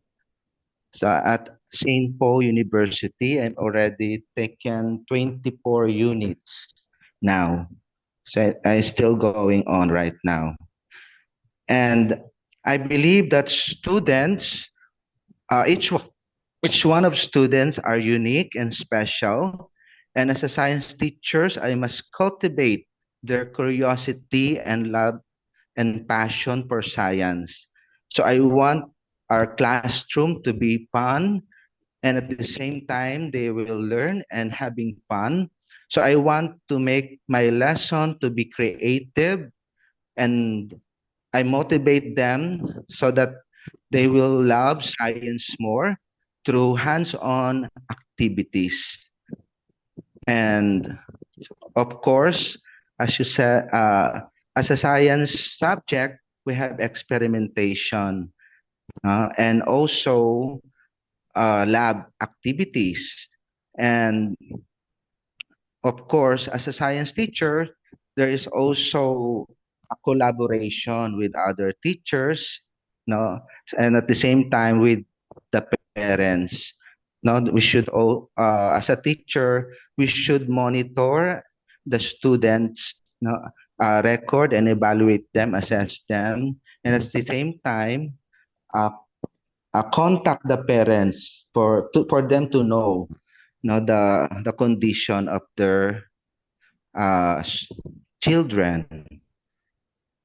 So I hope that I will be a good teacher for my students. So that's all. Okay. Um, you want to include also like why you want to come to the US. I do not want you to end with I hope I will be a good teacher to my students, because you make it sound like you're not sure of yourself. You want to say that I Sorry. feel, yeah, I Sorry. feel like I can impact students. With what I know, with my 30 years of experience, I know that there are some things that I could, a lot of knowledge about science that I could impart to my students. You have a lot of, tools in your tool belt that you could use, okay, because of all the experiences that you have. And I love that you mentioned experimentation. For science teachers, make sure you do that. In America, there's an expectation about one experiment per week. Okay, so you need to make sure that you do have that. Sometimes it might not be an actual experiment. It could be a virtual, like, from online, experimental thing that they watch. Could be a demonstration, could be a YouTube thing about the topic. Make sure it is about the topic that you're doing. And I love that you have a lot of extracurricular things that you mentioned, and then having that you didn't accolade about you know, they're always winning second or third place, and finish that up with like, so my students were able to learn about what? So when they learn something, what did they learn about? They learn about sportsmanship, more knowledge about science, you know, so always include about what did the student get out of it. Okay. And then Yes, ma'am. in the end, you did a very good job of looking at me in the beginning, but then later on, your eyes were all over looking. You may have notes there. I would not want you to do that. Okay. I want you to just talk to me like you did in the beginning. And then later on, I do not even see your eyes. You were like looking somewhere else. Don't do that, because in America, when you don't look at them in the eye, it's rude. Okay, so you have to, when you're talking, and we encourage our students this, when you're talking, you have to look at people in the eye. You know, in the Philippines, it's the opposite. Like, don't look at me. Are you trying to, you know, my dad always used to say this. Are you trying to, you know, trying to talk back or whatever because you are looking at me? No, here in America is the opposite. We want our students to look at us in the eye. Just like if you look in the camera talking to me, that means you looking at me in the eye. And you do that with your interviewers, okay? And that was good Yes, that you did ma'am. say good morning. What you need, I think, in your introduction is much more of organization type thing, because you were saying a lot of sentences that do not relate to each other. So I want you to think of a big chunk. Like my first part, I would say about my experience, and then my education, my this, I would say this, and then my classroom about science. You kind of have to think of it together, not just like a snippet of this, a snippet of that, because it's all over the place. You would look like, you know, it's all over the place. And I love that you said something about spiral. And but then you did not Yeah. completely explain it. You might say in the Philippines, we do a spiral, you know, a spiral way where we teach all the subjects and it's assigned per grade that this is, you know, whatever, that this is how we're doing it. And I love that you did say that about rotation of leadership. That was a good thing. Okay. Um, Education, Yes. guys, other than colleague, education is the other one that we need to pronounce better, not just for Roberto, but for everybody else. It's not education, it's education. Okay, that's our way of saying that. Education. Yeah, education. Okay, not education. Education. Do not do education. Okay, because that's a Education. education. Yep, edu, not edu. Okay. So, but that's a, yeah, Education. education. There you go. You have lots of education. Because that, you know, that's a Filipino way of saying that. But as a somebody that had been an administrator here, I'm saying education is a pretty basic word. Why is this mispronounced? You know, if they're not Filipinos, they don't know that that is our way, you know, of pronouncing that. You know, and it is okay in the Philippines, but here I want to correct you. Education and colleague. Okay, not colleague, it's colleague and education. That's I felt like a broken record because we've done this so many times. Colleague. Yeah, education and colleague. Okay. But your introduction has a lot of really great meat in it. You know, like I learned a lot about you. You just need to make maybe to organize it in chunks. Okay, so the next time you talk, you know, when you watch this video, you want to make sure that you say you have this little think of a little if you're gonna do a piece of paper cheat sheet, do a bulleted column. Education. That's all you're gonna say. Talk about education, and then the next one, you do that in just a bullet, one word keyword. That's your clue. But do not write it in sentences where you're reading it, because then it doesn't look natural. Okay. But if you're looking at it like, okay, that's my next topic, then you just say it. Say it in a sentence or two. And then do that. And then try to connect from one topic to the next. I think one of you guys did a very good job of doing a transition, you know, like transitioning from this topic to this topic to this topic. That's really smooth when you do that. You know, it's like talking about education. And, you know, I taught students this, and then you then find a different way to do a segue, a connection from this topic to next topic. Because of this, I believe this, you know, whatever. And so you have that little transition in the beginning of your next topic to connect to the last one. Okay, you can say in addition, or you can say, if you're talking about the opposite, say however, or furthermore, moreover. You could say transition, and that would Mm. make it sound more together instead of like spread out. Okay, but other than that, it's meaty. So yeah, keep the meat. Just get them a little bit organized. Okay, but that's impressive that you have 30 years and you're still wanting to come to the U.S. That's awesome. Yeah, that's great. Ma'am, Dr. Merlita, Uh-huh. I already sent my cover letter and resume in Photo. your Gmail. When? Because I didn't get that. Uh, I think week, Did I last respond week. to you? Did I respond to you? Because I don't remember your last name. Uh, you did not respond, but you sent the list of department. Okay, so you are my distribution You, list already. For some reason, I just did not know. yeah. I had 2 or 3 Robertos already, but Lotto I would have remembered. That's why, but of course I'm so forgetful now, so forgive me. But yeah, if you do not hear from me within that 2 or 3 days, yeah, that means that it was on spam. That means it went to my spam and I didn't Ah, get it. Okay. So you have to hear back from me. I would say things like receive, thank you, and these are my comments. Okay. I would say that if I did not okay. acknowledge, Will yeah, I resend it yeah, again? please resend it because obviously if I did not respond to you, I Okay. didn't get it. And sometimes I don't even say the word, I Okay. just react. Like I would put a love or I put a thumbs up. I would react to it. That means I got it, to acknowledge it. And guys, that's a good practice, by the way, for your email. If you do not respond to it, reaction, or just put okay or noted, that means it's rude. You just ignored it. So for me, I Okay. always would say even one thing or thumbs up or some reaction because that tells the person that I got it. I made notes of it, and that should be a very Okay. good netiquette, a very good netiquette, in your emails, that you always acknowledge what the person said. It doesn't matter if it's just okay, you know. So, yeah, I do that. Sometimes I'd be in the Okay. garden. I will resend it. Yeah, I Okay. have my Thank watch here you. telling me. I would say okay.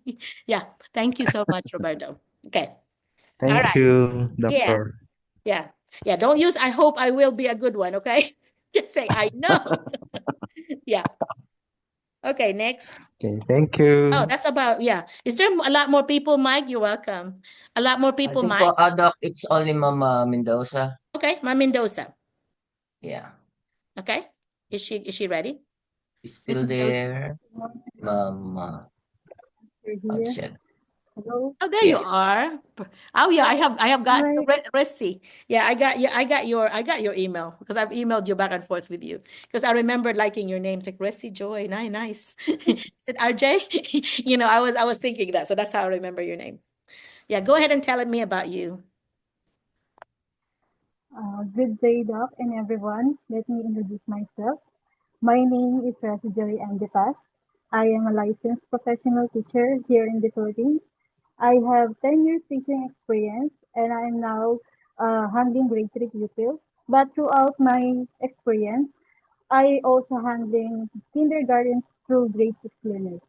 I have bachelor's degree, that is Bachelor of Elementary Education, major in Early Childhood Education, and master's degree, that is Master of Arts in Education, major in Educational Administration and Supervision. And now I'm pursuing my doctorate degree, that is Philosophy of Education, major in Educational Management.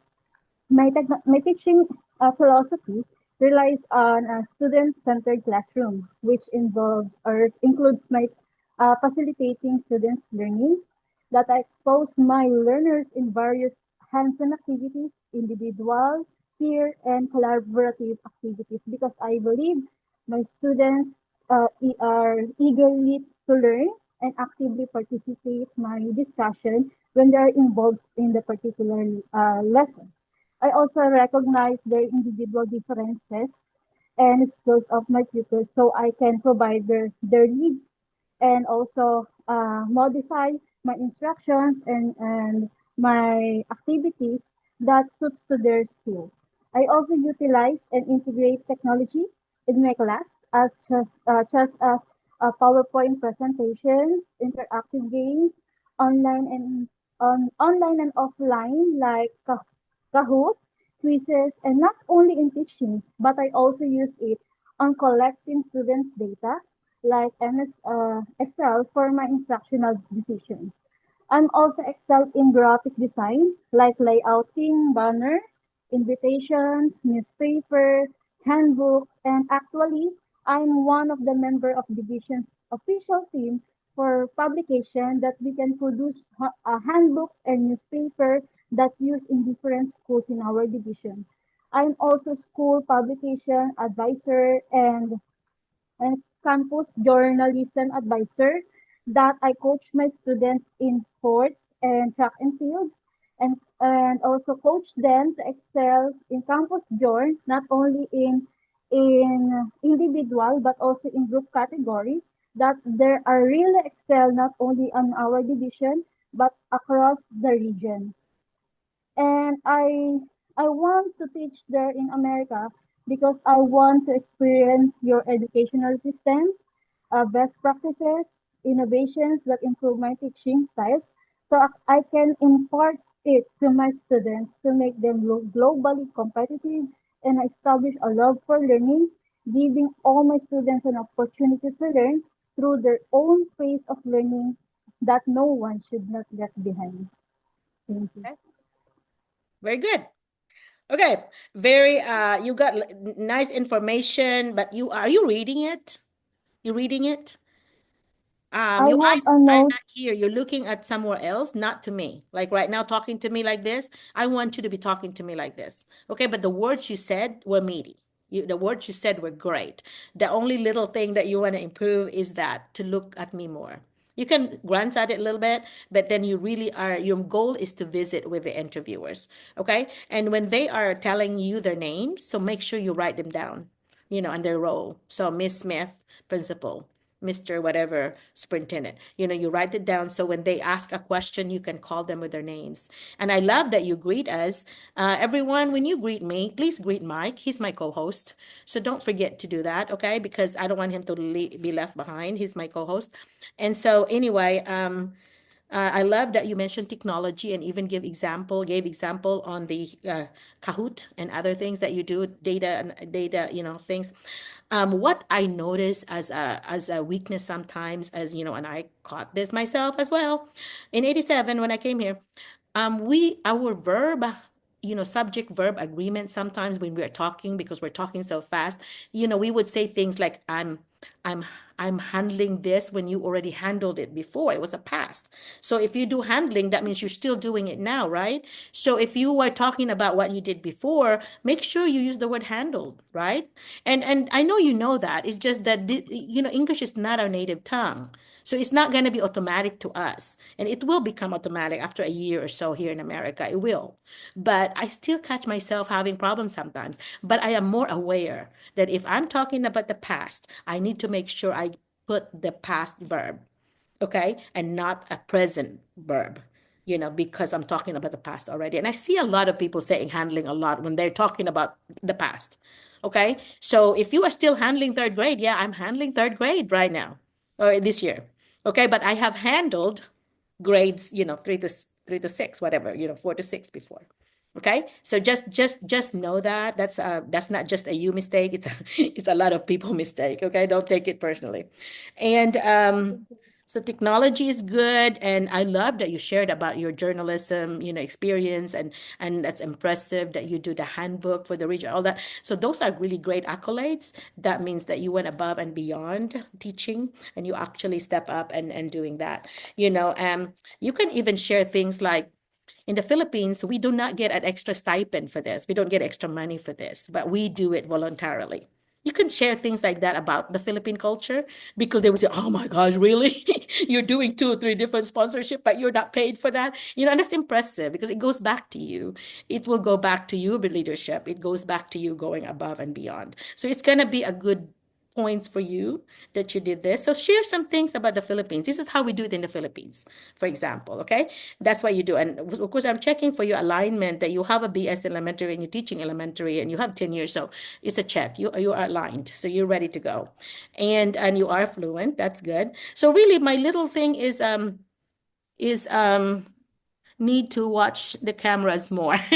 That's what I put down here, which is no big deal. You can improve that, okay? So when you watch this video, I'm going to post it on Facebook and YouTube. So subscribe if you have it. And do a self-reflection. Okay, so the next time I talk, the next time maybe you attend another one and see if you got better. Do it always a self-reflection. Watch it with video or audio, watch it without audio. Yeah. And your voice could be louder as well. You're kind of shy, like a little shy thing. No, make it look like I am. No, I know what I'm doing. I know what I'm saying. You don't be like a little shy thing because a lot of times the one that were more confident sounding gets the job.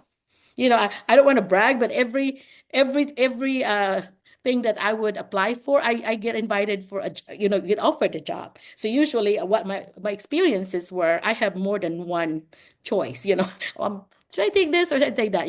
And maybe I go back to like maybe because I talked authentically. I shared what I experienced. And if I did not experience it, I tell them I've not experienced that, but I think, this is what's going to happen. If I watch this or I read about this or whatever, this is how I would handle it similarly. In the book, this, if I think of it as a book, because remember in the book, in this book, this teacher did this, and I think I will handle it the same way.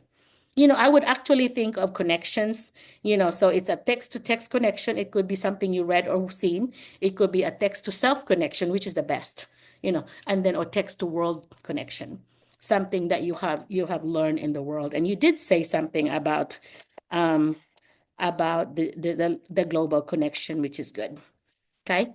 So yeah, your reasons for those, the philosophy, really great. Okay, so I want you to continue to do that always, and then you also tied it to students, which is great. So you have a lot of great things to in your introduction. So the main thing is watch the camera and be more confident. Okay, you might be a shy person, but show that you're not. You fake it until you make it, You know, girl.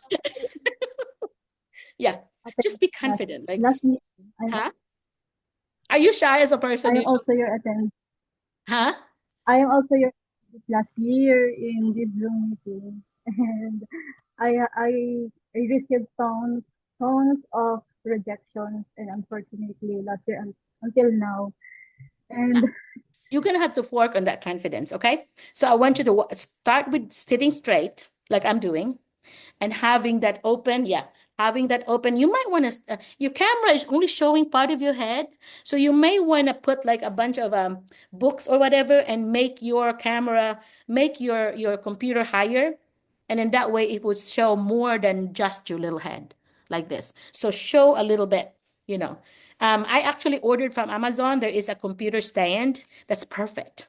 This is like I used to like have this few books that I would do that. Now I have a little computer stand that my laptop would fit, and then if you are using your cell phone, there's actually a cell phone holder that would make it stand up too.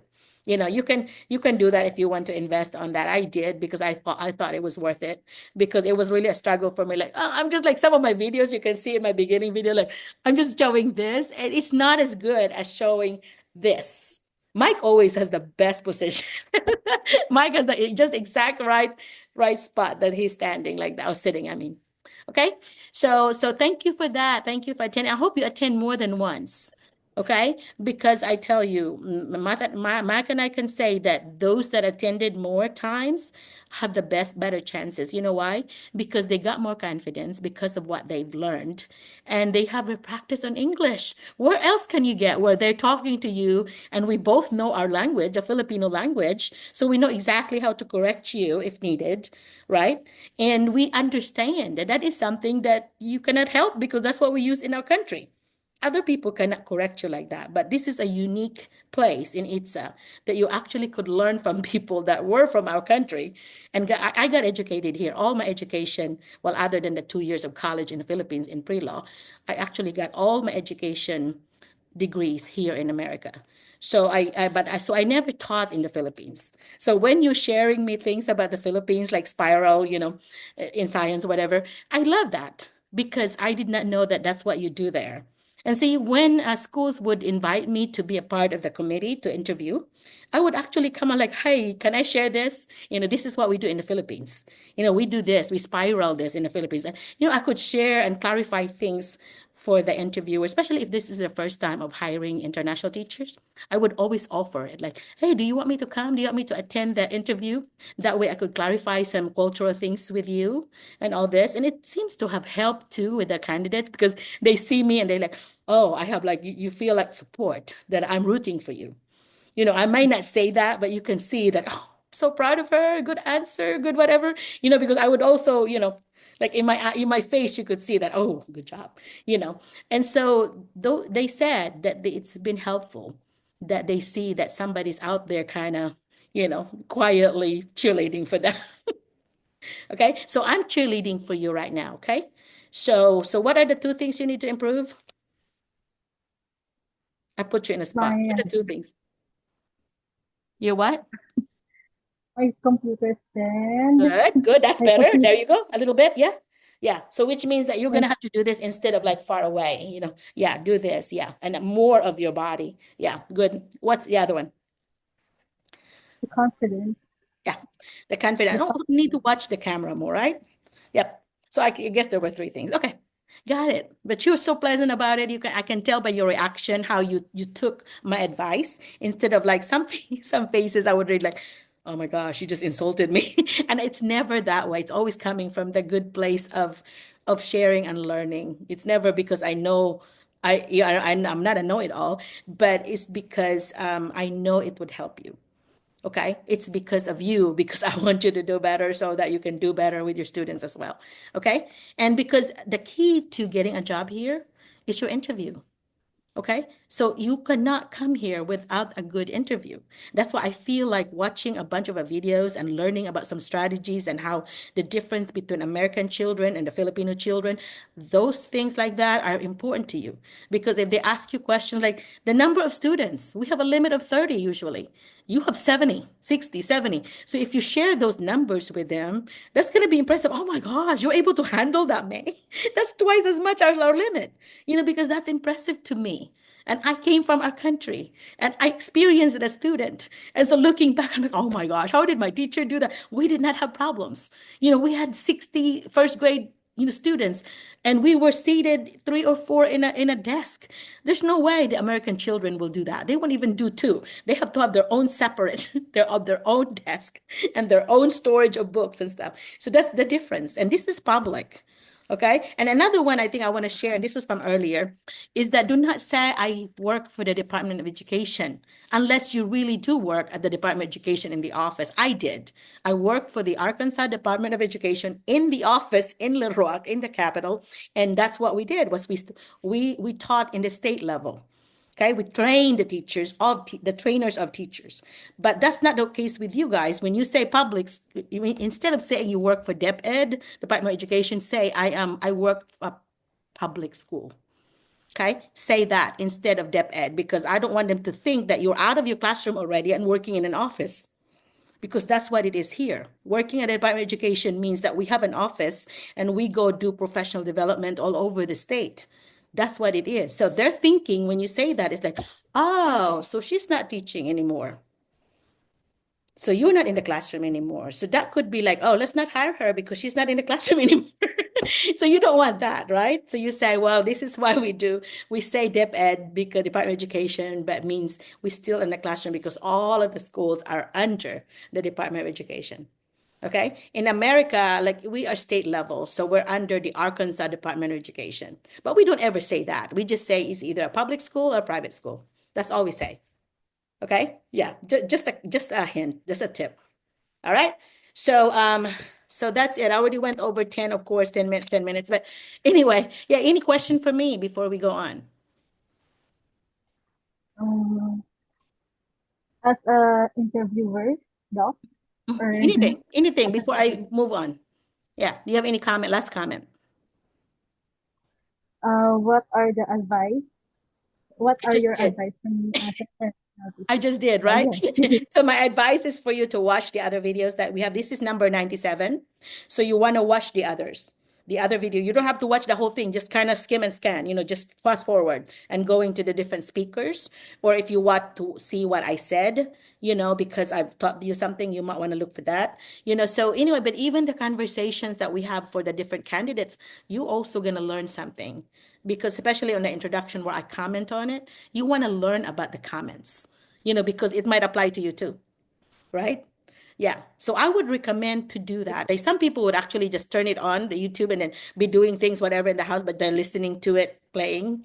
Some people are doing that. They tell me that. I think that's a good idea because that way you're learning, but then at the same time you're cooking, you're doing, doing the cleaning, you're doing something in your house, but you're listening and learning. So you're doing a PD while you're working. And I would advise that, because if you really are serious about coming, because in your interview, it will help you because you can even say things, from Dr. McCullough's Zoom. She's my mentor in Arkansas. And in her Zoom that she meets, twice a month, she mentioned this. You can even say that because that way, like, okay, you know what you're doing. You actually, are is quoting somebody from the United States. So anyway, you can do that and feel free to mention my name. I don't care, because I would always answer their email if somebody would email me. Okay? I might not answer your Thank call. you. Usually, if you're not in my contacts, I don't answer it. Usually, I let you leave a message, and then if I see something that I want to return, I will return. But I don't because I get so much spam mail, spam calls. So I just block it. If it's something like spam risk, block it. Don't even do anything. I just block it. Yeah. So anyway, so that's it. So Another thing, Doc, did you receive my did you receive my resume I and did. cover I letter? did. I emailed you back. I emailed you back. So you check hi guys, you need to check your email every single day. If you're serious about this, every single day. I do mine few times a day because I always would get something from people. So 3, 4, 5 times a day I would check it because of course it's in my phone, it's in my watch. And so I would always check it because you may have an interview dead date and they have a deadline on it. Or they might say, they might send you just an update on your application. You want to know that, and in the time that they put, within the deadline. And you tell your references that they need to also check their emails because they will get a link to the survey about you. Okay, so do not put references there of people that do not answer their emails because if you do not have the three people from the references, they're gonna put yours to a no. Okay, if in order for you to be on the list to be interviewed, you have to have your 3 references to answer. And a lot of times the school would actually have a rubric where they would put like 10 points for every references, that was returned. So if you have only one and they will go ahead and take that, you already lost 20 points because you didn't have 2 people answer. So you're not, that's gonna be, gonna be a disadvantage for you. So make sure that you tell them that, hey, I'm going to use you as a reference. You may be getting an email. A lot of time they don't call, but they will email, but you still need to go to put a phone number in case you have people that would call, you know. But a lot of times it's just email. So if you have their email, check their emails. They need to answer it quickly. It doesn't take but 5 minutes or less. What I do is because I do so many of this, I usually already have a record, I mean, a little form that I make, and I just put a blank on whoever, but I would put personalized thing at the end or whatever, somewhere in the middle that I know about you. But I have a generic thing that I use, and then I add personal things. Okay. So you can do that. Yeah. Okay. That's it. I Thank you, appreciate you. I Doc. appreciate you attending. Yeah, you're welcome. You're welcome. Why isa pa yan? Basta walang ano man. Yeah, that's Tagalog. I know that I'm getting old because sometimes I would call my mom and said, "Mom, what's the word for this one?" I would explain to her in English because my mom lives 5 minutes away. And she said, "Oh, this one." I said, "Yeah, I forgot about that word, Mom." I've been here 39 years, so quite a long time.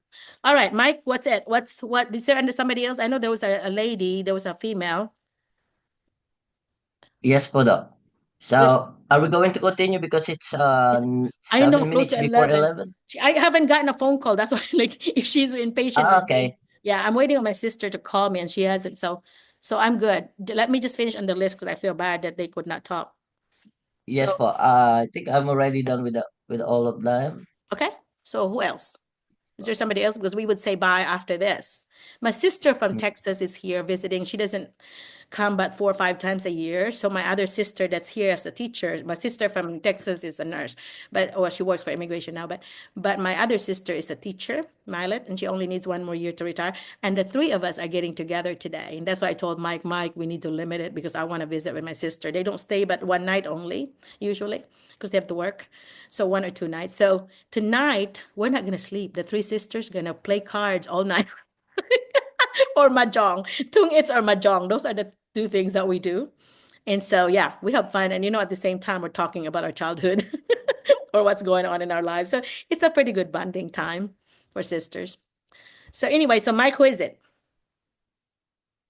Uh, who else want to ask a question, Anybody clarify else? Yeah, something? comment, questions. I Yeah. know there are some that's already here that you may want to talk. This is your time to do it. I don't want you to be waiting, 2, 3 hours and then you did not get to talk when you want to. I want to give you the And yeah, opportunity. Doc, I just want to add nga po pala about dun sa, you mentioned a while ago that they need to look on the interview. Yeah, I just want to add, Doc, that it's the same thing. They need to look at the attendees, watch them on the camera, because I think at 4, 3, or 5, look at them one by one on the camera because like our kids in a classroom, they will always we need to look at them if they're paying attention. Yeah, Meaning yeah, if the interviewers are not paying attention, meaning they're losing you're losing them. the interest. You're losing them, yeah. Yes. So yeah, I would always make a smile to every one of them. Like, yeah, whatever. I would always kind of acknowledge their faces like this using Mike. That is such a good tip, Mike. I do that, but I never did verbalize it. Thank you for verbalizing it. That yes, if you have 4 people they're interviewing, make sure that when you answer, you look at each one.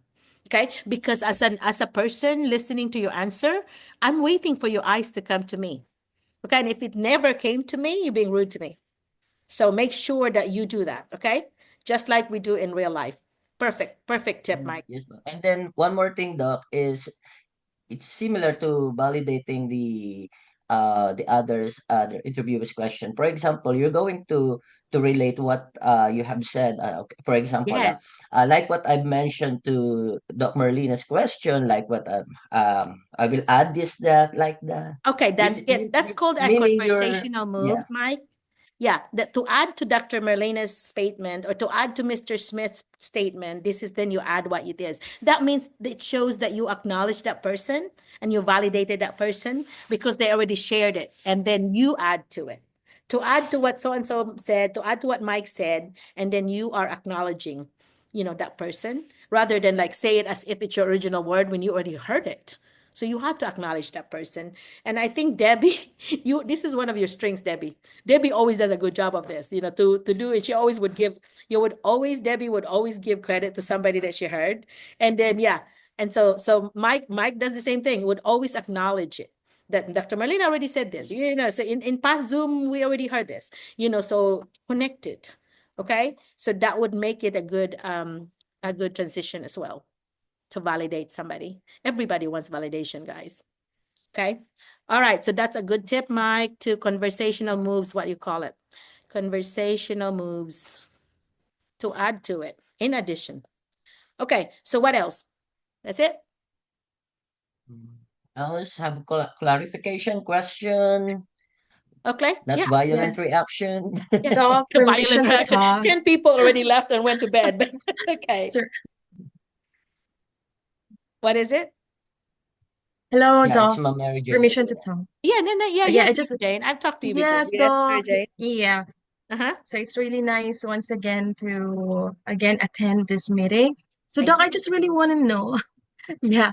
I don't know if it's really proper to ask, but I want to ask it in a nice tone.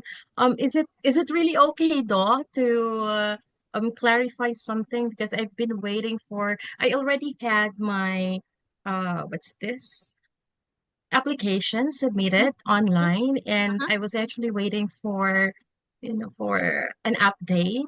So Yeah. what will really be the thing that I You don't should want to be a do? pest. You don't want to be a pest and be annoying because then you'll just get deleted. So just just a little, in fact, after you, if you have an interview, you always ask, you always thank them, right? You send them an email, thank you for your time, whatever, I enjoyed visiting with you. But Yeah. on this one here, I was just wondering, I'm just checking in and see if you received my email, an email with my resume, and thank you so much for all that you do, whatever. You can say that, but one time. If you do it more than once, you're a stalker. You're officially a stalker.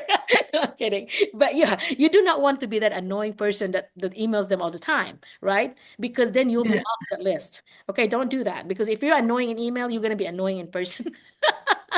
Because that's what they would say. I'm like, oh my gosh, I have to put up with this person in person. No.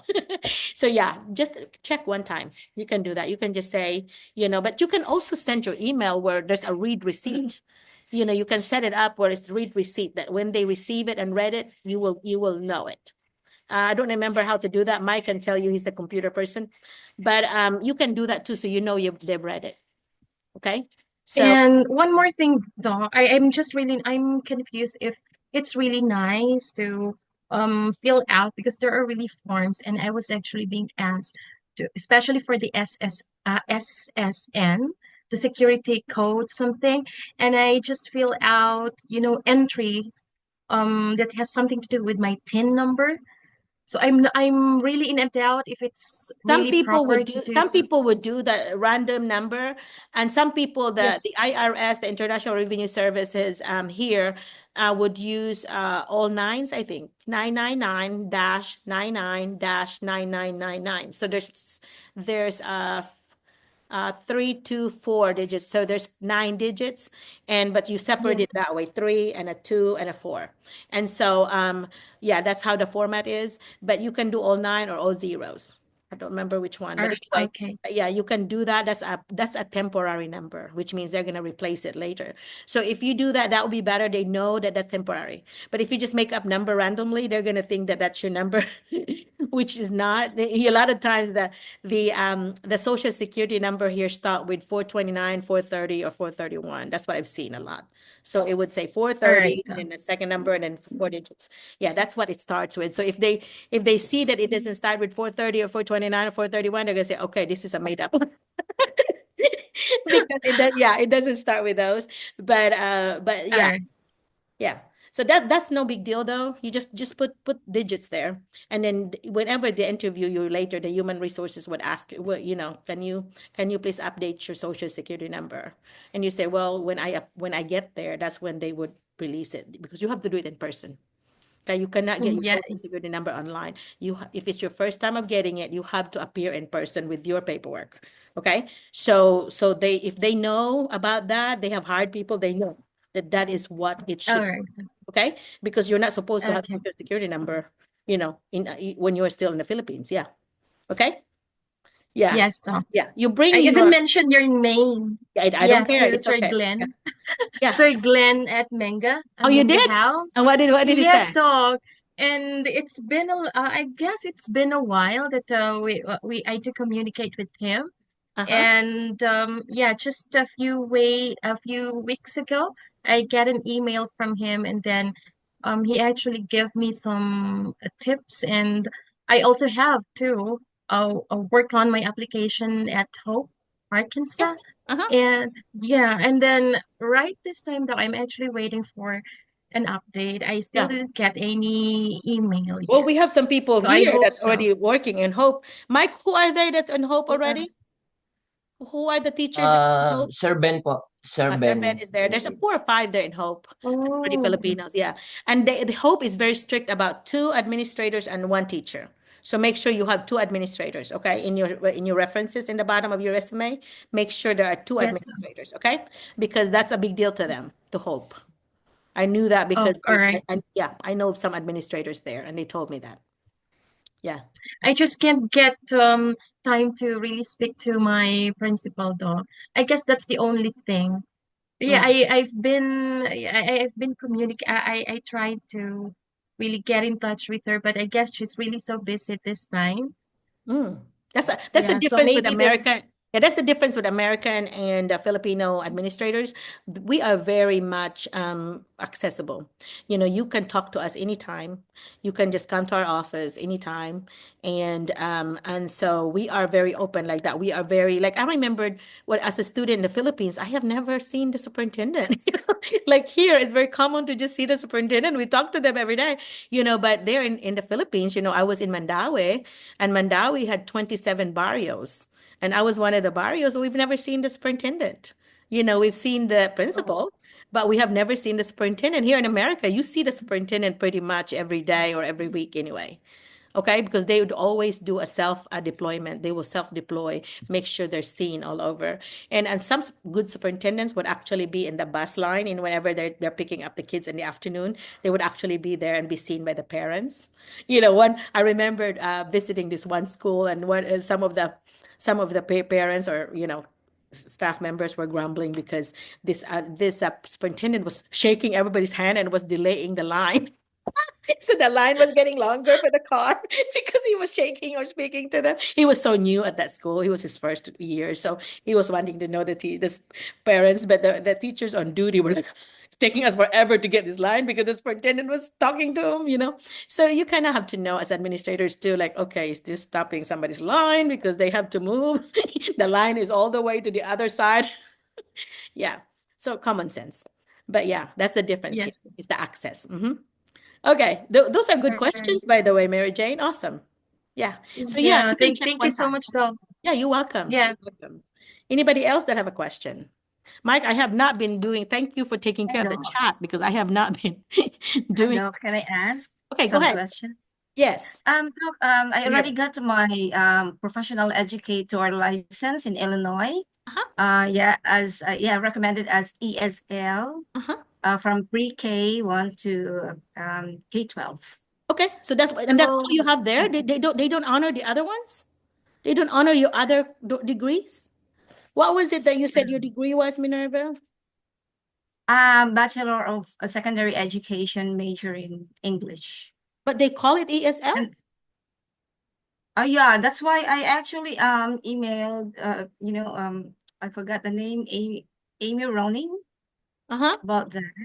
Yeah, you need to be So you need to show if you're going to be interested in teaching English, you cannot just be labeled ESL because ESL is ESL teacher, different than English teacher. Okay, yeah, that's so a why lot of time, a lot of times here, the ESL is an extra extra certification. Like I'm ESL trained, I'm ESL trained and certified, but I'm actually an English teacher, K-12. And so anyway, but it has to be shown in your paperwork, in your degrees or whatever. It's like I have my master's in elementary, master, like specialist in curriculum, all that. So you need to show that, and it has to show in your SPANTRAN, in your FCE, your foreign credential yeah, I evaluation. got my FCE already. Yeah, but it only says ESL. That's all. Yeah, the license in Illinois. Oh, It's only ESL. ESL because But it's in based on your. FCE, it's not. Well, then you need to ask for an additional addition. You can email them, to the Illinois place, whoever's been communicating with you, and you say, I would request an addition to my license, and then send them the paperwork, your transcript of record and your FCE again, and you highlight those that reflect, like if you're an English teacher, highlight all the English classes that you have, and then ask I them already to. did, Doc. Well, then do it again because obviously somebody did not pay attention. Okay, because they're so busy. They're processing so many. And Illinois is a big one. Chicago, oh my, Chicago alone is so big. Okay, so they may be somebody that's in a hurry and did not get it. So I would rather have you check and please add to my license this, and here are the paper, the documents to prove that I have all this. You need to show that and start highlighting all the English classes or whatever, because they will see, because that happens to me where they would not accept my English thing in my university, on my undergrad. And so I had to argue with them. I said, hey, I went all the way to the dean and asked. I said, well, the word research is not here. And I'm like, well, then I'm gonna, write to the USJR, because we did have research when I did this English class. So they just send me another description with the word research in it, and they accepted it. Yeah. And so sometimes it's because of some word maybe that's missing. Like for the particular college, the word research has to be there to be accepted as an English class. That's the only thing that's stopping it from being accepted. They want me to redo another English class just because of the word research was not there. So there's no telling what it is that they're not giving you the English thing. Okay. So if they say we did this, then find out the reason why.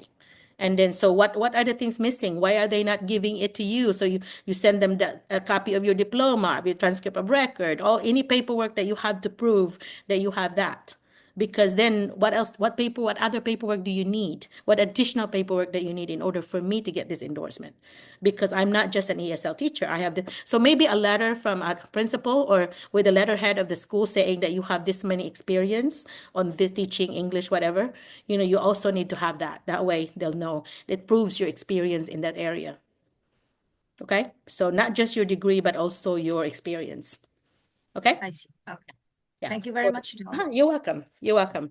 Another question, Doc. Uh-huh. Is it okay if I'm going to use the temporary SSN given by Illinois to other states? They give you one, yeah, you can use it because you know why? Social Security is a federal office. That means it works for all the 50 states. So if they give you one temporary, that might be like a 00 or 999s, that would work with anyone.